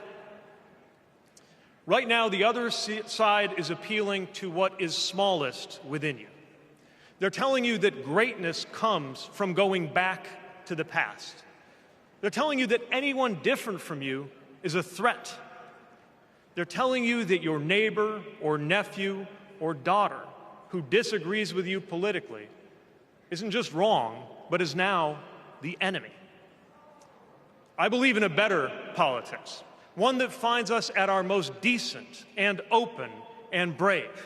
The kind of politics that Kamala Harris and Tim Walz are offering. And as you have felt these many days, that kind of politics also just feels better to be part of. There is joy in it, as well as power. And if all of that sounds naive, let me insist that I have come to this view not by way of idealism, but by way of experience. Not just the experience of my unlikely career.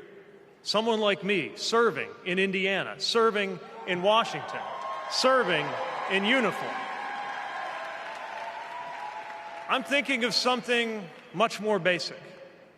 I'm thinking of dinner time at our house in Michigan.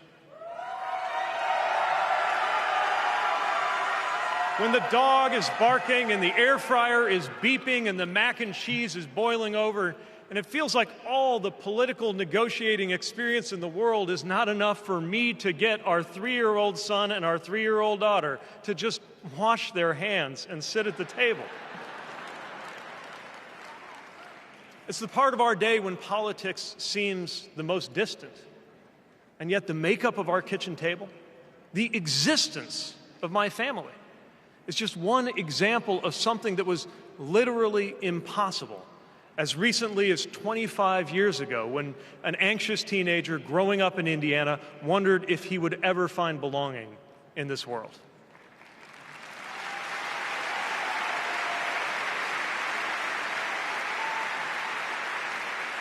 This kind of life went from impossible to possible, from possible to real, from real to almost ordinary in less than half a lifetime. But that didn't just happen. It was brought about through idealism and courage, through organizing and persuasion and storytelling, and yes, through politics, the right kind of politics, the kind of politics that can make an impossible dream into an everyday reality. I don't presume to know what it's like in your kitchen, but I know, as sure as I am standing here, that everything in it, the bills you pay at that table, the shape of the family that sits there, the fears and the dreams that you talk about late into the night there, all of it compels us to demand more from our politics than a rerun of some TV wrestling death match. So this November, we get to choose.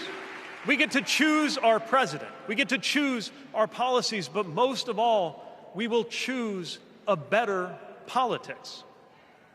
A politics that calls us to our better selves and offers us a better everyday. That is what Kamala Harris and Tim Walz represents. That is what Democrats represent. That is what awaits us when America decides to end Trump's politics of darkness once and for all.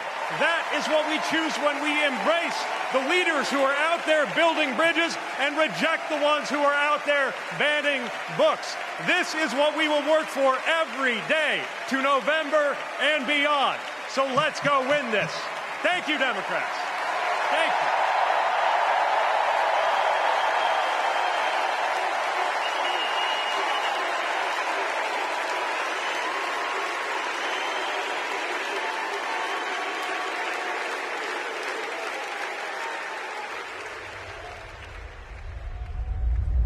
Seeing Governor Walz going to Congress and then becoming governor, I see the guy that was a first sergeant.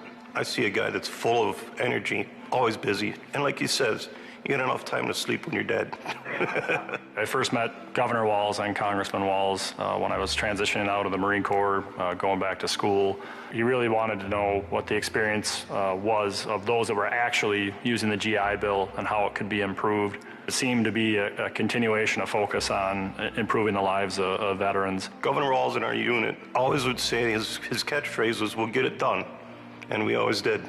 The way I've seen him carry himself over the years in Congress and the way he works for veterans, there's no excuse making, there's no scapegoating, it's just accomplish the mission. Governor Walz has been that way and always will be that way. Having Governor Walz on the House Veteran Affairs Committee was instrumental in getting the post-9/11 GI Bill not only introduced, but also passed. When Governor Walz wants change, it'll happen. Back to the Guard. We'll get it done.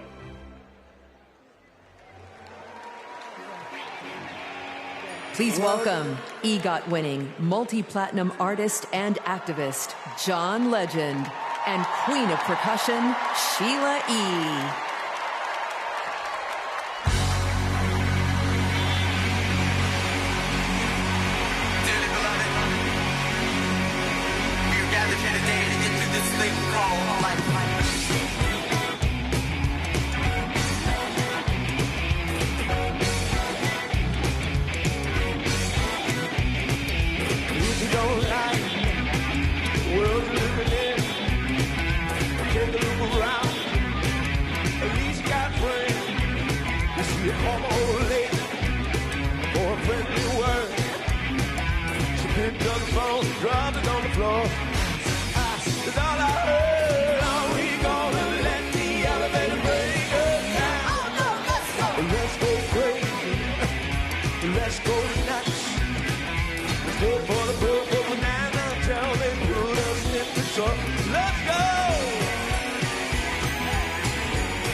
Incredible.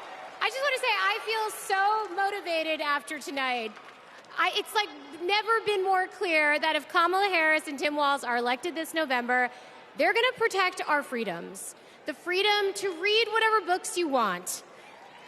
The freedom to work one job and afford your rent.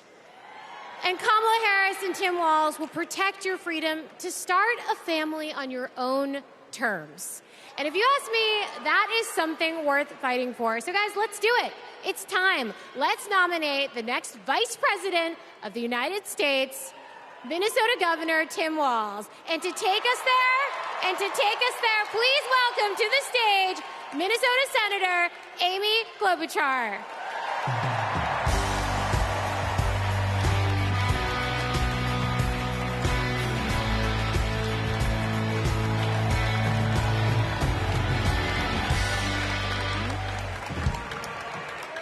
Okay,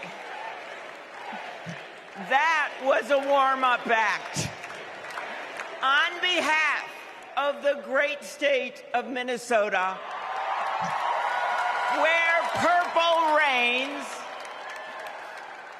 I stand before you in support of our next Vice President, Tim Walz.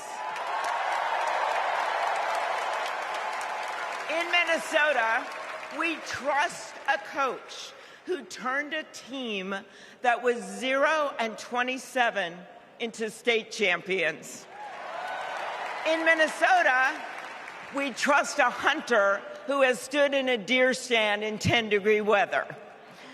In Minnesota, we trust a candidate who has made a viral video on how to change a burnt-out headlight. And I know we aren't alone, but in Minnesota, we love a dad in plaid.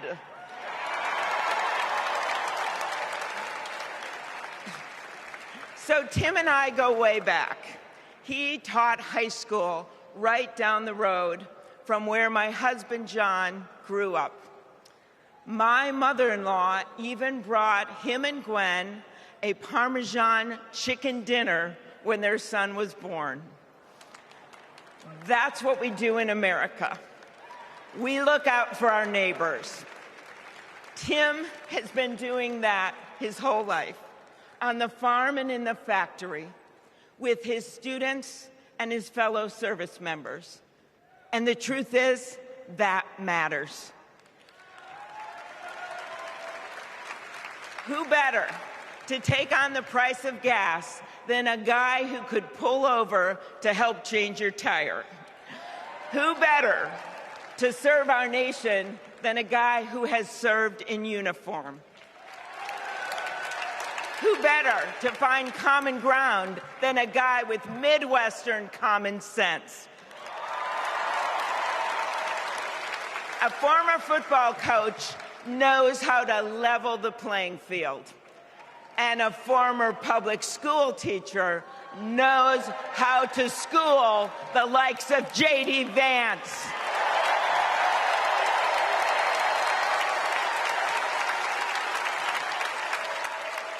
What you've done with your life matters, and what you do with power matters too.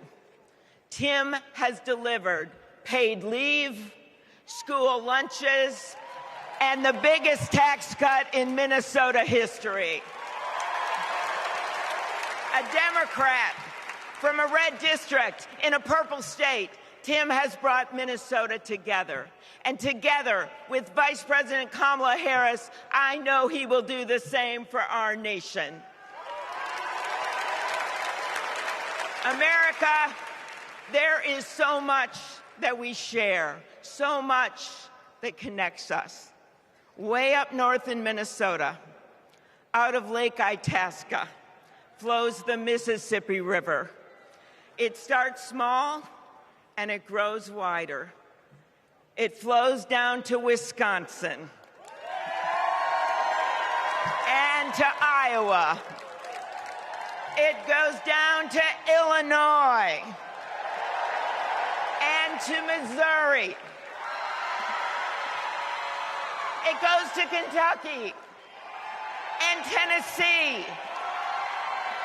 It goes to Arkansas, and it goes way down to Mississippi.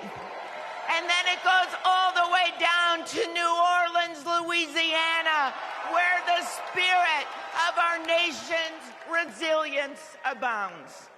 So let us commit here and now to cross the river of our divides to get to a higher ground. And let us join together to elect Kamala Harris and Tim Walz.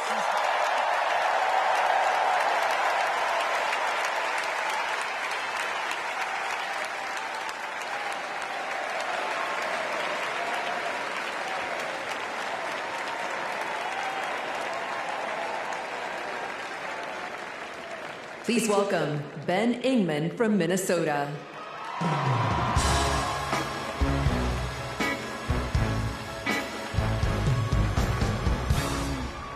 Tim Walz is the kind of guy you can count on to push you out of a snowbank.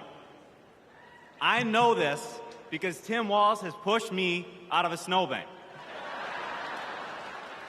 I grew up next door to the Walzes in Mankato. Mr. Walz was also my geography teacher and my coach. Not for high school football, but for 7th grade basketball and track. So what was a high school football coach doing, coaching 7th grade basketball and track? Well, there was a kid in the high school who couldn't afford to pay for lunch, and he ran up a lot of debt. And Tim and Gwen decided they'd help pay it off. They started calling around the district to see if there were any positions they could fill to make a little extra money, and that's how he wound up coaching us 7th graders. That's right. Coach Walz got us excited about what we might achieve together.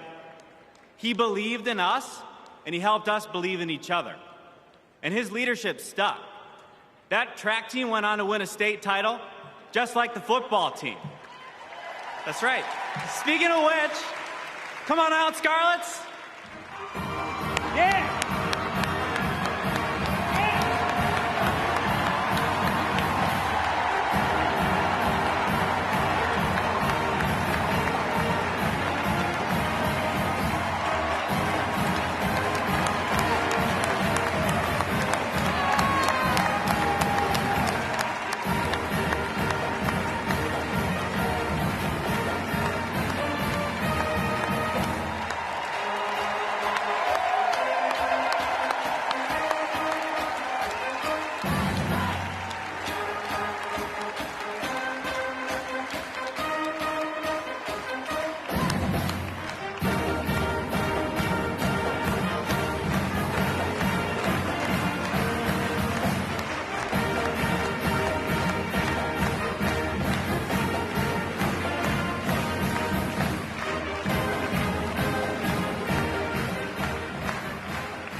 You know, all this got me thinking about the kinds of leaders we need. We want the people in charge to be genuine, compassionate, and trustworthy. The thing is, there are people in our neighborhoods who fit this description. The kind of people who display quiet leadership, by helping kids pay for their lunches, by bringing teams together to believe in each other. And when we're stuck in the snow, they push us out. Well, in my neighborhood, we always wish that people like that would run for office. Well, in my neighborhood, someone like that did run for office.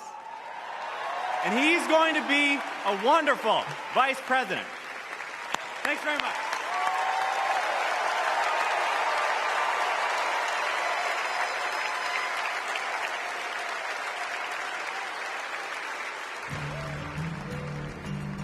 Out here in the wide open spaces, we are reminded of the values we share: a commitment to community, country, and standing up for what's right.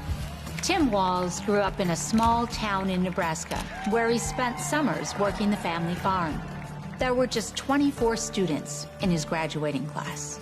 His dad served during the Korean War, and that meant a lot to Tim. So he enlisted right after his 17th birthday and served 24 years in the National Guard, rising to Command Sergeant Major. Tim went to college on the GI Bill and became a social studies teacher. That's where Tim and I met. We shared a classroom with a divider right down the middle. His classroom was a lot louder than mine, but I could hear how engaged his students were. Tim taught for over 15 years, and he coached football, helping lead the team to a state championship after 0 wins just a few years before. Tim taught them how to believe in themselves and that we're all in this together. When one of our students started the school's Gay-Straight Alliance, Tim agreed to serve as faculty advisor because he knew how impactful it would be to have a football coach involved. He inspired his students, and he changed lives. He is just so joyful in everything that he does, but I think also standing up for what he believes to be right, stands up to bullies. Then, Tim's students inspired him to run for Congress in southern Minnesota. Tim spent a lot of time working with Republicans, fighting to help farmers and expanding veterans' benefits. Whether it was in Congress or as governor, his focus has always been helping working people like those he grew up with. That's why he fought for the largest tax cut in Minnesota state history. But Tim Walz was there for small businesses like ours. With the urging of Governor Walz, we were able to pass the Alex Smith Insulin Affordability Act, and it has saved lives in Minnesota. With Tim as governor, Minnesota is one of the best places to raise a family and one of the best states for business. Tim's a lifelong hunter and gun owner.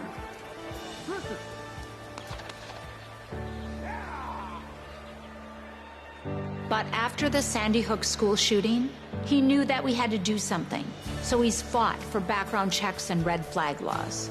But of all the things he's done, Tim loves being a dad. We struggled to have kids, and fertility treatments made it possible. There's a reason our daughter is named Hope. Hope and Gus mean the world to us. Governor Walz making good on a promise to his son and family yesterday by getting them a puppy. Then we're going to go get some food, corn dog. I'm vegetarian. Turkey then. And turkey's meat. Not in Minnesota, turkey special. He's as at home on a farm, a fishing boat, a football field, or a factory floor as he is on the floor of Congress. Tim's commitment to service all comes back to the values we grew up with. Love your country, help your neighbor, and fight for what's right. Because that's what America is all about. 2 middle-class kids. One, a daughter of Oakland, California. The other, a son of the Nebraska Plains, only in America. Is it possible for them together to make it all the way to the White House?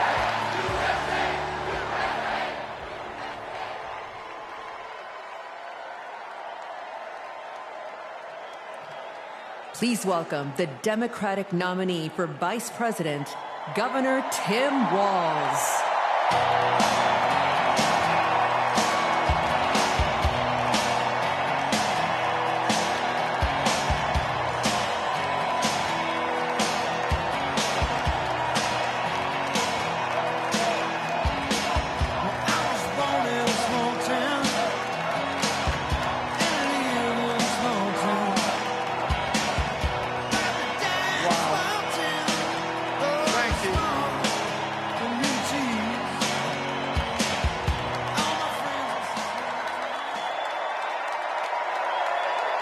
you.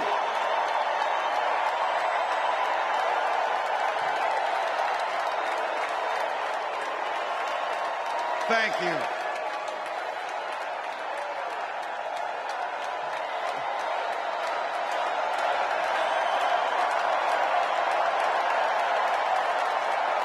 Wow. Well, thank you. Thank you, first of all, to Vice President Harris. Thanks for putting your trust in me and for inviting me to be part of this incredible campaign. And a thank you to President Joe Biden for 4 years of strong, historic leadership.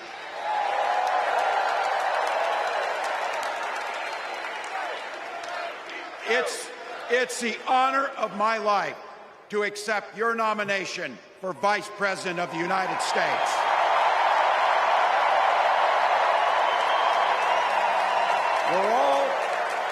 We're all here tonight for one beautiful, simple reason. We love this country. So thank you to all of you here in Chicago and all of you watching at home tonight. Thank you for your passion. Thank you for your determination. And most of all, thank you for bringing the joy to this fight.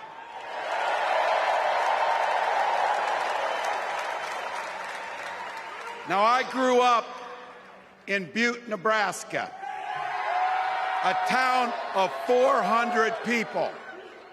I had 24 kids in my high school class, and none of them went to Yale.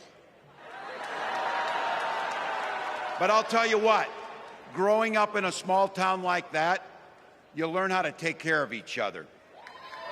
That family down the road, they may not think like you do. They may not pray like you do. They may not love like you do. But they're your neighbors. And you look out for them, and they look out for you. Everybody belongs, and everybody has a responsibility to contribute. For me, it was serving in the Army National Guard. I joined up 2 days after my 17th birthday, and I proudly wore our nation's uniform for 24 years. My dad, a Korean War era Army veteran, died of lung cancer a couple years later. He left behind a mountain of medical debt. Thank God for Social Security survivor benefits. And thank God for the GI Bill that allowed my dad and me to go to college, and millions of other Americans. Eventually, like the rest of my family, I fell in love with teaching. Three out of 4 of us married teachers. I wound up teaching social studies and coaching football at Mankato West High School. Go Scarlets! We ran a 44 defense. We played through to the whistle on every single play, and we even won a state championship.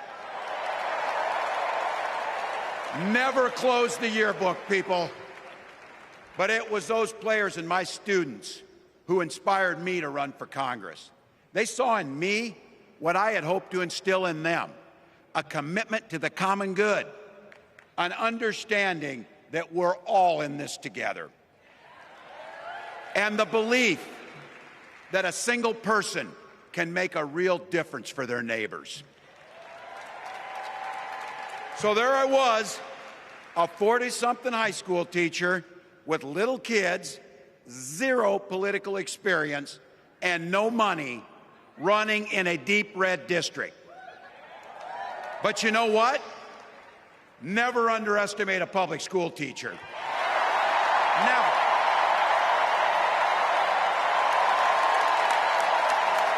I represented my neighbors in Congress for 12 years, and I learned an awful lot. I learned how to work across the aisle on issues like growing the rural economies and taking care of veterans. And I learned how to compromise without compromising my values. Then I came back to serve as governor, and we got right to work, making a difference in our neighbors' lives. We cut taxes for the middle class. We passed paid family and medical leave. We invested in fighting crime and affordable housing. We cut the cost of prescription drugs and helped people escape the kind of medical debt that nearly sank my family. And we made sure that every kid in our state gets breakfast and lunch every day. So while other states were banning books from their schools, we were banishing hunger from ours.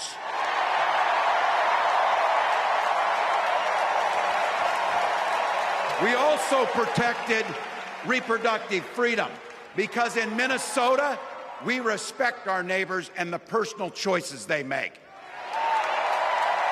And even if we wouldn't make those same choices for ourselves, we've got a golden rule. Mind your own damn business.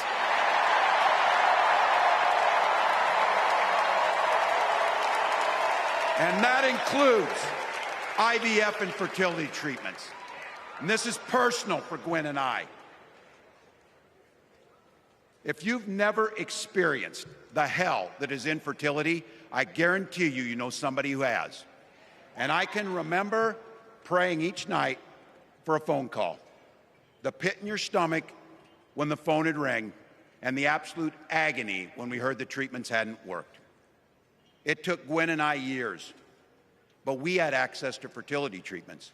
And when our daughter was born, we named her Hope.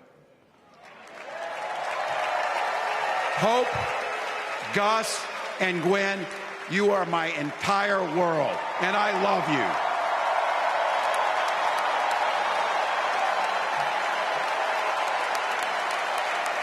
I'm letting you in on how we started a family because this is a big part about what this election is about. Freedom.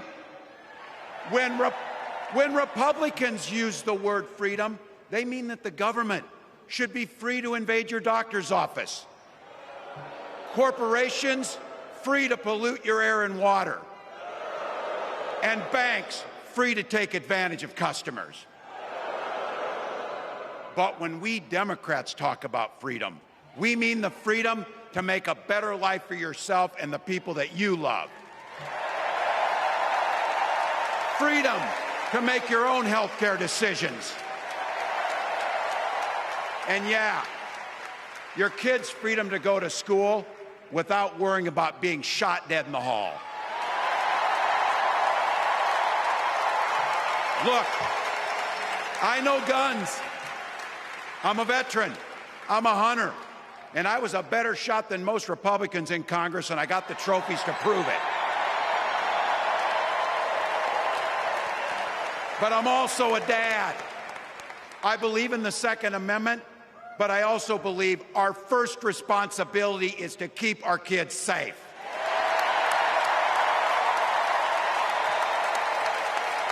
That's what this is all about. The responsibility we have to our kids, to each other, and to the future that we're building together, in which everyone is free to build the kind of life they want. But not everyone has that same sense of responsibility. Some folks just don't understand what it takes to be a good neighbor. Take Donald Trump and J.D. Vance. Their Project 2025 will make things much, much harder for people who are just trying to live their lives. They spent a lot of time pretending they know nothing about this.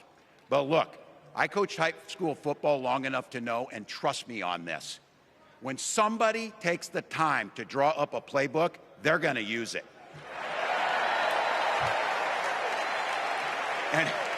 And we know If these guys get back in the White House, they'll start jacking up the costs on the middle class. They'll repeal the Affordable Care Act. They'll gut Social Security and Medicare. And they will ban abortion across this country, with or without Congress. Here's the thing. It's an agenda nobody asked for. It's an agenda that serves nobody except the richest and the most extreme amongst us. And it's an agenda that does nothing for our neighbors in need. Is it weird? Absolutely. Absolutely. But it's also wrong. And it's dangerous. It's not just me saying so. It's Trump's own people. They were with him for 4 years. They're warning us that the next 4 years will be much, much worse. You know, when I was teaching every year, we'd elect a student body president. And you know what? Those teenagers could teach Donald Trump a hell of a lot about what a leader is. Leaders don't spend all day insulting people and blaming others. Leaders do the work. So I don't know about you. I'm ready to turn the page on these guys. So go ahead. Say it with me. We're not going back.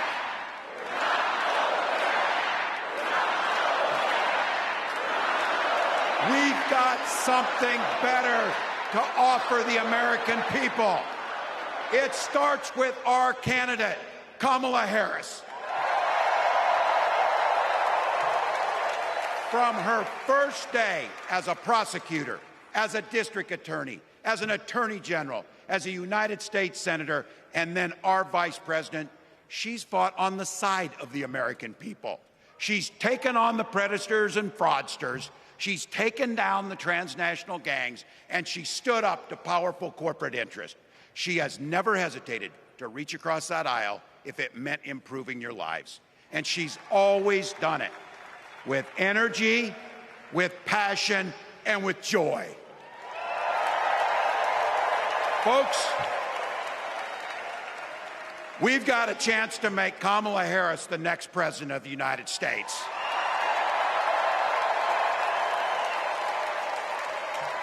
But I think we owe it to the American people to tell them exactly what she'd do as president before we ask them for their votes. So here, this is the part, clip and save it and send it to your undecided relatives so they know. If you're a middle-class family or a family trying to get into the middle class, Kamala Harris is going to cut your taxes. If you're getting squeezed by prescription drug prices, Kamala Harris is going to take on Big Pharma. If you're hoping to buy a home, Kamala Harris is going to help make it more affordable. And no matter who you are, Kamala Harris is going to stand up and fight for your freedom to live the life that you want to lead. Because that's what we want for ourselves, and it's what we want for our neighbors. You know, you might not know it, but I haven't given a lot of big speeches like this. But I have given a lot of pep talks. So let me finish with this, team. It's the fourth quarter. We're down a field goal, but we're on offense and we've got the ball. We're driving down the field. And boy, do we have the right team. Kamala Harris is tough. Kamala Harris is experienced, and Kamala Harris is ready. Our job for everyone watching is to get in the trenches and do the blocking and tackling. 1 inch at a time, 1 yard at a time, 1 phone call at a time, 1 door knock at a time, 1 $5 donation at a time. Look, we got 76 days. That's nothing. There'll be time to sleep when you're dead. We're going to leave it on the field. That's how we'll keep moving forward. That's how we'll turn the page on Donald Trump. That's how we'll build a country where workers come first. Health care and housing are human rights. And the government stays the hell out of your bedroom.